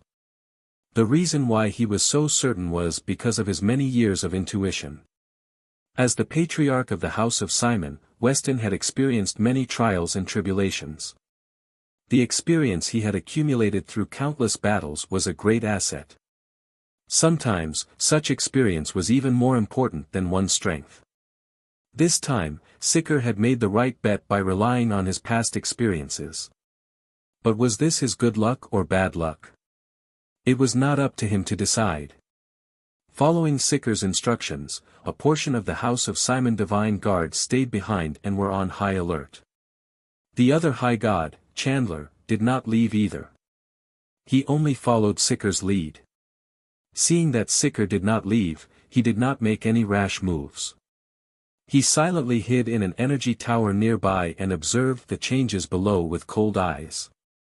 There are still some who have not left. Rose had also noticed the danger at the city gate. She said in a low voice, and it seems that there are more than just those divine guards at the city gate. Something is not right. There are two high gods hiding in the two energy towers nearby. Han Shuo pointed at the two energy towers and said in a low voice, "We don't have the time to compete with them in patience. The experts from the other major family clans of Hushvale City should be converging on this place. We have to get there before Anchor returns. Be careful, the high gods in the two energy towers might suddenly attack. Don't let them injure you." "Ready to move?" asked Rose in a rather excited manner. Han Shuo nodded indifferently. The demon generals that were hiding in the dark started drifting towards the House of Simon's divine guards that were hiding at the city gates. After the demon generals turned invisible, they carefully avoided the two high gods Simon and Chandler. Therefore, they did not attract the attention of the divine guards hiding at the city gates. "Let's go," shouted Han Shuo in a deep voice. With an ice-cold face, he dashed towards the city gate at top speed. They have come. Weston's pupils contracted. He was overjoyed. He immediately focused all his attention on Han Shuo and Rose, who had appeared out of nowhere. He was ready to attack at any moment. Those House of Simon divine guards hiding in the dark were all excited. They were greatly impressed by their patriarch Weston's judgment. They were not the least bit afraid when they saw Han Shuo and Rose charging at them. They felt that under Weston's leadership, they would surely be able to slay Han Shuo and Rose. Following Weston's instructions, the path leading to the city gate was deliberately left open for Han Shuo and Rose to enter. Han Shuo knew what Weston was planning. However, he had no other choice. He had to force his way out of the city gate. Therefore, he had to go through that path. 17 flying swords whistled across the sky. Amidst the scalp-numbing whistling noises, Han Shuo and Rose followed behind the 17 flying swords. Han Shuo knew that there were many divine guards lying in ambush around the path. The 17 flying swords, as though they had eyes of their own, purposefully flew towards the secluded corners and killed the divine guards who thought they were hiding. At the same time, the demon generals that were scattered around the divine guards materialized into blurry shadows and attacked their targets. Caught off guard, many divine guards of the House of Simon were struck by the demon generals and killed in an instant. The ghostly wails and wolf howls resounded. Although the divine guards knew the weaknesses of the demon generals beforehand, they were powerless against the sudden attack. The demon generals usually attacked in large groups and did not give the divine guards any chance to react. They were killed in an extremely short period of time. The elite divine guards of the House of Simon were hiding in the dark. However, Han Shuo's attacks seemed to have eyes of their own as they targeted those divine guards who were hiding in the dark. The demon general's sudden transformation was even more stealthy than the divine guards. The divine guards were caught off guard and let out miserable shrieks. Weston wore an astonished face on his energy tower. He did not expect that Han Shuo could have such miraculous foresight. Seeing that the divine guards hiding in the dark were being ambushed by the demon generals, Weston immediately issued a new order: stop hiding and come out. These two are determined to break through the city gate today. I would like to see how they are going to kill their way out. Han Shuo and Rose advanced at high speed. They constantly dealt with the long-range attacks from the divine guards around them. Han Shuo released the Jade Flame Shuttle, Poison Dragon Cloud Net, Green Phosphorus Gravel, and Banner of Hallucination, and sent them flying towards the divine guards in all directions. The Jade Flame Shuttle whizzed past while the Poison Dragon Cloud Net descended from the sky. The poisonous cloud was as corrosive as the 17 flying swords. The Green Phosphorus Gravel incinerated anything it came into contact with. The Banner of Hallucination had folded the figures of Han Shuo and Rose into many different shapes. In an instant, many divine guards were affected by the Cyan Demon Blaze Shuttle, Venomous Dragon Cloud Net, and Green Phosphorus Sand. The demonic weapons that Han Shuo had repeatedly tempered were more and more vicious than the last. They were extremely lethal to their divine bodies and divine souls. For a moment, the divine guards were thrown into confusion. Many of them were engulfed in flames. Some were impaled by the Cyan Demon Blaze Shuttle, while others were entangled by the Venomous Dragon Cloud Net and turned into skeletons. The Banner of Hallucination had folded into many different shapes. The attacks coming from all directions were indistinguishable. The pressure on Han Shuo and Rose was greatly reduced. They continued to charge forward. With the support of the many demonic weapons, the two arrived at the city gate in no time. There were naturally more divine guards at the city gate. The city gate was locked from the inside. It became Han Shuo's last hurdle. Han Shuo took out a large handful of pearls of annihilation and threw them at the city gate without even looking at them. Ever since he had used the pearls of annihilation, Han Shuo had become very interested in explosive demonic weapons. He had learned a new method from Cauldron Spirit that increased the power of the pearls of annihilation by several times. After throwing a large handful of pearls of annihilation, the entire Hushvale city seemed as though it was about to collapse. Earth-shattering explosions sounded from the city gate. Many divine guards were sent flying in all directions. It was a gruesome sight to behold. The city gate was blasted open by the dozens of pearls of annihilation. Chapter 768. The violent explosion from the city gate instantly blasted dozens of divine guards into pieces of flesh and blood. The earth-shattering rumble alerted everyone nearby. The city gate of Hushvale City could not withstand such a violent explosion and was blasted wide open. "Run!" shouted Han Shuo in a deep voice. He raised the power of his various demonic weapons to the limit and attacked the House of Simon divine guards that were surrounding them from the dark. Weston and Chandler flew down from the energy towers and attacked Han Shuo and Rose at the same time. The 17 flying swords suddenly appeared in front of Han Shuo. The 17 flying swords interweaved into a curtain of light that completely blocked the area in front of Han Shuo, preventing Casey and Chandler from attacking. Rose knew that Han Shuo's main purpose was to buy time for her. As long as Weston and Chandler were stopped, the ordinary divine guards with their demonic weapons and demon generals wouldn't be able to effectively stop her. Despite being in such a perilous situation, Han Shuo was willing to take the risk to buy time for her. This gave Rose a wonderful feeling. She turned her head to look at Han Shuo, who was wearing a cold and callous face as he intercepted Weston and Chandler with his 17 flying swords. Traces of gratitude appeared in Rose's eyes. She turned around and left. While Han Shuo was obstructing Weston and Chandler, and while the divine guards around her were being bombarded by demon generals and demonic weapons, Rose successfully passed through the broken city gate and arrived outside of Hushvale City. The 17 flying swords crisscrossed and suddenly stopped above Han Shuo's head. Han Shuo's heart sank. He immediately turned around and flew out of Hushvale City. "Go to hell!" A furious roar sounded from afar. A jet-black spear streaked across the sky like a bolt of black lightning. It carried an astonishing amount of darkness energy and suddenly attacked Han Shuo. As soon as Weston and Chandler heard the roar behind them, they simultaneously launched attacks at Han Shuo with all their might in an attempt to stop Han Shuo. Weston was a mid-stage high god and Chandler was an early-stage high god.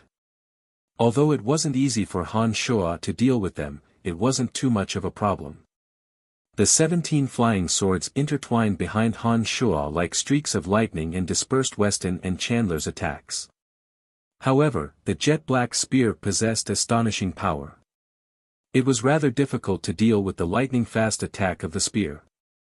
At this moment, with so many divine guards surrounding the city gate, if Han Shuo were to turn around and deal with the spear behind him, he might not have the chance to leave the city.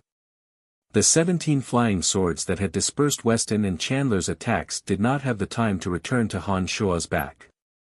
However, the spear was still flying at him like a shadow. Han Shuo steeled his heart.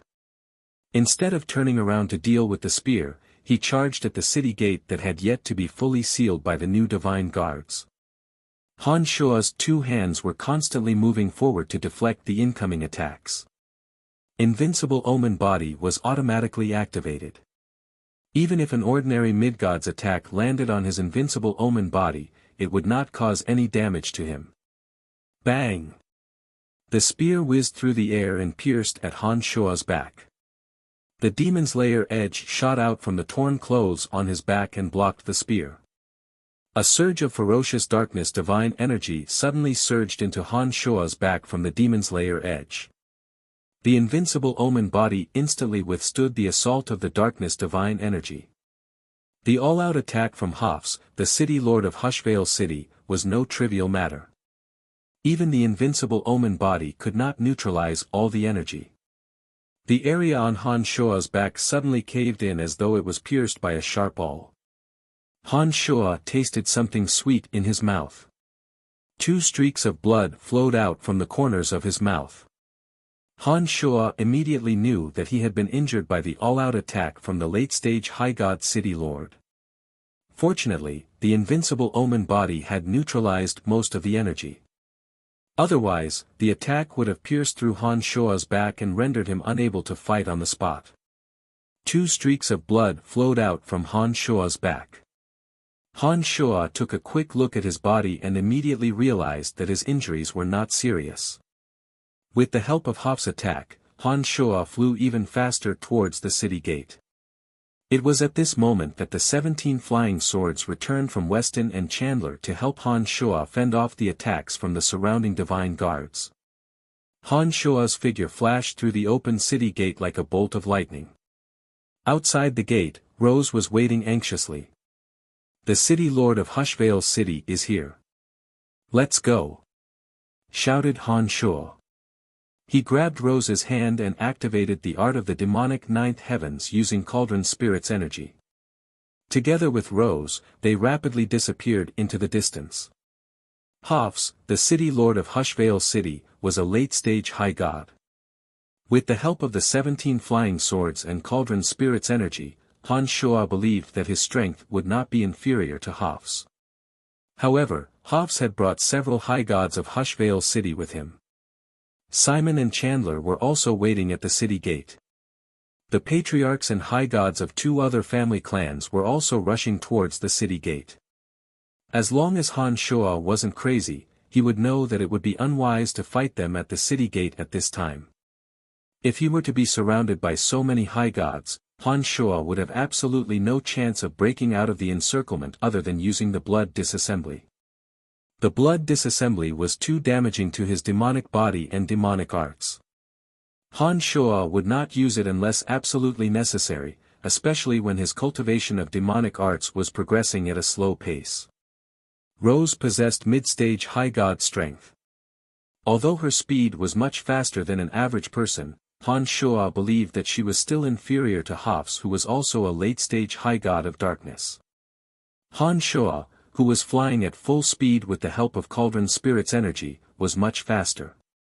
Therefore, Han Shua had to pull Rose away from the city gate.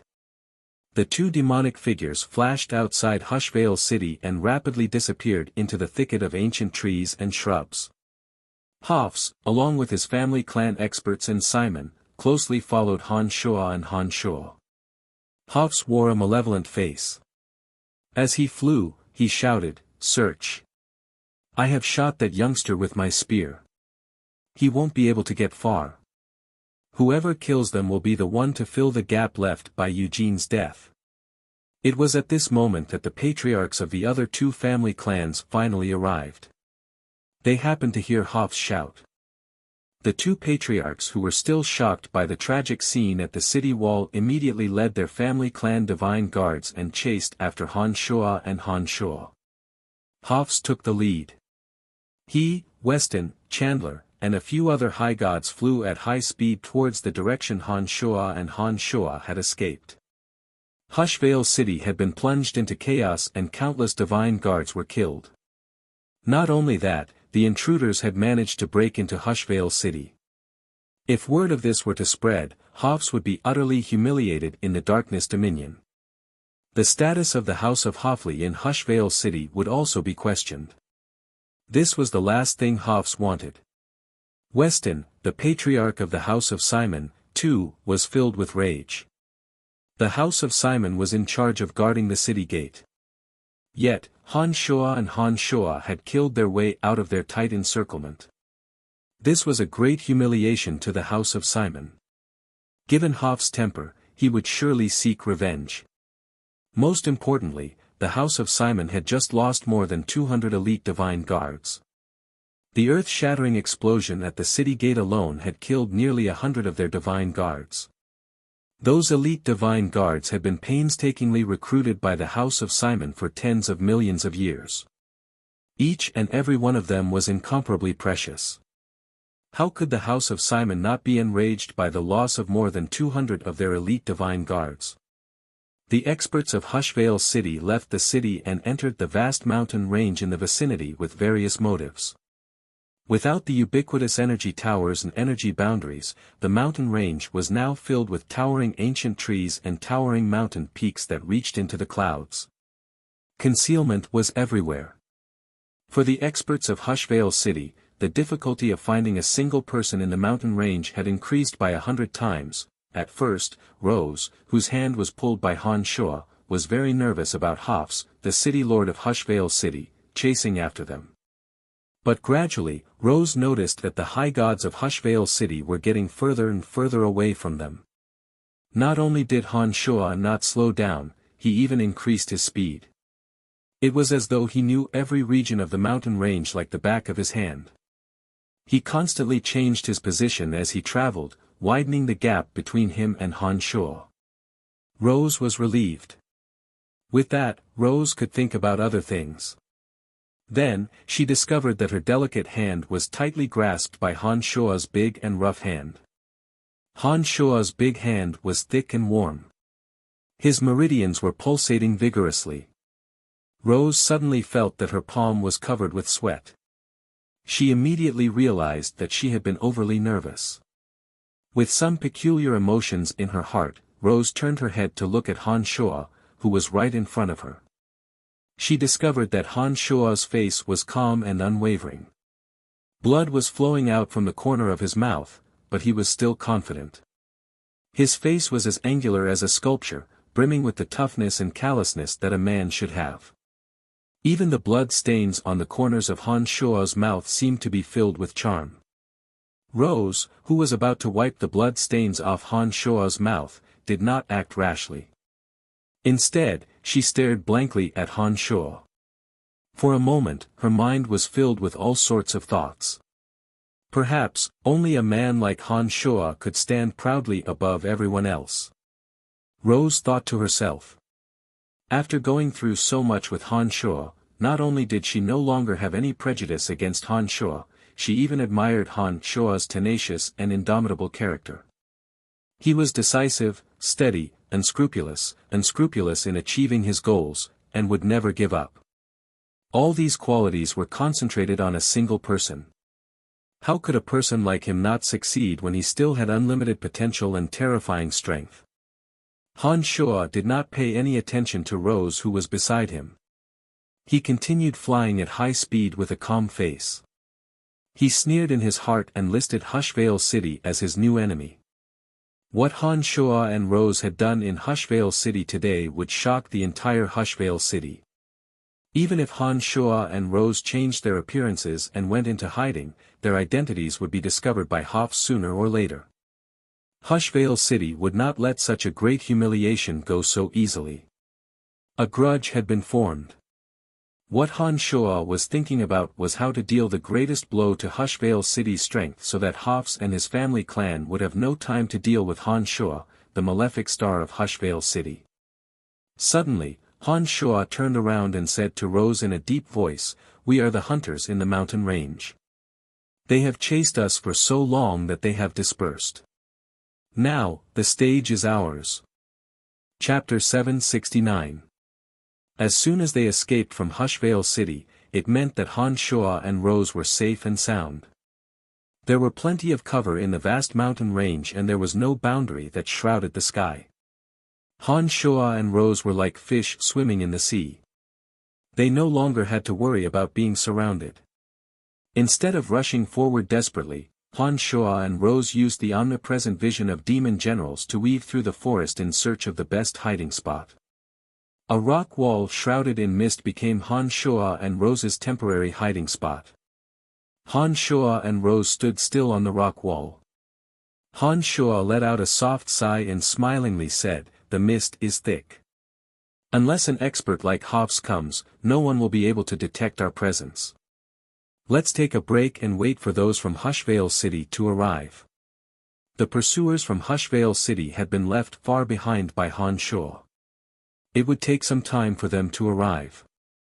Han Shua and Rose could take this opportunity to rest and wait for the pursuers. "Can you let go of me now?" asked Rose softly with her head lowered. Han Shua stared blankly for a moment. It was only then that he realized that he was still holding on to Rose's hand. Han Shua immediately let go of her hand and sat cross-legged on the ground. He closed his eyes and tried to adjust his breathing. "How are your injuries?" Are you all right? Rose hesitated for a moment before she asked in a soft voice. Han Shuo opened his eyes and looked at Rose. He smilingly shook his head and said, I'm fine. Don't worry. Thank you for stopping them and letting me escape, said Rose. Han Shuo could sense the change in Rose's attitude.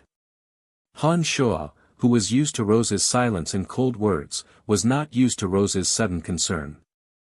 Startled, Han Shuo said indifferently, I'm not used to letting the people around me die. Besides, I'm also confident that I can rush out. You don't have to worry too much about it. After saying that, Han Shuo closed his eyes again, his face full of concentration.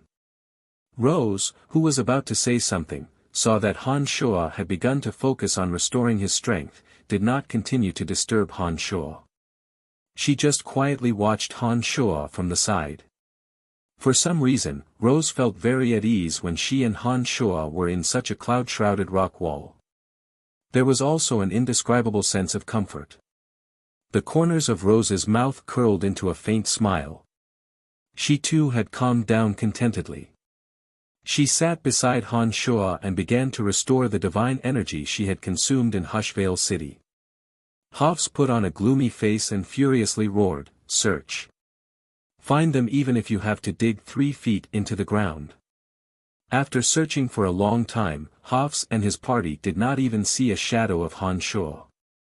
The experts of the 3 major family clans who had chased after Hafs began to doubt if he had actually hit the murderer.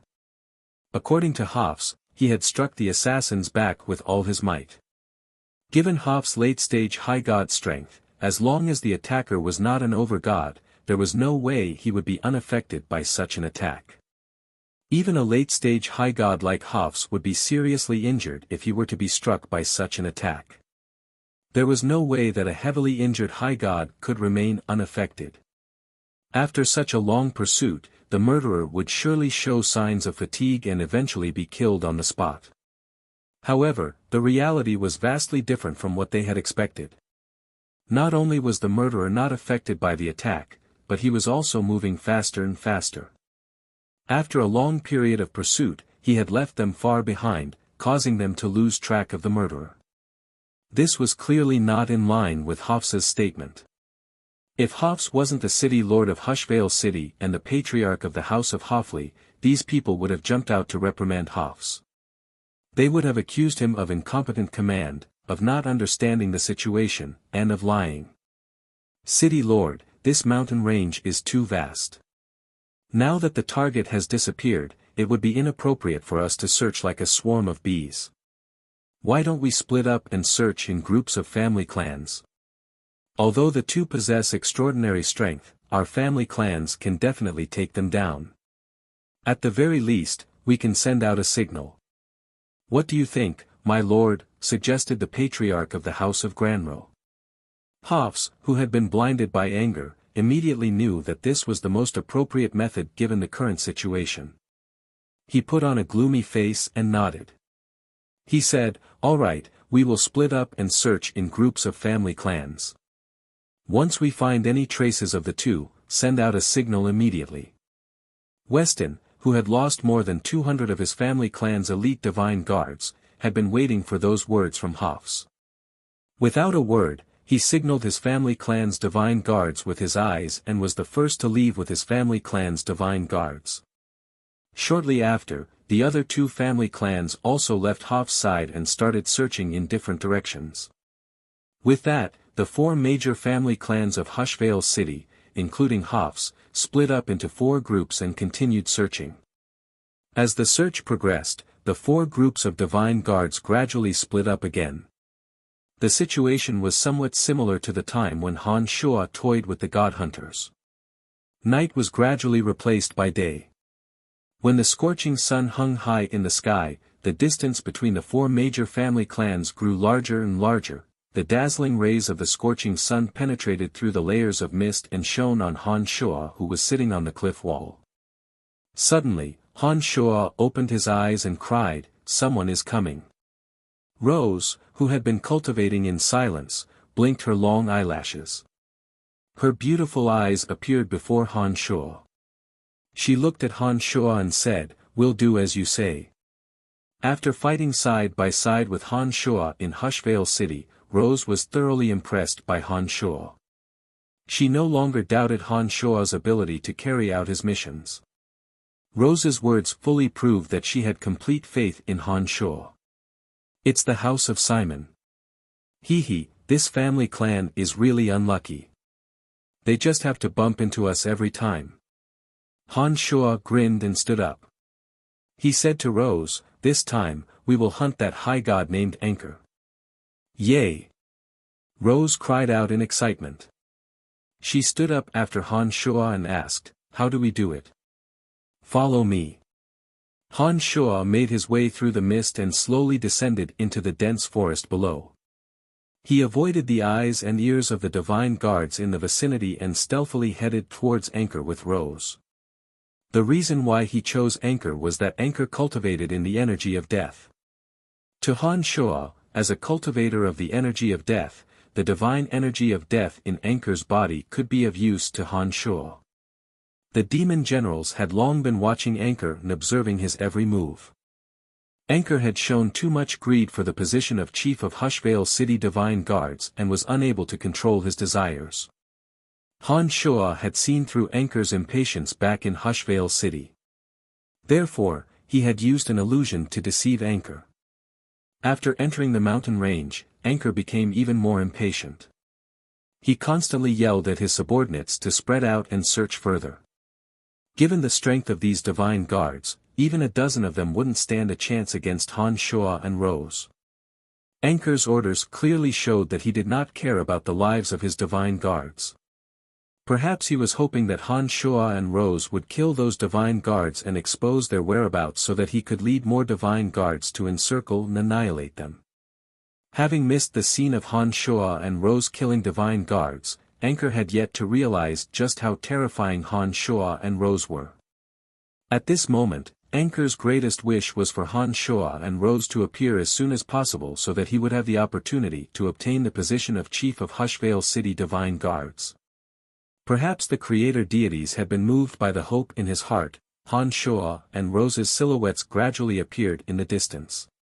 They were walking towards Han Shuo step by step. Anchor was overjoyed. After praising the creator deities in his heart, he immediately shouted, "Kill them." These divine guards of Anchor's had charged out of Hushvale City together with him. Just like Anchor, they did not know just how terrifying Han Shuo and Rose were. Yet, under Anchor's command, they charged out fearlessly. Their hearts were filled with excitement. Han Shuo nodded at Rose. Taking advantage of the fact that the divine guards of the House of Simon had yet to approach, he flew towards Anchor smilingly.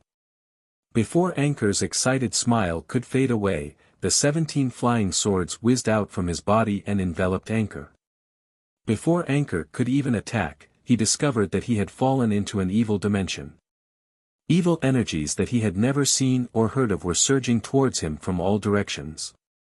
He felt as though he was a small boat in the middle of a stormy sea. He suddenly felt that he was very close to death. It was only at this moment that Anchor realized that he had made a mistake, a very big mistake. But it was a pity that his regret came a little too late. Anchor, who had just recently become a high god, could not withstand the frenzied corrosion of Han Shuo's 17 flying swords. The divine energy in his body was rapidly draining and his life force was growing weaker and weaker. Han Shuo's avatar of death suddenly flew out from his body and shot towards Anchor, who was in the middle of the 17 flying swords.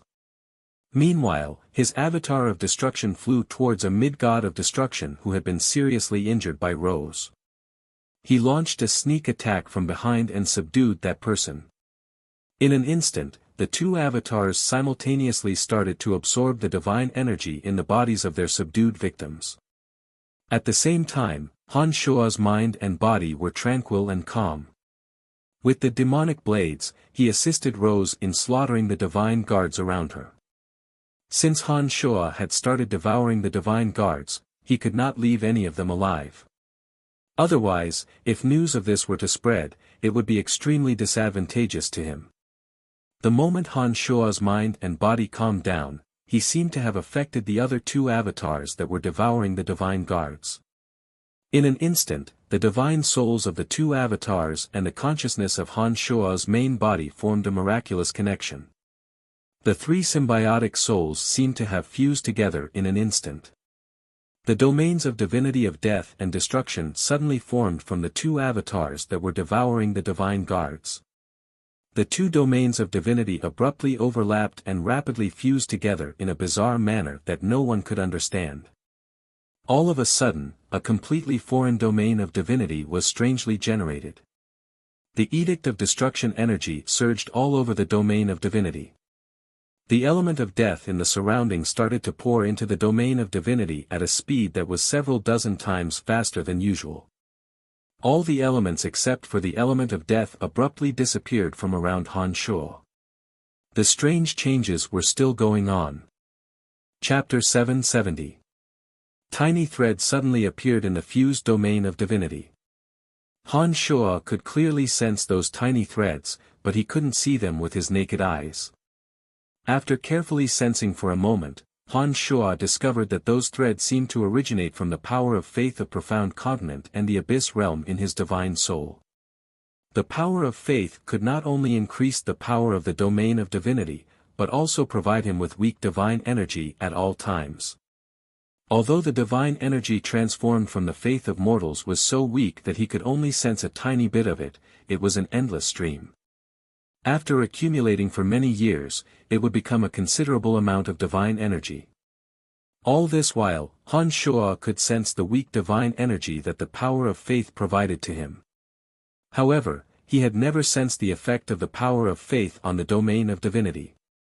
At this moment, however, Han Shua clearly sensed it. The thread-like power of faith appeared in the fused domain of divinity in a densely packed manner. They revolved around the edict of destruction. With Han Shua at the center, the thread-like threads constantly twisted and changed. They intertwined with each other and condensed into thicker and thicker threads. However, Han Shua could only sense it with his divine soul. He couldn't see the slightest change with his naked eyes. Even more element of death madly converged towards the domain of divinity. Han Shua didn't deliberately release any energy or techniques, but he suddenly discovered that the three boundaries of aging, fear, and weakness had taken shape on their own. Each boundary was filled with threads that were hard to see with the naked eye.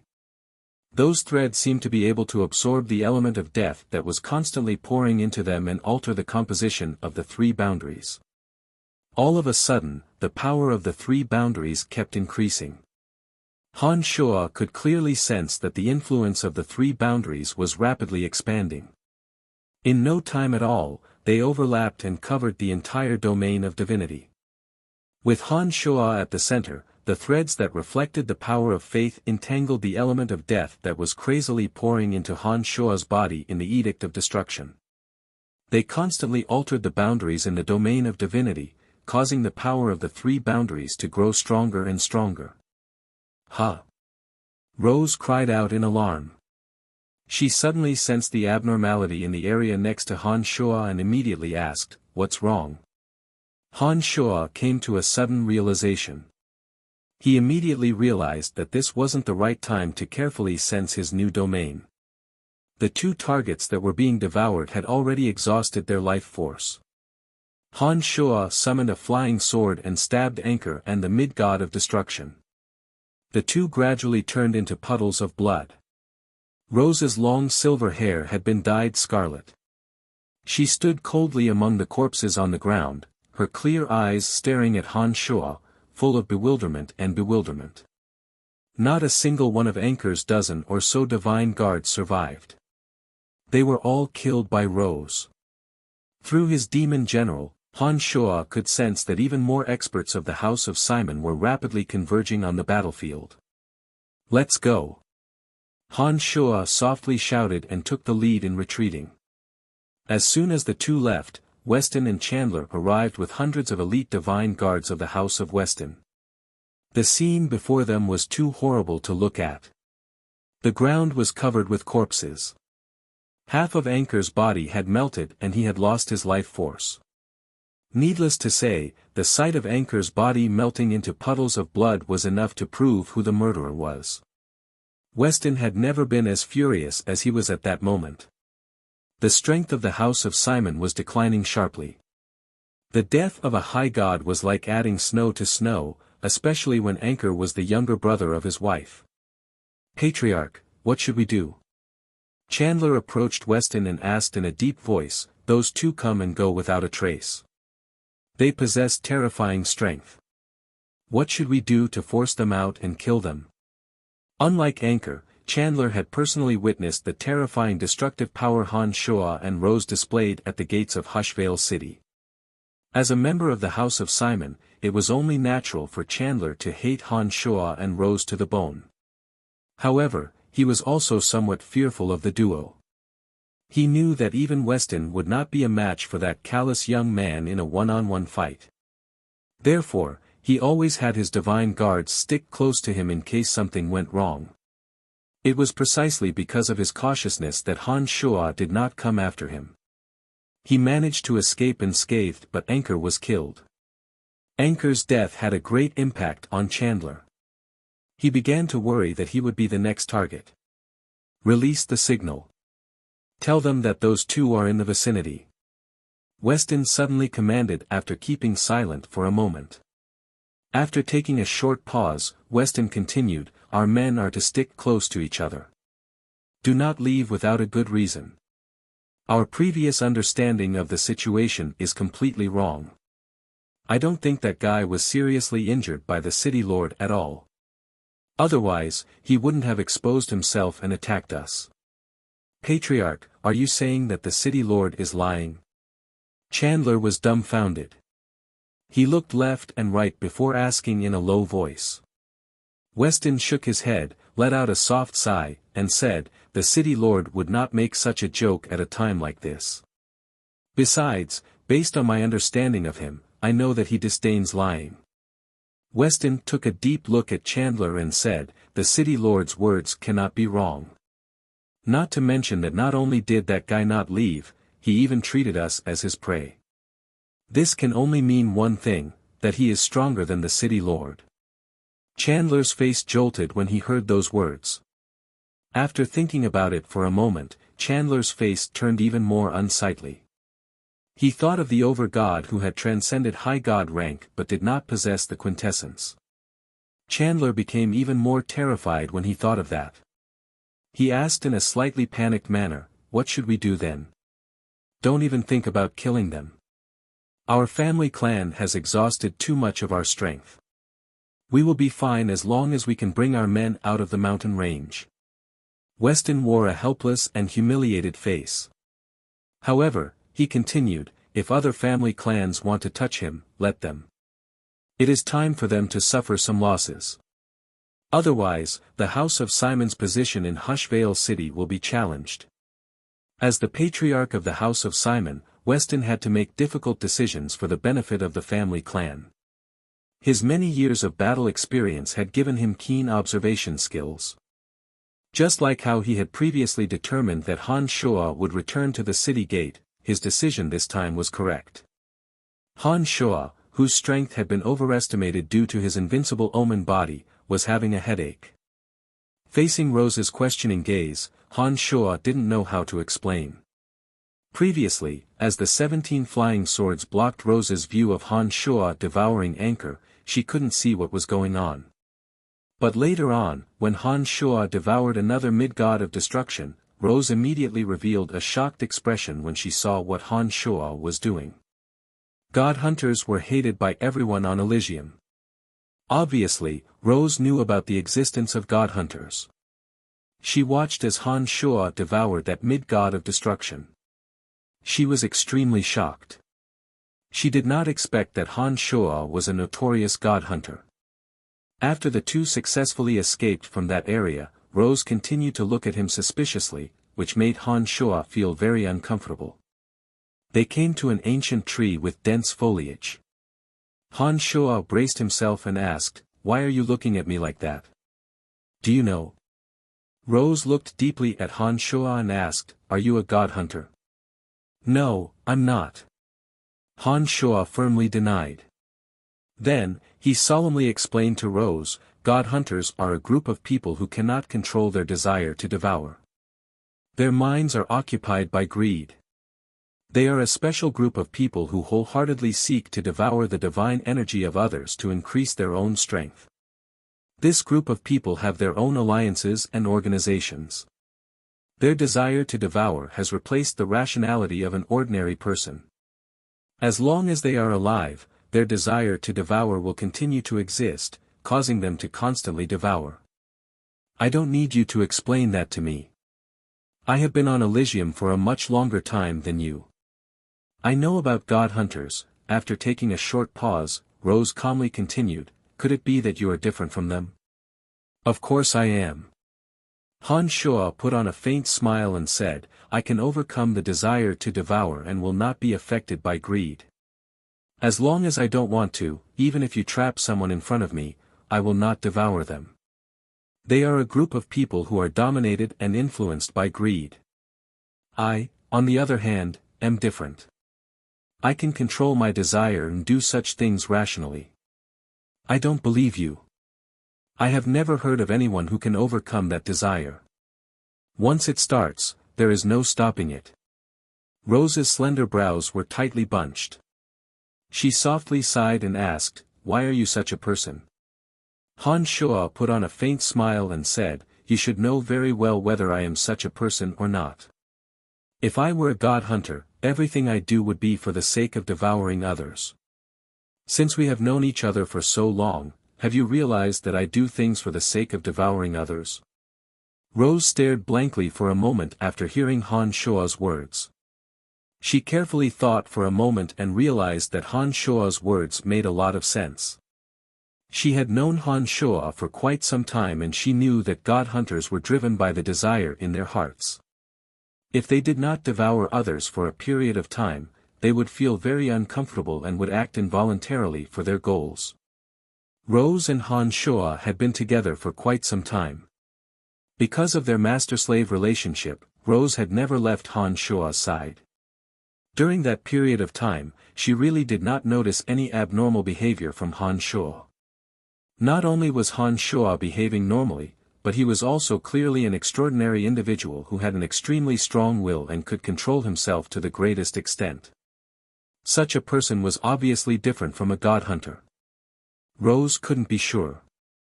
After a long while, she doubtfully asked, no one can overcome that desire. You say you can. I believe that there are definitely people who can overcome that desire. It's just that most people don't know about it.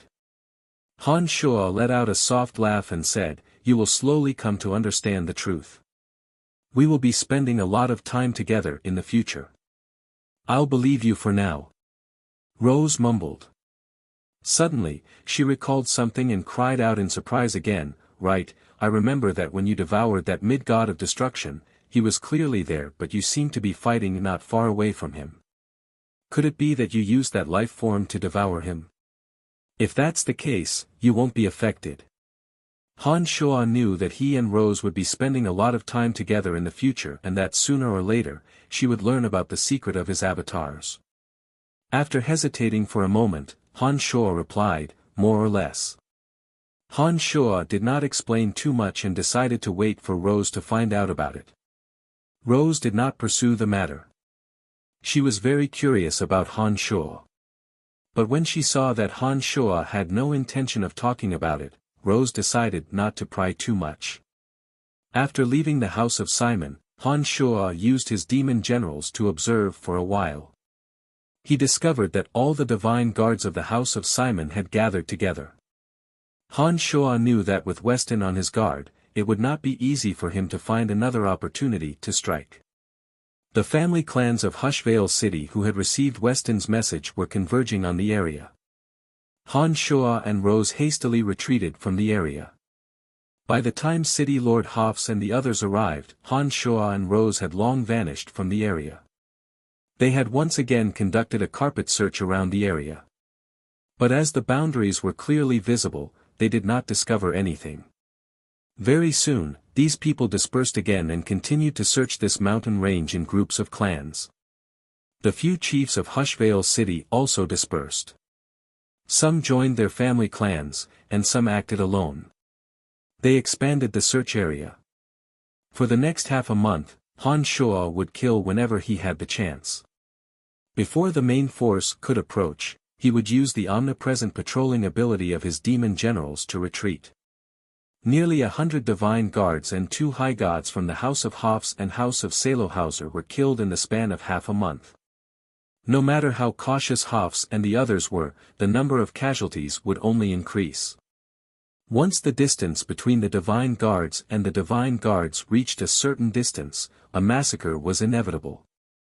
After that, no matter how hard they searched, they could not find even a shadow of Han Shuo and Rose. In the vast mountain range, Han Shuo and Rose were like 2 invisible men. They would constantly kill the divine guards around them. No matter how hard they tried, they could not find any trace of them. Fear shrouded all the ordinary divine guards. Even the high gods of the few family clans were frightened out of their wits. They no longer dared to spread out and gather together. They were so close to each other that they could arrive at any moment if they called for reinforcements. None of them dared to underestimate the 2 murderers who seemed to be invisible. Hofs felt that the past half a month had been the most frustrating period of his life. Almost all the expert family clans in Hushvale city had mobilized their forces, but not only did they fail to find the 2 murderers, they were constantly being killed. Hofs grew more and more irascible. Sometimes, he would lose control of his temper and severely punish his divine guards for the slightest mistake. Those divine guards of Hofs had served Hofs for many years, and they knew that Hofs had gone mad. No one dared to provoke him or even get close to him. Even some of the elders of the House of Hofli were apprehensive. They feared that Hofli would be so mad that he would attack them without a care for anything else. What's the point of hiding? Come out and fight me one-on-one if you have the guts. God damn it, I guarantee that I will not use a single divine guard around me, roared the furious Hofs from the bushes. His voice spread far and wide. Hofs was infuriated. He had lost his composure, and it was not something a city lord should do. Hofs' composure and shrewdness had been worn away in half a month's time. With all other methods having failed, Hofs had somewhat lost himself. While yelling, Hofs flew away by himself. Whenever a divine guard approached him, Hofs would glare at the divine guard and coldly shout, "Get back." He was prepared to fight Han Shuo one-on-one. The divine guards were already afraid of Hofs in his current state. Therefore, when they heard that Hofs was asking them to leave, they were more than happy to do so. They obediently kept a distance from Hofs and allowed him to fly away by himself. The experts of the Hofli family originally wanted to go after Hofs. But after thinking about Hofs' strength and how much more terrifying Hofs would be in his berserk state, they decided not to worry about him. Having Hofs in an extremely irascible state around them was a form of torture. The Hofli family divine guards secretly rejoiced when they saw Hofs taking the initiative to leave. They thought to themselves, "You can do whatever you want. After all, those 2 probably won't provoke you. Since there's nothing we can do about it, we might as well stay out of it. Come out. Come out," roared Hofs as he flew further and further away from the group. Hofs' roars were so loud and clear that Han Shuo and Rose, who were hundreds of miles away, could hear him loud and clear. Rose was amused by Hofs' craziness. She smiled sweetly and said to Han Shuo in a low voice, "Look, that guy is going crazy because of you." In the past half a month, Han Shuo had proven to Rose that he could completely control the desires in his heart. In front of Rose, as long as Rose said no, Han Shuo would smile and stop devouring those divine guards. After several times, Rose finally believed Han Shuo's words. When Han Shuo proved to her that he was different from a god hunter, Rose was astonished. Naturally, Rose did not stop Han Shuo from devouring divine guards. She felt that although Han Shuo's behavior was similar to that of a god hunter, he was beyond the realm of a god hunter. He has gone mad. Han Shuo nodded and agreed with Rose's statement. Han Shua's two avatars had devoured a sufficient amount of divine energy over the past half a month. They were currently in the process of digesting the divine energy. After this digestion period, whether or not they could advance further would depend on their understanding of the energy. I think we should leave now. Those divine guards are all gathered together. It won't be easy to attack them, suggested Rose. Han Shua shook his head smilingly and replied, there's no need to rush. While Rose was puzzled, Han Shua continued, those divine guards are indeed gathered together. But didn't someone just come out alone? Rose stared blankly for a moment before she cried out in surprise, you are planning to attack the city lord of Hushvale City? He has late-stage high god strength. He must have gone mad. Don't tell me you want to join him. Han Shua nodded and smilingly replied, since he has shown enough sincerity, how can I disappoint him? Chapter 771. Han Shua knew that it was impossible for Han Shua and Han Shua to reconcile with Hushvale City. Hafs had shown that he was determined to kill Han Shua and Han Shua.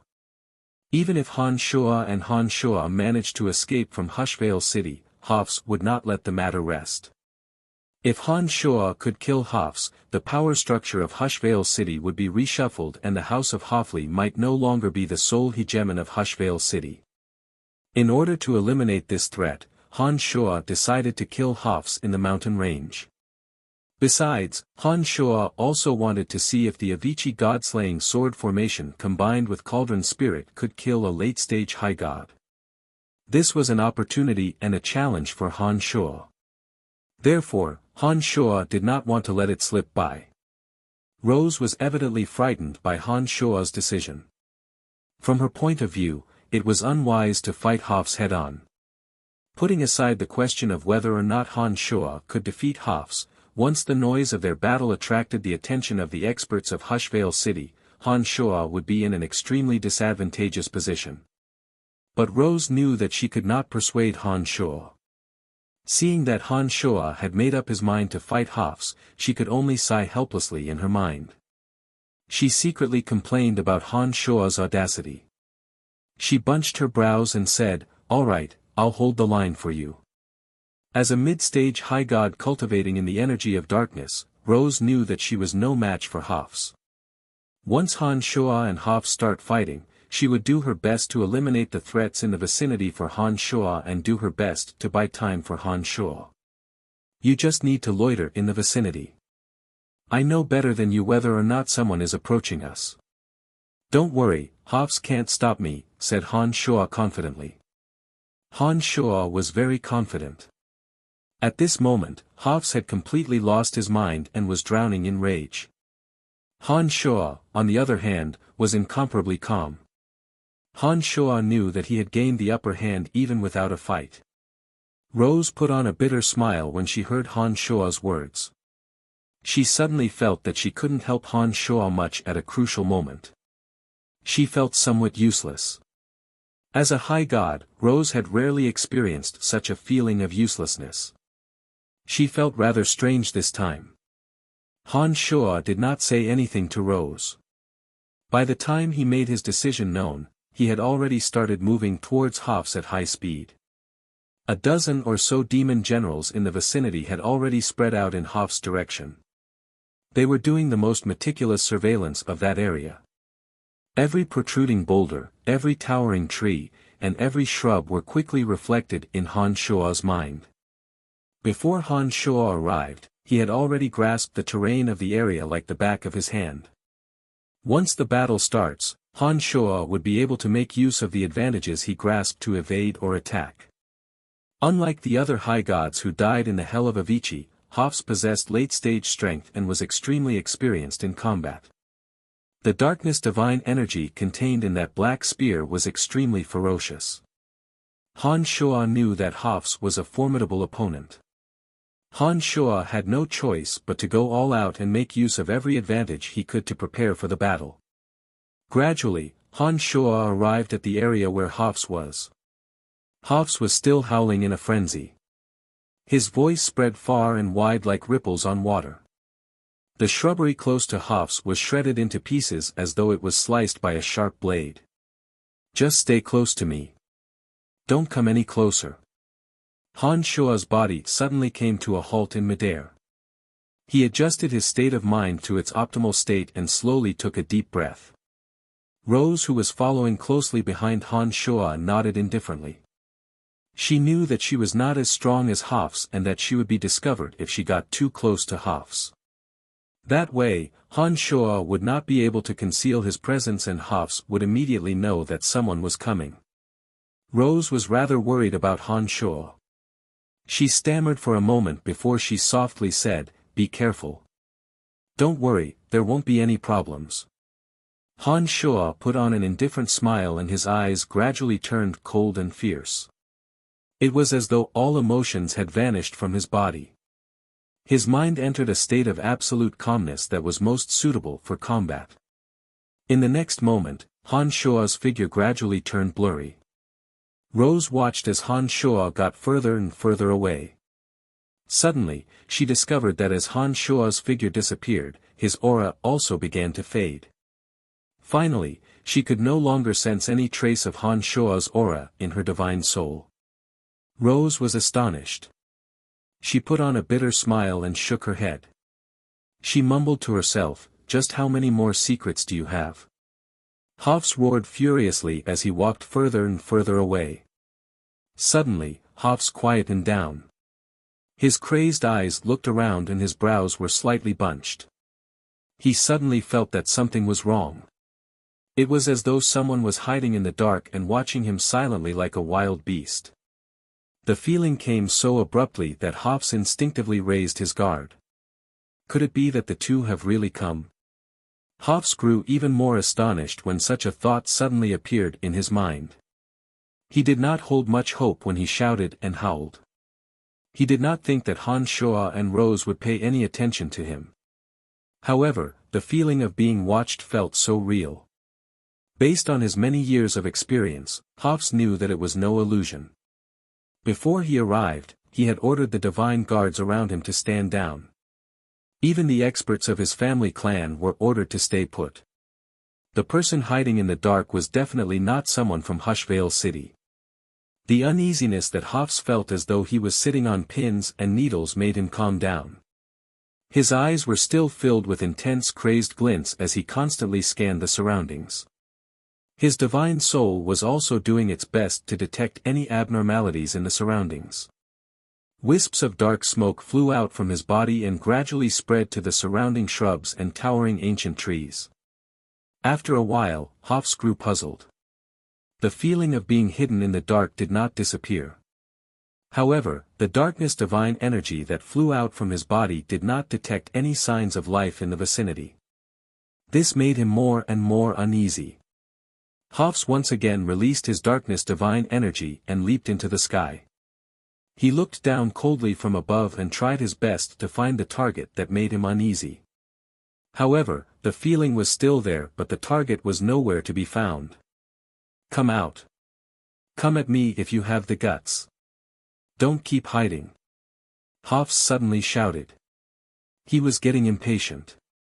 A figure abruptly appeared beside an ancient tree. The figure raised his head and looked at Hofs in the sky smilingly. He said, "You have injured me.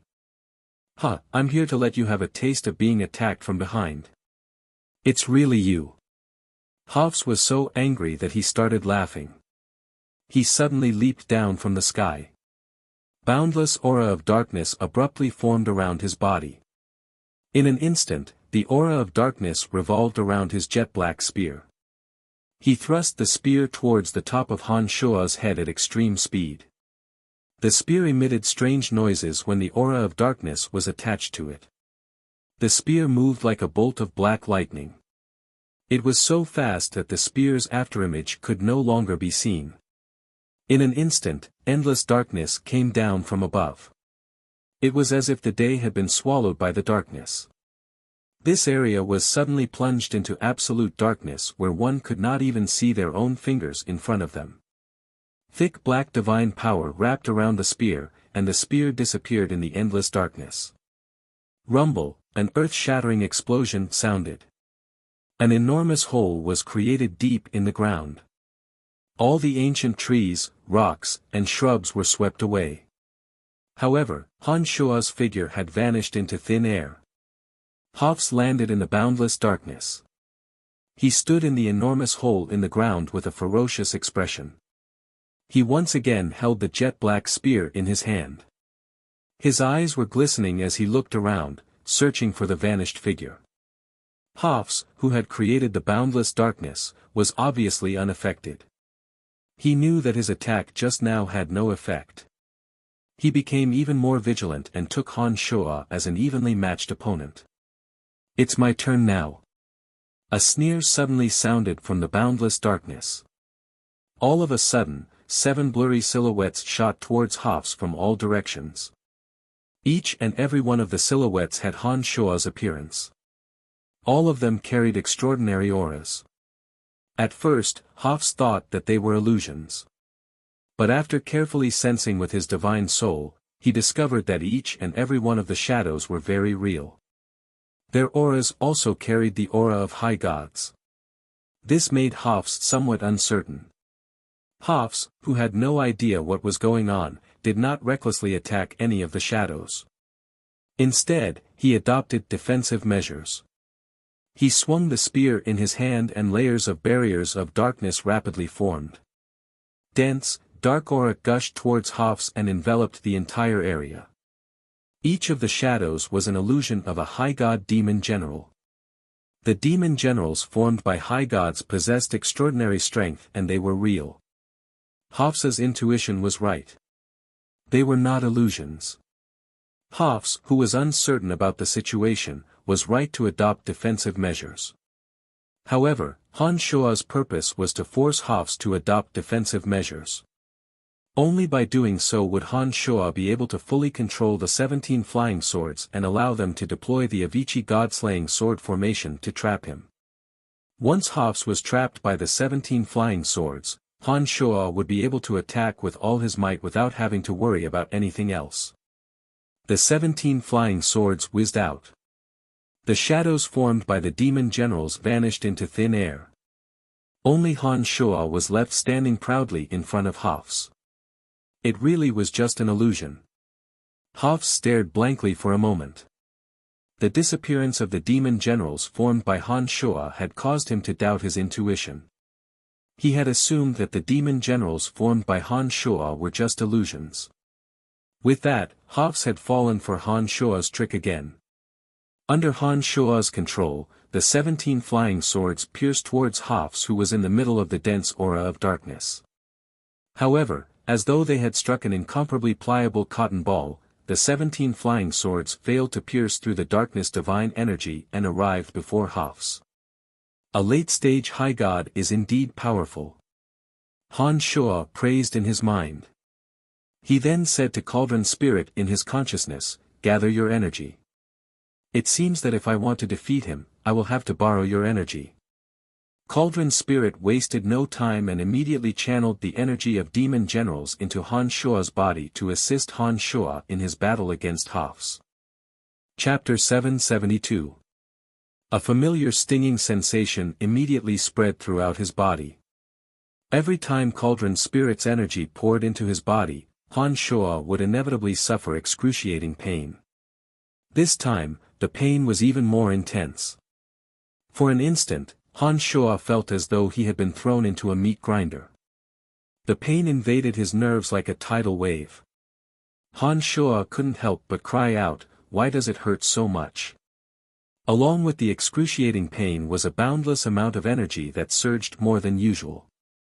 Han Shua could feel the energy in his body continuously rising as though it was trying to burst out the energy in his body. "Master, I have absorbed a lot of divine souls during this period of time. Among them were a few high god souls. Therefore, my energy has increased. The amount of energy pouring into your body is much greater than usual. That is why you are feeling more pain than before. Of course, the amount of energy filling your body is also much greater than before." Cauldron Spirit transmitted to Han Shua's consciousness. Han Shuo was startled. He carefully sensed for a moment and immediately discovered that it was just as Cauldron's spirit had said.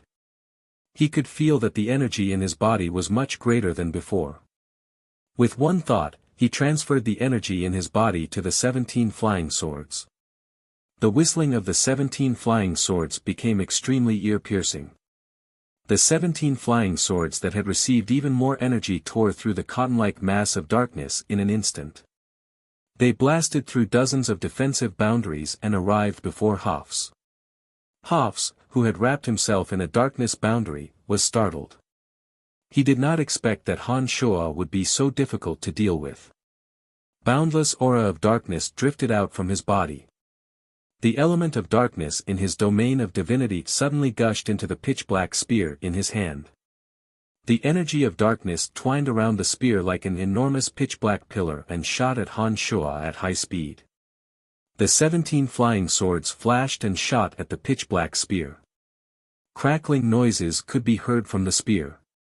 The aura of darkness twining around the spear rapidly dissipated amid the violent collisions.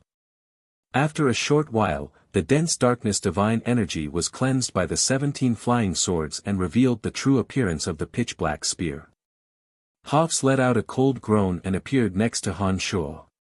The terrifying element of darkness in his domain of divinity formed a black hole. It produced an intense suction force that pulled everything in its path into it. Han Shuo, who was manipulating the 17 flying swords with all his might, suddenly felt as though his body was entangled by hundreds and thousands of ropes that were pulling him towards the center of the black hole. The black hole was filled with chaotic energy that seemed capable of distorting all objects. Han Shuo was greatly shocked. He knew that the darkness divine energy inside the black hole was rotating at a high speed in a special trajectory. It was not something that could be easily dealt with. Cauldron's spirit continued to supply energy to Han Shuo. With the support of Cauldron's spirit's energy, Han Shuo deployed the invincible omen body. As soon as the invincible omen body was formed, Han Shuo's demonic body seemed to have taken root in the ground. It was as though he was a boulder that had existed for thousands of years. No matter how astonishing the suction force of the black hole was, Han Shuo remained unmoved. He continued to manipulate the 17 flying swords and retracted them to his side. When Hafs saw that the black hole he deployed with his darkness divine energy was unable to pull Han Shuo towards him, he immediately concealed himself within the black hole. He used his divine body to influence the black hole and made it spin towards Han Shuo. The towering ancient trees, rocks, shrubs, and distant streams were all pulled by the power of the black hole and involuntarily flew into it. Even the few incorporeal demons nearby felt the terrifying suction force and were more or less affected. Fortunately, the demons were incorporeal.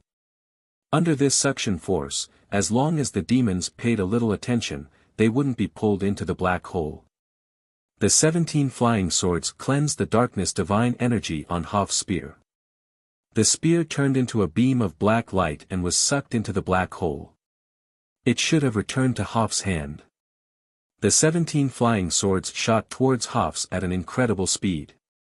With the addition of the enhanced suction force of the black hole, the 17 flying swords arrived before the black hole in an instant. The Avicii god-slaying sword formation suddenly took shape and encircled the black hole. The demonic yuan in Han Shuo's body frantically flowed into the 17 flying swords. The Avicii hell was immediately activated.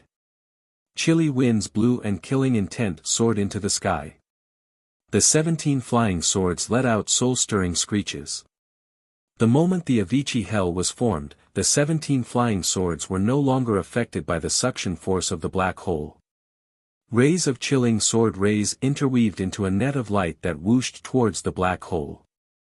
The corrosive power and chilling aura of the 17 flying swords rapidly whittled away the thick mass of darkness surrounding the black hole. The darkness divine energy that made up the black hole was gradually dispersing. Hafs immediately realized that he was the one being surrounded and he had a bad premonition. Under the simultaneous corrosive and chilling aura of the 17 flying swords, Han Shuo could sense that the darkness divine energy on the surface of the black hole was being whittled away bit by bit. The black hole was also shrinking and becoming smaller and smaller. Han Shuo was fully focused on controlling the 17 flying swords to deal with Hafs. However, Hafs possessed astonishing strength and the divine energy in his body was extremely abundant. Even though the 17 flying swords possessed formidable corrosive and chilling aura, it would take them at least a few hours to completely whittle away the darkness divine energy in Hafs' body. Under the influence of Hafs' domain of divinity, the element of darkness within a radius of 100 miles was rapidly converging towards Han Shuo. The element of darkness was also helping Hafs neutralize the corrosive power of the 17 flying swords. With that, it would be even more difficult for Han Shuo to whittle away the darkness divine energy in Hafs' body with the Avicii Hell. Hafs, who was inside the black hole, had nothing to fear. He was also using the terrifying suction force of the black hole to digest the demonic yuan Han Shuo had poured into the 17 flying swords. The reason the 17 flying swords were not affected by the black hole was that they were continuously supported by the demonic yuan in Han Shuo's body. All of a sudden, the battle between the two had turned into a battle of attrition. To Han Shuo, if he were in any other situation, he wouldn't mind fighting against Hafs in a battle of endurance. In a battle of endurance, Han Shuo believed that with the help of the cauldron spirit that provided him with an endless supply of energy, there were very few people who could win against him in a battle of endurance. Hafs was no exception. If there were no mishaps, Han Shuo was certain that the final victor would be Han Shuo. However, although this mountain range was separated from Hushvale City, it was still part of Hushvale City's territory. Most importantly, there were divine guards of Hushvale City and experts from the 3 major family clans searching for Han Shuo's whereabouts. Given how loud the battle was, those experts from far away must have heard the commotion and rushed over. Under such circumstances, once more experts from Hushvale City arrive, Han Shuo and Rose, who had exhausted too much energy, would be in a very passive position. If Hafs were to engage Han Shuo in battle, Han Shuo and Rose would be in a very disadvantageous position. After a series of thoughts flashed through Han Shuo's mind, a thought suddenly struck Han Shuo. He recalled the miraculous effect of fusing the domains of divinity of his 2 avatars. Back then, when the domains of divinity of his avatars fused together, it was extremely domineering and repelled all other elements. Only the element of death was left.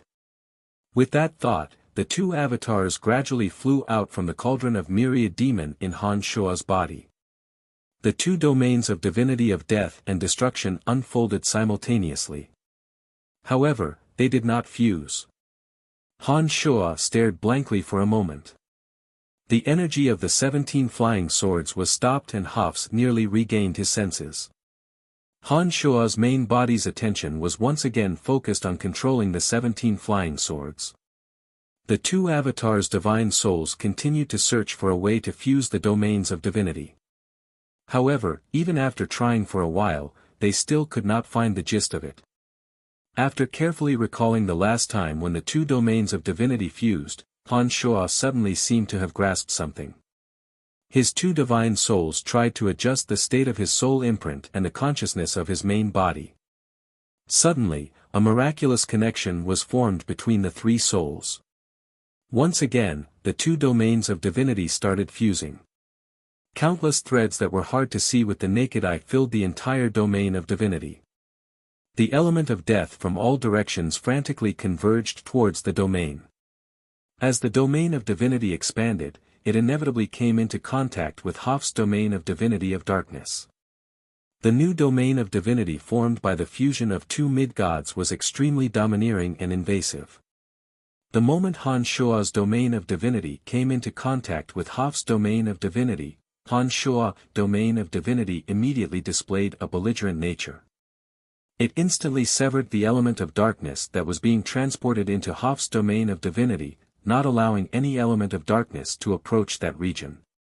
At the same time, the domains of divinity formed by Han Shuo's 2 avatars were gradually closing in on Hafs' domain of divinity. Threads that were hard to be seen by the naked eye were flying at high speed in trajectories of the Edict of Destruction. The thin threads were madly absorbing the element of death that was converging from all directions. Han Shuo, domain of divinity, kept expanding. It was like a giant bubble that was desperately squeezing Hoff's domain of divinity. Hoff's domain of divinity was being pressured by an external force. Clouds of pitch-black aura swirled around Hoff's domain of divinity.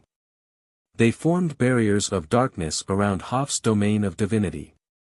Under the deliberate manipulation of Han Shuo and Hoff's, the two domains of divinity pushed against each other, neither giving way to the other.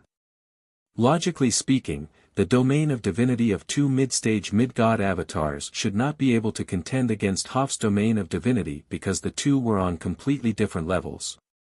However, the domain of divinity formed by the fusion of the two mid-god souls of Han Shuo domain of divinity was actually on par with Hoff's domain of divinity. It was nothing like the domain of divinity of an ordinary mid-god which could be destroyed with a single blow. With that, Hoff's had to expend a lot of energy and mental energy to control his domain of divinity. His black hole was gradually weakening under the corrosion of the 17 flying swords. Hoff's domain of divinity was showing signs of defeat. Chapter 773. Unlike Han Shuo, Hoff's did not have two avatars and he did not have Cauldron Spirit's energy to borrow. Therefore, he could not fight the black hole and domain of divinity at the same time. Gradually, Hoff's domain of divinity was reduced to a very small area. The element of darkness in the surroundings no longer surged into his domain. All of a sudden, Hoff's felt remorseful. He began to feel that it was a mistake for him to come alone. But unfortunately, this was not the time for regrets. No matter how much Hoff's regretted his decision, he could not turn the situation around. All he could do was try his best to support the black hole with the aura of darkness. Gradually, Hoff's felt more and more exhausted. When the element of darkness within a radius of 100 miles could no longer flow into his domain of divinity, his divine energy of darkness could no longer be replenished. Moreover, with Han Shuo's peculiar domain of divinity and the 17 flying swords closing in on him, Hoff's divine energy was being digested to a great extent. It would be great if those fellows came after hearing the commotion. Hoff suddenly had such a thought. He did not know if his luck had come, but the experts of Hushvale City seemed to have heard the cries in Hoff's mind. Hoff's, who was fully focused on defending against Han Shuo's terrifying attacks, was unaware of what was happening around him. But Han Shuo, who had the vision of his demon generals, discovered what was happening. Those experts were experts from several major family clans of Hushvale City. The few leading them possessed high god strengths. These people must have heard the commotion between Han Shuo and Hoff's. They all knew how terrifying Han Shuo was. Therefore, when they arrived, they brought their family clan's divine guards with them. They formed a ring around Han Shuo and encircled him. Rose was still unaware of the situation around her. She was still roaming around the vicinity as instructed by Han Shuo. Originally, Han Shuo hoped that Rose could help him hold off some mid-god divine guards. But when those high gods rapidly approached, Han Shuo knew that Rose, who didn't know much about the situation around her, would suffer a calamity sooner than expected. Although Hoff seemed to be on the losing side, he possessed late-stage high god strength. Han Shuo could not kill Hoff's in a short period of time. Han Shuo's mind raced as he searched for a way to kill Hoff's. Suddenly, Han Shuo instructed Cauldron Spirit in his consciousness, "Lend me more energy. I need to deploy the second form of the Avicii God-slaying sword formation, Deicide Slash." No. Cauldron Spirit appeared rather appalled. It hastily explained, "The second form, Deicide Slash, requires a lot more energy to activate. Although I can give you more energy, your body definitely won't be able to withstand it. Once you use Deicide Slash, your demonic infant will most likely be injured. I know what I have to do. Lend me more energy." And when my demonic infant reaches its limit, I demonic / I deicide demon deity demon infant can't take it anymore, hurry up, time is of the essence. Said Han Shuo impatiently. Han Shuo was, after all, the master. Under Han Shuo's insistence, Cauldron Spirit had no choice but to channel more energy into Han Shuo's body. In an instant, Han Shuo's eyes turned as red as blood. As more Cauldron Spirit's energy poured into his body, Han Shuo's demonic body was torn apart. The veins on his neck bulged as though they would explode at any moment. The energy that was 5 times more intense than before filled his demonic body. Pain that was 5 times more intense assaulted his entire body. Han Shuo found the pain to be unbearable. His eyes turned red and blood flowed from the corner of his mouth. Suddenly, he roared at the sky like a ferocious beast. His deafening roar swept across all directions. Ferocious demonic yuan frantically surged into the 17 flying swords. The 17 flying swords that formed the Avicii Hell suddenly shone brightly with dark radiance. Like 17 enraged dragons, the 17 flying swords slashed at Hoffs from 17 different directions, leaving long streaks of dark radiance behind them. The dark radiance of the 17 flying swords converged. Every time the 17 flying swords converged, the killing intent of the 17 flying swords grew denser. When the dark radiance from the 17 flying swords formed a gigantic pillar, the 17 flying swords finally hacked at the black hole formed by Hoffs from all directions. Earth-shattering killing intent surged out from the black hole. All of a sudden, an aura of destruction erupted. The 17 flying swords seemed to have fused into one. The thick pillar of dark radiance formed by the 17 flying swords fiercely bombarded the black hole. A deafening explosion suddenly sounded. Ah! Hoffs let out a miserable howl after the explosion. The deicide / had destroyed all the aura of darkness in the black hole. The power of the 17 flying swords had merely slowed down for a moment before they continued on with unstoppable momentum. They blasted Hoffs and his black spear deep into the ground. Hoff's right arm that was holding the black spear suddenly exploded into smithereens. Hoffs was buried deep into the ground after his right arm exploded. However, the black spear in his hand suddenly exploded into pieces of black iron sheet.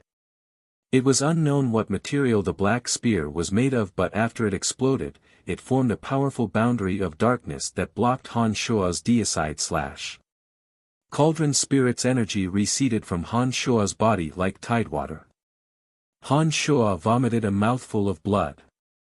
At the next moment, Han Shuo realized that he could not fully unleash the deicide / as his demonic infant had been injured. Cauldron Spirit knew that Han Shuo's demonic infant was injured. Therefore, it took the initiative to withdraw its energy from Han Shuo's body without waiting for Han Shuo to withdraw his energy. The boundary of darkness that blocked the deicide / was destroyed. At this moment, Hoff's injuries were even more serious than Han Shuo's. As long as he could borrow Ding Li's energy again, Han Shuo believed that he could definitely kill Hoffs. However, his body had just endured a force that was 5 times stronger than usual. His meridians and cells could no longer utilize Cauldron Spirit's energy before they fully recovered. Most importantly, the experts of Hushvale City had finally arrived. Han Shuo knew that if he did not leave now, not only would he fail to kill Hoffs, he might even lose his life. As Han Shuo had forced himself to use the deicide / his demonic body was severely damaged. Even his demonic infant, the foundation of his demonic cultivation, was slightly injured. If Han Shuo were to use the demonic blood disassembly at this moment, it would be like adding hail to snow. It would take him at least 100 years to fully recover. Therefore, Han Shuo had no choice but to give up on attacking Hoffs.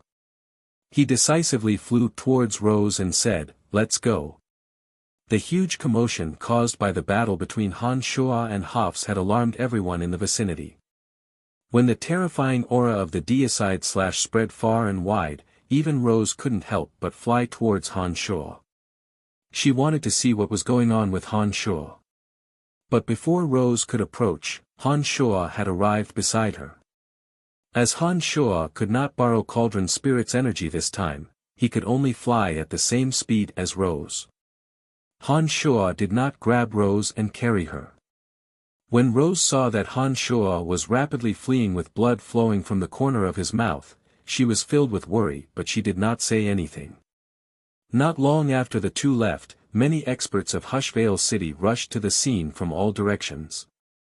The earth-shattering explosions and Han Shuo's beast-like roar attracted everyone's attention. They were all frightened and their curiosity was piqued to the max. When these experts finally arrived at the scene, they discovered that the place was a scene of devastation. A large area had been razed to the ground. There was a circular crater at the center of the crater. Rocks were scattered all over the crater. Intense killing intent still lingered in the center of the crater. Bang! Rocks flew everywhere. Hafs, whose face was covered in dirt, emerged from the crater. He panted heavily as he stared at his surroundings. Patriarch, your right arm, an expert of the House of Hoffley cried out involuntarily. Hafs' right arm was destroyed along with his spear. As Hafs did not possess Han Shuo's monstrous regenerative ability, his right arm was destined to be lost forever. The loss of his right arm would greatly affect Hafs' strength. The next time he encountered Han Shuo, he would be in an even more miserable state. When the experts of the House of Hoffley saw that Hafs had lost his right arm, their faces were filled with terror. The patriarchs of the other three major family clans of Hushvale City bunched their brows tightly. They had listed that young man who had disappeared without a trace as the most terrifying character they had ever encountered. They secretly decided that even if Hafs gave the order, they would do their best to avoid this grim reaper. As the city lord of Hushvale City, Hafs possessed late-stage high god strength. He was the strongest expert in Hushvale City. If even he lost his right arm, who else could possibly be a match for that young man in a one-on-one fight? While they were terrified of Han Shuo, the patriarchs of the three major family clans were secretly delighted. To them, one of the main reasons the House of Hoffley was able to firmly occupy the position of the #1 family clan in Hushvale City was because of Hafs' valiant strength. But now that Hafs had lost his right arm, his strength would be greatly reduced. With that, the House of Hoffley's influence in Hushvale City would be greatly reduced. That would give the three major family clans more opportunities. City Lord, what should we do?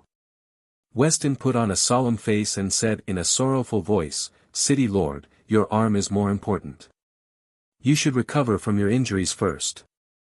Our three major family clans will do everything in our power to find the culprit. So many experts of Hushvale City had searched for Han Shuo, but not a single trace of the culprit could be found. More than 100 of his family clan divine guards had perished. Weston's words were obviously just empty words. Even he himself did not believe that he could capture Han Shuo. I'll return to the city first. I'll leave the rest to you. Hafs put on a ferocious face. He looked like a lone wolf that had starved for 100 years. He looked at the three patriarchs one by one and said, You three major family clans will stay in the mountain range for the time being and search for the culprit. Upon finishing those words, Hafs gathered all his House of Hoffley divine guards and returned to Hushvale City. Han Shuo had lost an arm and his body had sustained serious injuries. He had to return to Hushvale City. On one hand, he had to recover from his injuries as soon as possible. On the other hand, he had to make arrangements to prevent the three major family clans from betraying him. Come, let's return to Hushvale City. Now that the matter had come to an end, Han Shuo knew that Hafs was heavily protected and that he had lost his chance to strike again. Chapter 774. The news of Hafs' right arm being chopped off spread across the entire Darkness Dominion in no time at all. All the city lords and family clans were secretly discussing what happened in Hushvale City. All of a sudden, Han Shuo and Rose became the most eye-catching characters in the Darkness Dominion. Although Han Shuo and Rose had turned Hushvale City upside down, no one in Hushvale City had ever seen Han Shuo. Therefore, until now, no one in Hushvale City knew who Han Shuo and Rose were. According to the guesses of all the major family clans in Hushvale City, Han Shuo and Rose were from the House of Saint. Wallace and Andre, of course, knew that the House of Saint had nothing to do with the incident. They came forward to refute the rumors, claiming that they had nothing to do with the incident in Hushvale City. With that, the situation became even more confusing. After Hoff's right arm was chopped off, he kept a low profile. He paid no attention to the happenings in Hushvale City and went into seclusion to recover from his injuries. Without Hoff's explanation, the rumors grew more and more complicated. Unknowingly, the image of Han Shuo and Rose became more and more terrifying. ***** at the Saint residence in the City of Shadows. Wallace and Andre were dealing with yet another wave of questions from other city lords. Those city lords wanted to know if the two who caused such a huge commotion in Hushvale City were from the House of Saint. Who could it be? Wallace put on a dark face and said, although Hoffs is the weakest of the 7 city lords, he still possesses late-stage high god strength. Who would have thought that one of his arms would be severed in the territory of Hushvale City? How unbelievable! Why would he kill Avery and Hasling? What enmity do they have with him? Andre was also full of doubts. No matter what, the deaths of Avery and Hasling are beneficial to us. It's no wonder that everyone suspects our family clan to be the culprit. Wallace laughed involuntarily and continued, although I can defeat Hoffs in a one-on-one fight, I don't have the confidence that I can escape from so many experts of Hushvale City and even kill so many Hushvale City Divine Guards. That fella is too amazing. Big brother, could it be Brian? Andre bunched his brows and said, in the City of Shadows, other than our family clan, only Brian, Avery, and Hasling have a grudge against each other. Brian is an expert in concealment and has outstanding means of escaping. But recently, Brian has disappeared mysteriously. Could it be him? Impossible. Wallace smiled and shook his head. He glanced at Andre and said, that kid's strength isn't bad, but it's not that bad, right? Impossible. Impossible. How could he cut off Hoff's right arm? I know Hoff's strength very well. That's not necessarily true. Andre said with a straight face, we still haven't figured out Brian's true strength. As the daughter of the goddess of destiny, Andrina was able to sense her hidden strength. But if Brian hadn't attacked in the banquet hall, who would have known that he was so terrifying? Andre took a deep breath and asked in a deep voice, Big brother, if it really is Brian, what should we do? Wallace kept silent for a moment before he replied, if it really is Brian, that would be even better. But what about Hushvale City? Asked Andre hesitantly. Hoffs has been injured and Hushvale City has lost too much strength. Why would I be afraid of him? Wallace coldly groaned and said, I haven't even settled the score with Hushvale City for hiding Avery. How dare he provoke us?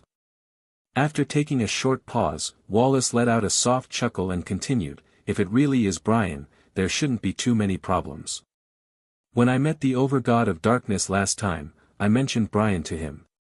When the Overgod heard that the Goddess of Destiny had taken the initiative to express goodwill to Brian, he instructed my family clan to treat Brian well.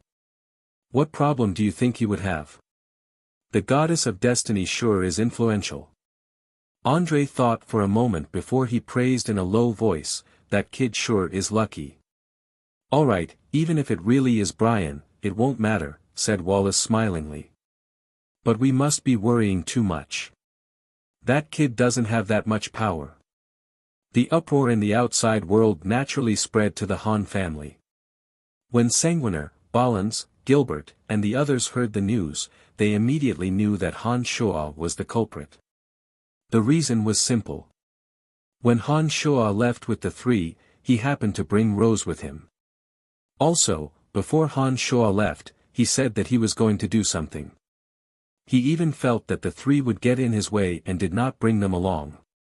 After comparing the incident at Hushvale City, the three immediately realized that it was Han Shuo and Rose who did the earth-shattering deed in Hushvale City. The three were pleasantly surprised. They were extremely impressed by Han Shuo's strength. Soon enough, Emily, Phoebe, Statholm, Mike Cotton, and the other important figures of the Han family learned the truth from the three. Statholm, Mike Cotton, and Emily knew what to do. They immediately forbade the three from spreading the news but discussed it in private. The divine guards of the Fifth Corps had also seen Rose. However, as there were many white-haired women in the Darkness Dominion and they did not know much about Han Shuo, they did not think that Han Shuo was the culprit. Therefore, only those in the Han family knew the truth. A month later, Han Shuo and Rose returned to the City of Shadows. During this period of time, Han Shuo collected many rare and precious medicinal herbs from Elysium and refined many medicinal pellets to nourish his demonic infant. After a month of recuperation, the demonic infant gradually recovered. However, it would still take some time for it to fully recover. Unlike the demonic body, the demonic infant was the foundation of a demonic art cultivator. It would be very troublesome to recover once it was damaged. This was also why Cauldron's spirit immediately withdrew its energy from Han Shuo as soon as the demonic infant was damaged. While Han Shuo used all kinds of medicinal herbs to nourish his demonic infant, he constantly practiced fusing two domains of divinity. During this period of time, Han Shuo had found the knack of fusing two domains of divinity. He understood that once the divine souls of his avatars and the main body were aligned, he would be able to fuse the two domains of divinity. Han Shuo had yet to fully understand the specific uses of the new domain of divinity. However, he knew that the new domain of divinity could rival Hof's domain of divinity. After the previous battle, Han Shuo had found a new direction of cultivation, fusion of energies. After a month of exploration, Han Shuo discovered that in the new domain of divinity, any boundary energy released by his avatars of death and destruction would increase several-fold. The speed of elemental energy absorption was also much faster than before. The domain of divinity also possessed a domineering and invasive nature. Han Shuo and Rose arrived at the City of Shadows before he could completely familiarize himself with the new domain of divinity. As Rose's silver hair was too eye-catching, to avoid being noticed, Han Shuo asked Rose to cover her long hair with a green headscarf. This way, her most eye-catching features would be hidden. Han Shuo himself had heard some of the rumors that had been spreading around Hushvale City. He did not expect that he would become famous so quickly and become the center of attention of everyone in the Darkness Dominion. He found it rather strange. When Han Shuo arrived at the Han residence, he immediately calmed down when he saw that the Han family had taken on a brand new look. Rose seemed to be very curious about the scenery of the Han family. The decorations that were native to Profound Continent were to Rose's liking. She suddenly felt that even in a bustling city, life was not completely boring. However, what made Rose feel more at ease was Han Shuo. After spending some time with Han Shuo, Rose had gradually gained a better understanding of Han Shuo. She discovered that although she and Han Shuo had a master-servant relationship, Han Shuo had never treated her as a servant. He never yelled or ordered her around. Instead, he was very amiable. In times of crisis, Han Shuo, as the master, would take the lead and bear the burden. He would never let her, a servant, bear any burden. This made Rose less worried about the slave relationship between the two. Instead, she felt that it wasn't a bad thing to have such a relationship. After Han Shuo returned to the City of Shadows, Sanguiner, Han Shuo, Emily, Statholm, and the others immediately came out to greet Han Shuo. Soon enough, they arrived at a secret chamber to discuss what had happened after they parted ways. Nothing major happened in the City of Shadows. The only major event was that the 7th Corps competition was about to begin.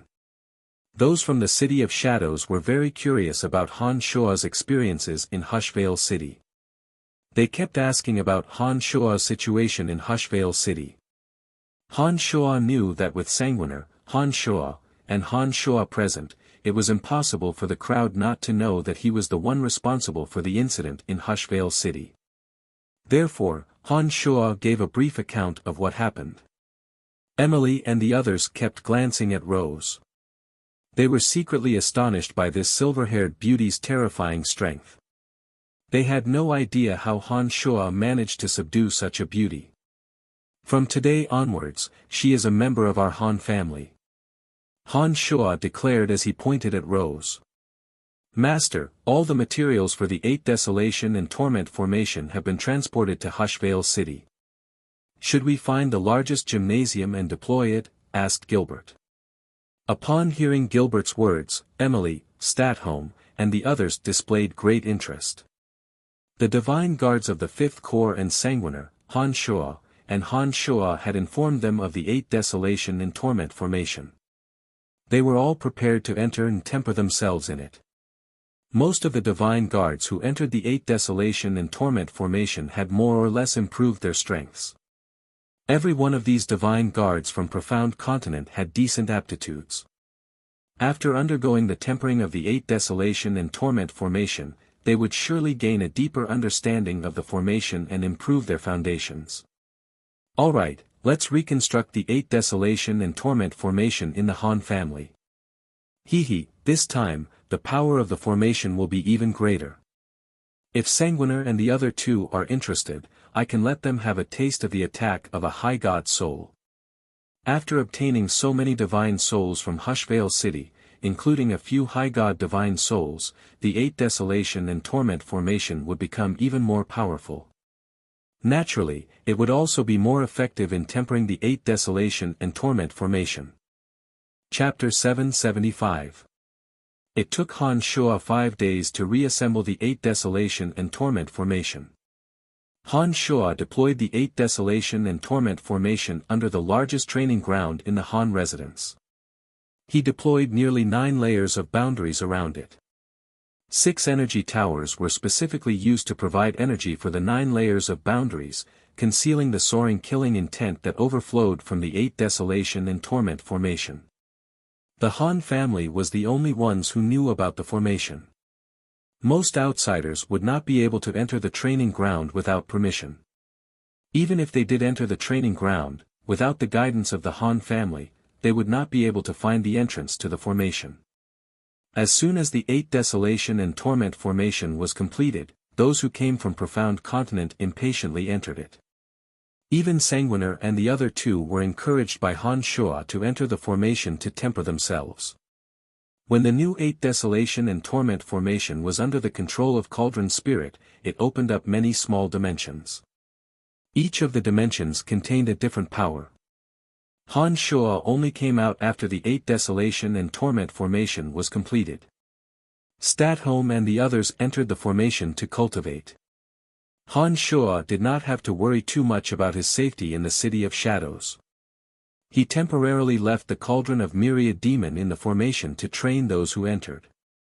After Rose arrived at the Han residence, he arranged for her to stay in a secluded building. Rose was very quiet. She shut herself in the room and didn't come out. Han Shua didn't have to worry about anyone recognizing her. After returning to the city for a few days, those in the House of Saint had urged him several times to finish deploying the 8 Desolation and Torment formation. Inevitably, Han Shua paid a visit to the Saint residence. As the competition between the 7 core divine guards was just around the corner, Carmelita was not forced by her father to continue cultivating. After arriving at the Saint residence, the first thing Han Shua did was chat with Carmelita about her recent life. Carmelita complained about how boring her days were. When Carmelita asked Han Shua what he had been up to recently, Han Shua told her that he was in Fort Losberg and did not mention anything about what had happened in Hushvale City. Carmelita had also heard about what had happened in Hushvale City. However, she clearly did not suspect Han Shua. Instead, she enthusiastically discussed the chaos that had befallen Hushvale City with Han Shua. She sincerely admired Han Shuo and Rose, who had caused everything that had happened in Hushvale City. When Han Shuo heard Carmelita praising him without the slightest scruple in front of him, he felt a little strange. He chatted with Carmelita for a while before going to see Andre. The competition of the 7th Corps is about to begin. Since you have requested to participate, you should prepare in advance. After Andre asked Han Shuo to sit down, he went straight to the point. However, his eyes were fixed on Han Shuo as he probed, "Where did you go previously?" "I was in Fort Losberg." "Hee, Fort Losberg now belongs to my Han family." "Of course, I have to manage it well," replied Han Shuo calmly. Han Shuo replied calmly. Andre's inquisitive gaze made Han Shuo realize that Andre was suspicious of him. His and Rose's actions in Hushvale City had been too conspicuous and they would not be able to hide it for long. Han Shuo was still hesitating whether or not he should tell Andre everything. "Brian, something big has happened in Hushvale City. Do you know about it?" Andre's eyes were fixed on Han Shuo. He suddenly put on a warm smile and said, "I don't know why, but I have a feeling that what happened in Hushvale City has something to do with you. Others, including my elder brother, don't think that you are capable of doing such a thing." Han Shuo's heart skipped a beat. However, he maintained a calm and natural expression on his face. He replied with a faint smile, "Lord Andre, you really think highly of me." Andre's pupils contracted. He nodded and replied in a low voice, "That's right. Over the years, I've always been a very accurate judge of character. But even after spending so much time with you, I've never been able to discover your true strength. If you hadn't chased after Portlam in the banquet hall, I'm afraid that I wouldn't have known that you possess high god strength." After taking a short pause, while Han Shuo was pondering with his brows bunched, Andre continued, "So far, you are the only person who has managed to fool my senses. Therefore, I believe that it is not wrong to think highly of you." After keeping silent for a few seconds, Andre looked deeply into Han Shuo's eyes and softly asked, "Brian, can you tell me the truth? Were you behind the incident in Hushvale City? If you were the culprit, our City of Shadows must take precautions against the possible consequences." Han Shuo looked at Andre in a daze. Han Shuo could sense sincerity from Andre. He knew that Andre had no ill intentions towards him. The House of Saint and his Han family shared the same interests. Avery and Hasling, whom Han Shuo had killed, were enemies of the House of Saint. From this perspective, Han Shuo's actions could be said to have fulfilled the wishes of Andre and Wallace. No matter how he looked at it, the House of Saint would protect him. Besides, it was only a matter of time before his actions in Hushvale City were discovered. Han Shuo knew that there was no need for him to hide anything from Andre. Han Shuo grinned and did not admit to anything. He took out 2 glassware from his space ring. Inside the glassware were the heads of Avery and Hasling. Andre did not need to explain or prove anything. With just a glance at Avery's head, he immediately knew that Han Shuo was the culprit behind the incident in Hushvale City. Although he was somewhat mentally prepared, he was still shocked when Han Shuo took out Avery and Hasling's heads. Andre took a deep breath. His voice was somewhat different from before as he said, "It's really you. It's really you. Oh my God, this is unbelievable." Han Shuo was rather surprised by Andre's reaction. He had thought that Andre must have sufficient evidence to make such a solemn statement. But after seeing Andre's shocked expression, Han Shuo immediately realized that Andre was just guessing. Andre widened his eyes and looked at Han Shuo. The astonishment on his face lasted for a long time. Eventually, Andre took a deep breath and calmed his emotions. Immediately, he said, "Come, let's go to my elder brother's place. The incident in Hushvale City has gotten out of hand. We must discuss it with my elder brother." Soon enough, Andre led Han Shuo to Wallace, the city lord of the City of Shadows. Without saying a word, Andre placed Avery and Hasling's heads in front of Wallace. Then, he pointed at Han Shuo with a strange smile. Wallace stared blankly for a moment before his eyes lit up. He looked at Han Shuo with even more astonishment than Andre. He cried out in surprise, "It's you." Han Shuo calmly admitted to it and nodded. Wallace was also dumbfounded by Han Shuo's admission. He stared at Han Shuo for a long time before he forced a smile and nodded. He mumbled to himself, "Unbelievable, unbelievable. Even I have misjudged you. It's really you." After taking a short pause, Wallace cried out in surprise, "How did you do it?" Han Shuo stared blankly for a moment before he shrugged and replied, "Just like that. Elder brother, I think we should handle this matter appropriately. Hafs of Hushvale City is a mad dog. He will not let this matter rest. We should prepare in advance." Andre said in a deep voice. "Don't worry. For the time being, no one will know that the incident in Hushvale City was caused by Brian." Wallace suddenly put on a smile and said. "Over the past few days, some of the major city's family clans that have a grudge against the House of Hoffley have claimed that they were the culprits behind the Hushvale City incident. 3 major family clans are willing to bear Hoffley's wrath." It was Han Shuo's turn to be surprised by those words.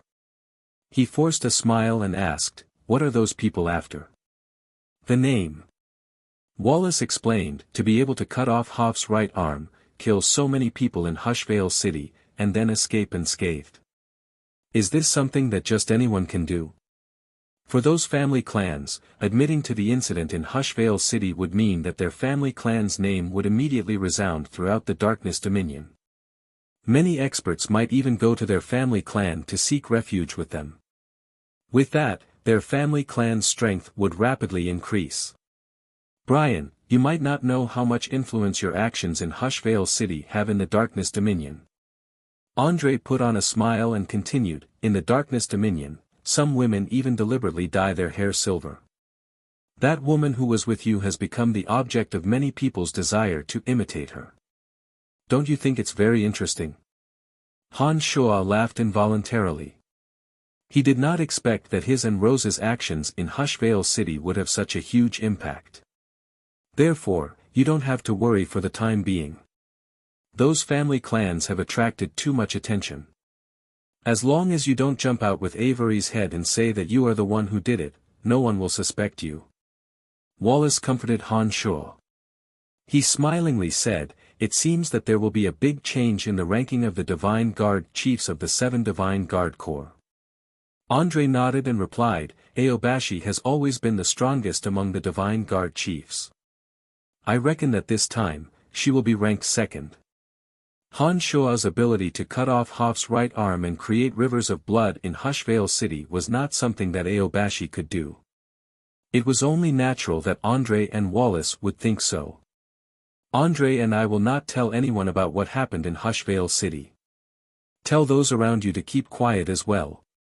For the time being, there won't be any trouble." After taking a short pause, Wallace continued, "Now that you have killed Avery, the position of Chief of the 5th Corps is firmly in your hands. You must take the competition of the 7th Corps seriously.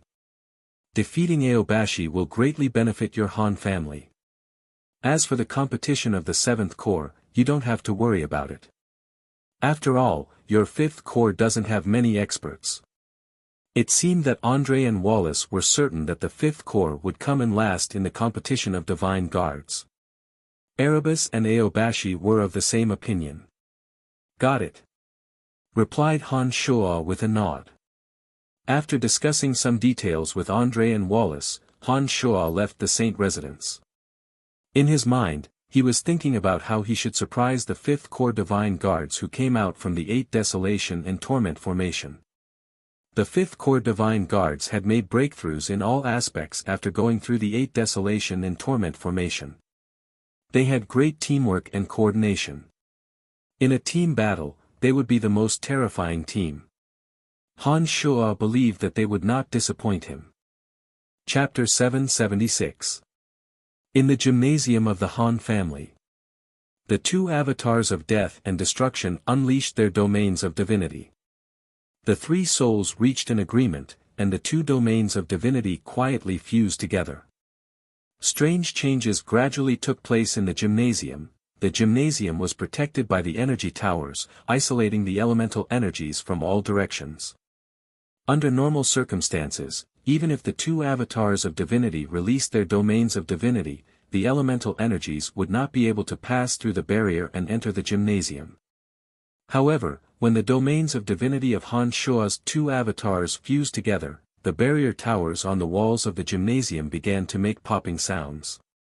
The elemental energies of death in the surroundings seemed to be strongly tempted, desperately trying to break through the energy barrier and enter the gymnasium. The three avatars of Han Shua stood side by side in the gymnasium.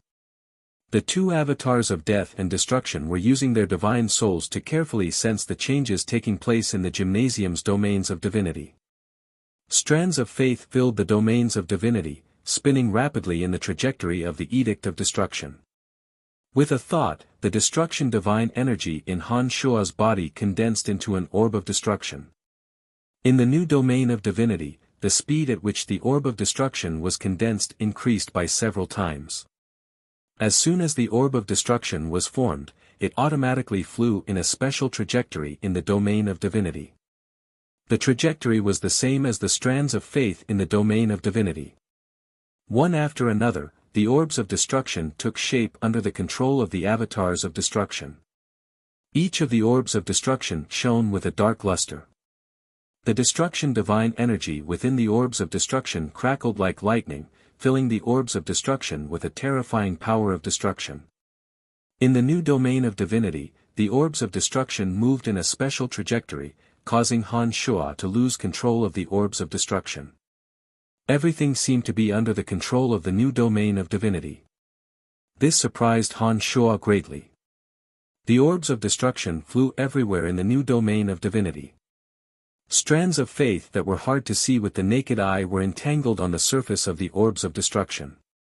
The fist-sized orbs of destruction gradually grew larger, and the destruction divine energy within them grew stronger and stronger. After breaking free from Han Shua's control, the orbs of destruction became much more powerful in the new domain of divinity. As the orbs of destruction rotated rapidly in the domain of divinity, Han Shua's domain of divinity became even more chaotic. Right at this moment, a beautiful and tall figure walked over from outside the training grounds. As soon as the newcomer entered the gymnasium, the energy in the new domain of divinity formed by the two avatars seemed to have found a vent. It suddenly swarmed toward the newcomer. The orbs of destruction that were spinning in the domain of divinity were also filled with destructive energy. They collided with the newcomer in a special trajectory of the edict of destruction. A series of crackling noises sounded from that area. That beautiful silhouette reacted to the attacks launched by Han Shua's domain of divinity as though she was facing a formidable foe. She retreated in a very sorry state. With a single thought, the tacit understanding between the three souls disappeared, and the new domain of divinity that had fused together vanished without a trace. The moment the new domain of divinity disappeared, Han Shua regained control over the orbs of destruction. One by one, they flew back into Han Shua's palm and disappeared without a trace. This side of the domain of divinity disappeared without a trace, only then did that beautiful figure re-enter from outside. Looking at Han Shua in surprise, Rose asked curiously, "What happened this time?" "Nothing," replied Han Shua with his brows bunched. He seemed to be deep in thought. As the competition between the 7 divine guards of the City of Shadows was just around the corner, Han Shua had been staying at the Han family for a period of time. Due to the appearance of the 8 Desolation and Torment formation, Emily and the others from Profound Continent had entered it to cultivate. Meanwhile, Han Shua continued to treat the injuries of his demonic infant while secretly studying the miraculous effects of fusing 2 domains of divinity. Back when he fought Hoffs in Hushvale City, Han Shua was greatly astonished by the bizarre and miraculous effects of fusing 2 domains of divinity. Since then, he had been constantly releasing new domains of divinity in an attempt to figure out just what miraculous effects they had. After returning to the City of Shadows, with nothing better to do, Han Shuo asked Rose to be his sparring partner. Rose was extremely astonished by the existence of Han Shuo's two avatars. The fusion of the two avatars' domains of divinity made Rose turn pale with fright. Rose had never heard of such a thing and therefore, she displayed great interest in studying the new domain of divinity with Han Shuo. She wanted to figure out the differences between the new domain of divinity and those of a single element. Your domain of divinity is extremely exclusive. Other than yourself, anyone who comes close to your domain of divinity will be affected and attacked by it. This is very overbearing. Can you control it? Asked Rose worriedly after thinking for a moment. This was indeed a big problem. After experimenting for a long time, Han Shuo discovered that he could not control the new domain of divinity very well for the time being. Once the two domains of divinity fused together, anyone other than himself would be attacked by the new domain of divinity. Even his closest friends would be attacked. To Han Shuo, this was truly a headache-inducing matter. Once he was in battle, he could not bring his friends with him. Otherwise, his friends would be the first to suffer the indiscriminate attacks of his domain of divinity. It was extremely dangerous to be in such an uncontrollable situation. For example, some of his weaker friends like Emily and Lisa could be gravely injured or even killed in his domain of divinity. This was obviously not something Han Shuo wished to see. Han Shuo, who was pondering with his brows bunched, forced a smile and shook his head. He said, I don't know what's going on. Sigh, I'm still looking for a way to control it. I believe that sooner or later, I will find a solution. After a short pause, Han Shuo put on a delighted expression and said, the orb of destruction can spin and move according to the edict of destruction within the new domain of divinity. The power of the orb of destruction will be greatly enhanced within the new domain of divinity. It seems that the new domain of divinity not only enhances the boundaries of my two elements, but it is also effective against some ordinary attacks. Really? That's great! Cried Rose in pleasant surprise. Then, she exclaimed in admiration, currently, your two avatars are only mid-gods. The new domain of divinity after fusing is already so frightening. Once your two avatars make a breakthrough and you truly master the application method of the new domain of divinity, I believe that your strength will be even more enhanced. This is just too incredible. Han Shuo nodded smilingly and said, therefore, I must master the application method of the new domain of divinity as soon as possible.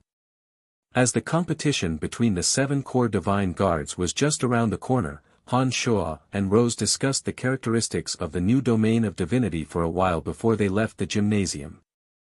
However, Rose did not leave the gymnasium. She stayed in the gymnasium and cultivated by herself. She was very happy that only she and Han Shuo could use the gymnasium. After Han Shuo walked out of the gymnasium and sat down in the Han family's meeting hall, Sanguiner came over. Master, a few of your friends are here. Who? Han Shuo stared blankly for a moment. He had many friends in the City of Shadows. At present, members of various large family clans were extending olive branches to Han Shuo, deliberately trying to befriend Han Shuo and would visit Han Shuo from time to time. Han Shuo did not know who Sanguiner was talking about. They are not from the City of Shadows. They are all youngsters, Sanguiner thought for a moment and said, I think their names are Bolton and Li Wei. Huh? Han Shuo softly cried out in surprise. He put on a faint smile and said, I didn't expect it to be them. Where are they? They arrived 7 days ago. They are currently staying in a guest room in the East Sector, replied Sanguiner. Han Shuo nodded and did not say anything else. He headed straight for the guest room in the East Sector. Before he arrived, Han Shuo had located Bolton and Li Wei through his demon generals. It's a pleasure to have friends visiting from afar. Hee, welcome. Han Shuo let out a long laugh and strode into the guest room in the East Sector. Bolton, Bowen, and Li Wei were among the guests. But what made Han Shuo the happiest was the other person who came with Li Wei, ancient lizard king Degasi. Back on Profound Continent, ancient lizard king Degasi had once assisted Han Shuo and guided Han Shuo. After Degasi arrived on Elysium, Han Shuo had never met him again. Han Shuo only learned from Li Wei that Degasi had joined her family clan. After so many years, Degasi's cultivation in the energy of darkness had reached mid-stage low god realm. His aged appearance hadn't changed much. Degasi appeared very surprised to see Han Shuo. At first, he didn't dare to recognize Han Shuo. After a long while, he cried out in surprise and said, "Brian, is it really you?" Han Shuo laughed heartily and took a step forward. He gave the ancient lizard king a hug and said passionately, "Of course it's me. I really didn't expect to see you again. I heard from Miss Li Wei that I met you on Profound Continent. But I never thought that the Brian of the City of Shadows would be you. Brian, I really didn't expect that you would gain a firm foothold in the City of Shadows in such a short time. You are truly incredible." Degasi exclaimed in amazement. "What's so great about him? He trampled on Sister Donna's Laver's family, curried favor with the House of Saint, and now even occupied Sister Donna's house. And to think that Sister Donna took such good care of him. I really didn't expect him to be that kind of person." Li Wei shot a cold glance at Han Shuo and said mockingly. Bolton, who was standing beside Han Shuo, seemed rather embarrassed. He smilingly tried to smooth things over and said, "Brian, we are here on behalf of our family clan to discuss some matters regarding the Celestial Pearl Pharmacy. Although we reside in the Death Dominion and the Darkness Dominion respectively, we have heard some things about your Celestial Pearl Pharmacy. Our family elders know that we are acquainted with you and therefore sent us here to get in touch with you." Han Shuo looked at Li Wei with a bitter smile. After a long while, he softly sighed and said, "It's no wonder that you would misunderstand. But let me tell you, I have never forgotten Sister Donna's kindness to me. I don't have any grudges against the Lavers family. It was only because Avery tried to kill me time and time again that I had no choice but to intervene. I only have a personal grudge against Avery and nothing against Sister Donna. Now that you have the Lavers family and Sister Donna is homeless, what's the point of saying all that?" Li Wei groaned. Although Han Shuo had no other choice, it was a fact that he had emerged victorious in the end. People tend to sympathize with the weak. It was understandable for Han Shuo that Li Wei would find it hard to forgive him. Han Shuo shook his head and did not explain further. He turned to Bolton and asked, "Your family clan wants to purchase the medicines I personally refined, right?" "That's not it." Bolton smilingly shook his head and said, "Our elders wish to discuss the matter of opening a branch of your Celestial Pearl Pharmacy in our Destruction Dominion. Are you interested?" Han Shuo was overjoyed to hear that. He immediately nodded and smilingly replied, "Of course I am." Chapter 777. For a major family clan to develop rapidly, they had to rely heavily on crystal coins. Now that the Han family had more and more members, every member's cultivation and growth would be accompanied by a large consumption of crystal coins. The income of the Celestial Pearl Pharmacy from the City of Shadows seemed to be able to support their growth. However, as the number of members of the Han family gradually increased, the Han family would need a large amount of crystal coins to recruit new divine guards. When that time came, the Han family would be strapped for cash.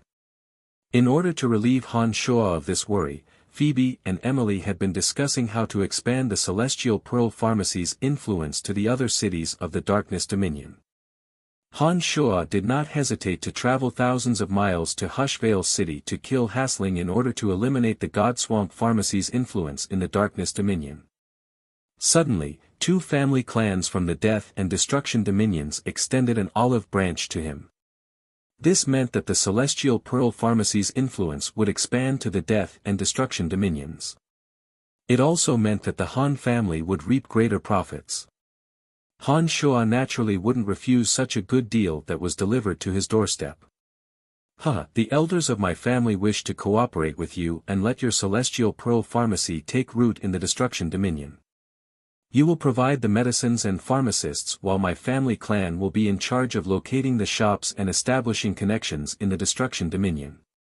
The profits will be split equally between our two families. Bolton directly conveyed his family clan's intentions after seeing that Han Shuo was so straightforward. I have a close relationship with your family since I was on Profound Continent. This isn't a big deal, Han Shuo said smilingly. Han Shuo put on a big smile and said, but regarding the specifics of this matter, I think it would be better for you to communicate with the specialized personnel of my House of Han. I'm not too clear about the situation of the Celestial Pearl Pharmacy and I'm not good at handling such matters. Han Shuo really didn't know much about the specifics. However, Phoebe and Emily were experts in such matters. Han Shuo believed that the two ladies would be able to handle the matter properly. No problem. Bolton gladly agreed and said with a smile, I'm here to convey the family's intentions. Our family will send someone over to discuss the specifics. In any case, it'll be easy as long as you agree. I'll send word to the elders of the family in a while. This was a win-win deal. Bolton was sent by his family clan because of the friendship he had established with Han Shuo back on Profound Continent. Given the miraculous medicines Han Shuo had personally refined, it was obvious that their family clan would benefit greatly from cooperating with Han Shuo. The main reason they sent Bolton over was to clarify Han Shuo's intentions. Once Han Shuo agreed to the deal, the details would naturally not be left to Bolton and Bowen. When the time came, someone more professional would take care of it. Alright, I'll talk to them in a while. When the time comes, we'll talk about this in detail when your family members arrive. Han Shuo nodded.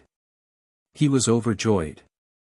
Once the Celestial Pearl Pharmacy's influence extended to the Death and Destruction dominions, he would be able to make a fortune from the Celestial Pearl Pharmacy alone.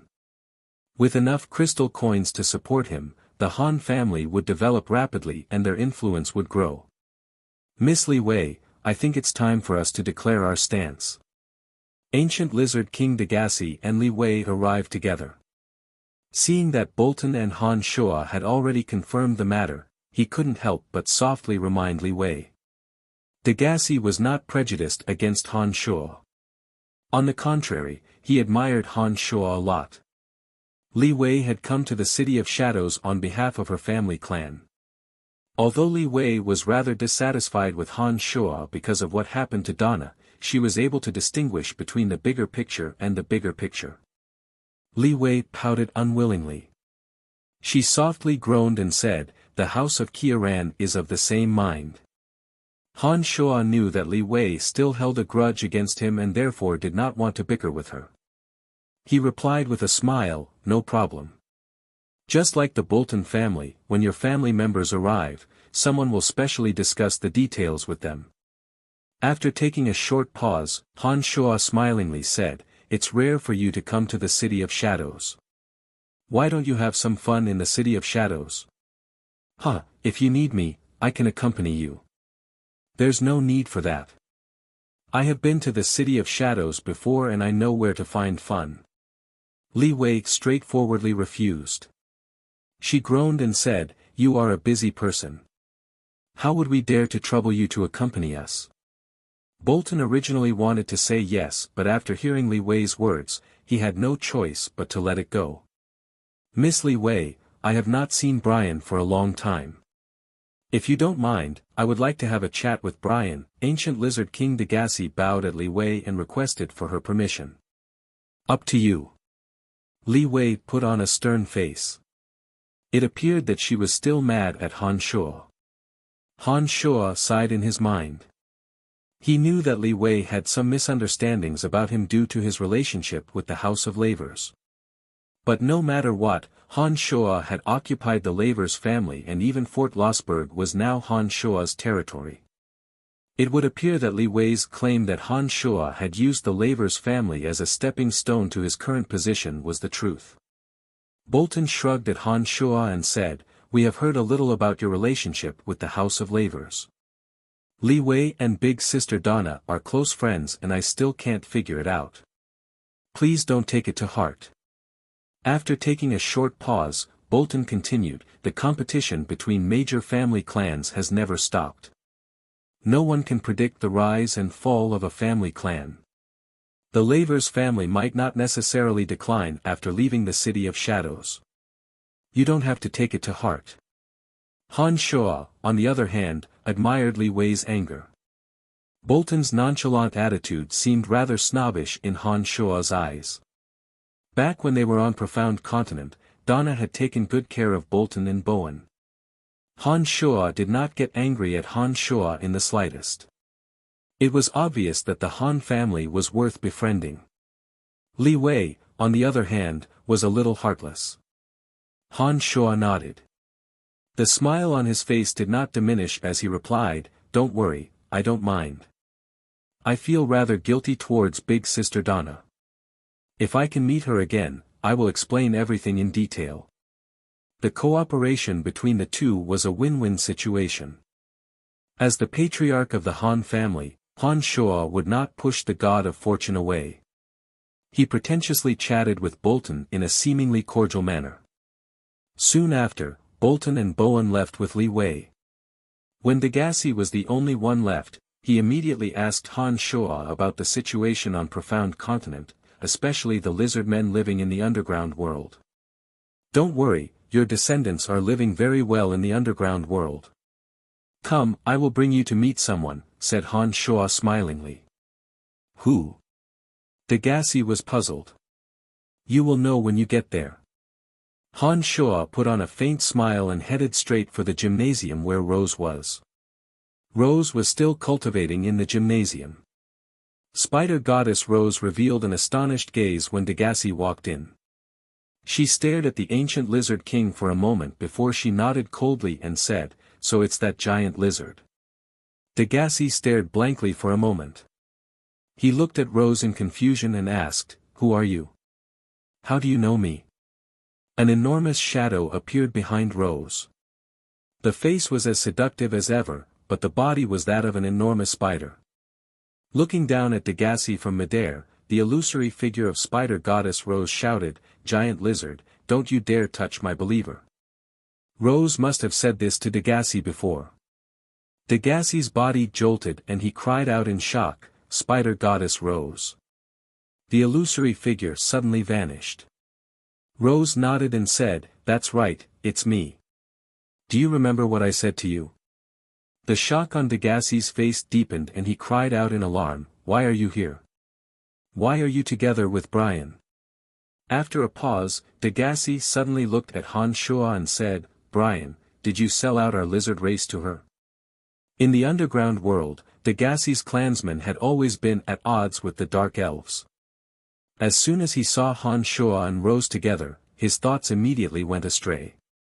Rose didn't say anything, so Han Shuo smiled and explained, "Of course not. The Dark Elves and your clansmen are now living in harmony. Rose is now a member of my Han family. How could I let the Dark Elves bully and humiliate your clansmen? It's just that I know you and Rose are close, so I let the two of you meet." Han Shuo glanced back at Rose and said with a smile, "You imprisoned her for so long, you should apologize to her." Back when the ancient lizard king Degassi was sealed, it was Spider Goddess Rose who freed him. At the cost of hundreds of Dark Elves' lives, she descended upon Profound Continent for a short period of time. As Degassi's former master was a member of the Kieran family of the Death Dominion, Rose did not kill him, but instead sealed him away. It wasn't until Han Shuo found the mountain peak for the magic crystal ores and accidentally broke the seal that Degassi was released. As Degassi knew that the Dark Elves worshipped Rose, he did not go on a rampage against the Dark Elves after he was freed. Rose was rather reluctant. Back then, Degassi had massacred the Dark Elves before he was sealed away. In the end, she only sealed Degassi and did not kill him. In Rose's view, she did not do anything wrong.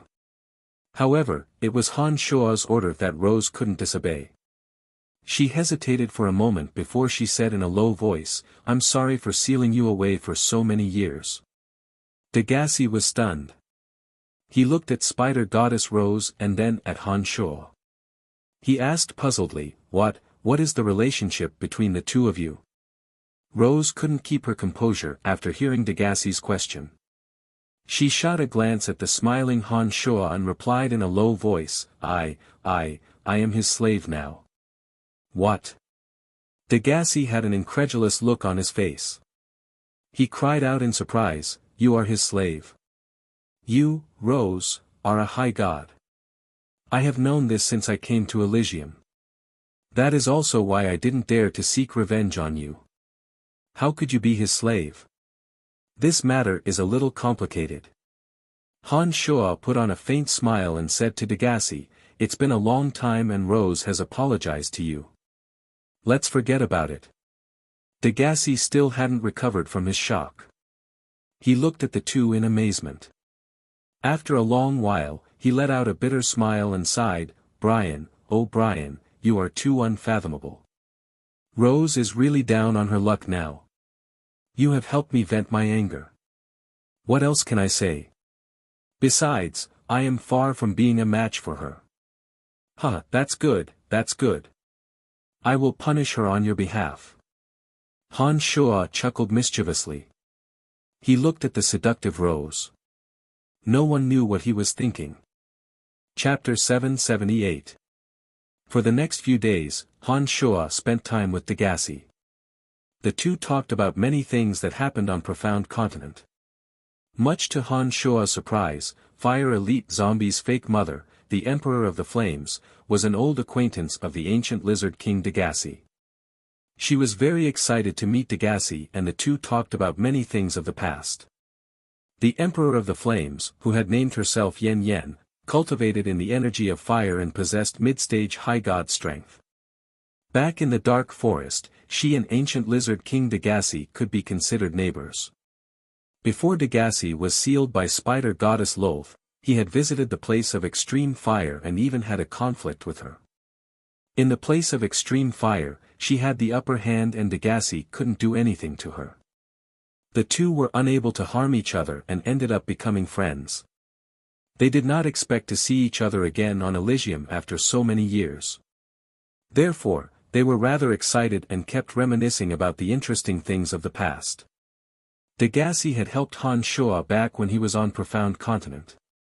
Now that Degassi had come to Profound Continent and had come to the House of Han in the City of Shadows, Han Shuo naturally had to express his gratitude. Degassi had been living a good life in the Liwei family and he should have no shortage of divine weapons or divine armors. After thinking for a moment, Han Shuo took out some medicinal pellets he personally refined and gifted them to Degassi. Nowadays, Han Shuo's personally refined medicines were famous for their quality. Degassi and Han Shuo had a very good relationship, so he didn't refuse and accepted it with a smile. Very quickly, Han Shuo discovered that Degassi and Yen Yen were more interested in their conversation, so he tactfully gave more time to the two. For the next few days, Han Shuo and Rose continued to study the wonderful uses of the new domain of divinity. Unfortunately, they couldn't grasp the gist of it and still couldn't control it. One after another, the members of the Han family were sent to the 8 Desolation and Torment formation to temper themselves. They were ruthlessly trained by Cauldron Spirit inside the formation and experienced many tribulations and demonic formations. Every one of them had their potential stimulated. From time to time, they would suddenly have epiphanies and rapidly improve their strength. The Han family now had a special book collection vault for God Scrolls. The God Scrolls inside were collected by Han Shuo's men from various large scroll shops. The scrolls contained all kinds of cultivation experiences for each realm. The Han family members were all very harmonious. Those who made a breakthrough would share their experiences with others without holding back, so that those who came after them wouldn't have to take too many detours. Unbeknownst to them, the strength of the Han family members from Profound Continent had once again improved by leaps and bounds. Seeing that the competition between the 7 core divine guards was about to begin, Han Shuo stopped his discussion with Rose about the domain of divinity in the Han family. He led Sanguiner, Ballins, and Gilbert to the 5th core. The fifth corps that had been reorganized by Han Shuo was noticeably quieter and more orderly than before. The divine guards at the entrance stood ramrod straight. Their faces were calm and grave. Not a single noise could be heard from the fifth corps. One could sense the solemn atmosphere even before entering the building. The divine guards at the entrance had also tempered themselves in the 8 Desolation and Torment formation. As soon as they saw Han Shuo, they immediately bowed and greeted in a deep voice, "Greetings, your lordship." Han Shuo nodded and instructed, "Gather everyone. The competition between the 7 corps divine guards is about to begin. Let me see if they are ready." "Rest assured, your lordship. Everyone can't wait to participate in the competition," replied the divine guard smilingly.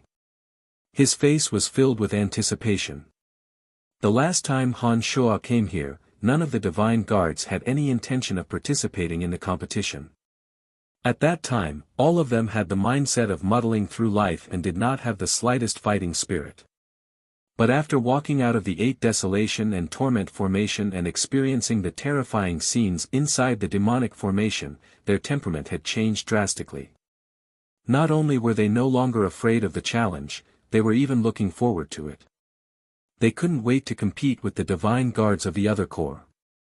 Soon enough, under the summons of a few divine guards, a company of divine guards who walked out of the 8 Desolation and Torment formation gathered before Han Shuo. Nearly 100 divine guards stood before Han Shuo with grave and stern faces. An invisible killing intent slowly emanated from them. Every single divine guard carried an iron-blooded temperament that disregarded life and did not fear death. Their eyes were resolute and callous. It was a temperament that could only be acquired through years of killing and tempering. Han Shuo scanned their faces one by one and nodded to himself. He was very satisfied with their current temperament. He thought to himself, those who have been tempered by the 8 Desolation and Torment formation are indeed different. With their current appearance and spirit, Han Shuo believed that they will surely shock many people in the competition. As everyone knows, the competition between the 7 corps is about to begin. The time is getting closer and closer. I have spent a great deal of effort to raise your strengths as much as possible. This is an opportunity for our 5th corps to regain our foothold in the City of Shadows. I hope that you will not disappoint me," said Han Shuo in a deep voice. "Rest assured, my lord. The 5th corps is no longer the 5th corps that indulges in drunkenness all day long. I believe that our 5th corps will obtain a good ranking in the competition between the 7 corps," Barnard said to Han Shuo in a low and confident voice. The corners of Han Shuo's mouth curved into a satisfied smile. He proudly said, "Since we are participating in the competition, we have only one goal, to win the first place." Under the astonished gazes of the 5th corps, Han Shuo put on a mischievous smile and continued, "Don't be surprised. I believe that you will win the first place. This time, the ranking of the 7 corps will change drastically. You will win the first place in the competition. I will defeat Aobashi and become the leader of the 7 chiefs of divine guards in the City of Shadows. Our 5th corps will, without a doubt, become the most powerful divine guard corps in the City of Shadows." Although Han Shuo's words were extremely arrogant, in the ears of the divine guard standing before him, they sounded heroic and confident. Each and every one of them worshipped true experts. When Han Shuo said that he would defeat Aobashi, the leader of the divine guards, for some unknown reason, the passion in their hearts was suddenly ignited. They were all excited. "Rest assured, my lord. We will defeat the 2nd corps. If my lord is confident that he can defeat Lord Aobashi, we are also confident that we will win the first place in the competition. Rest assured, my lord.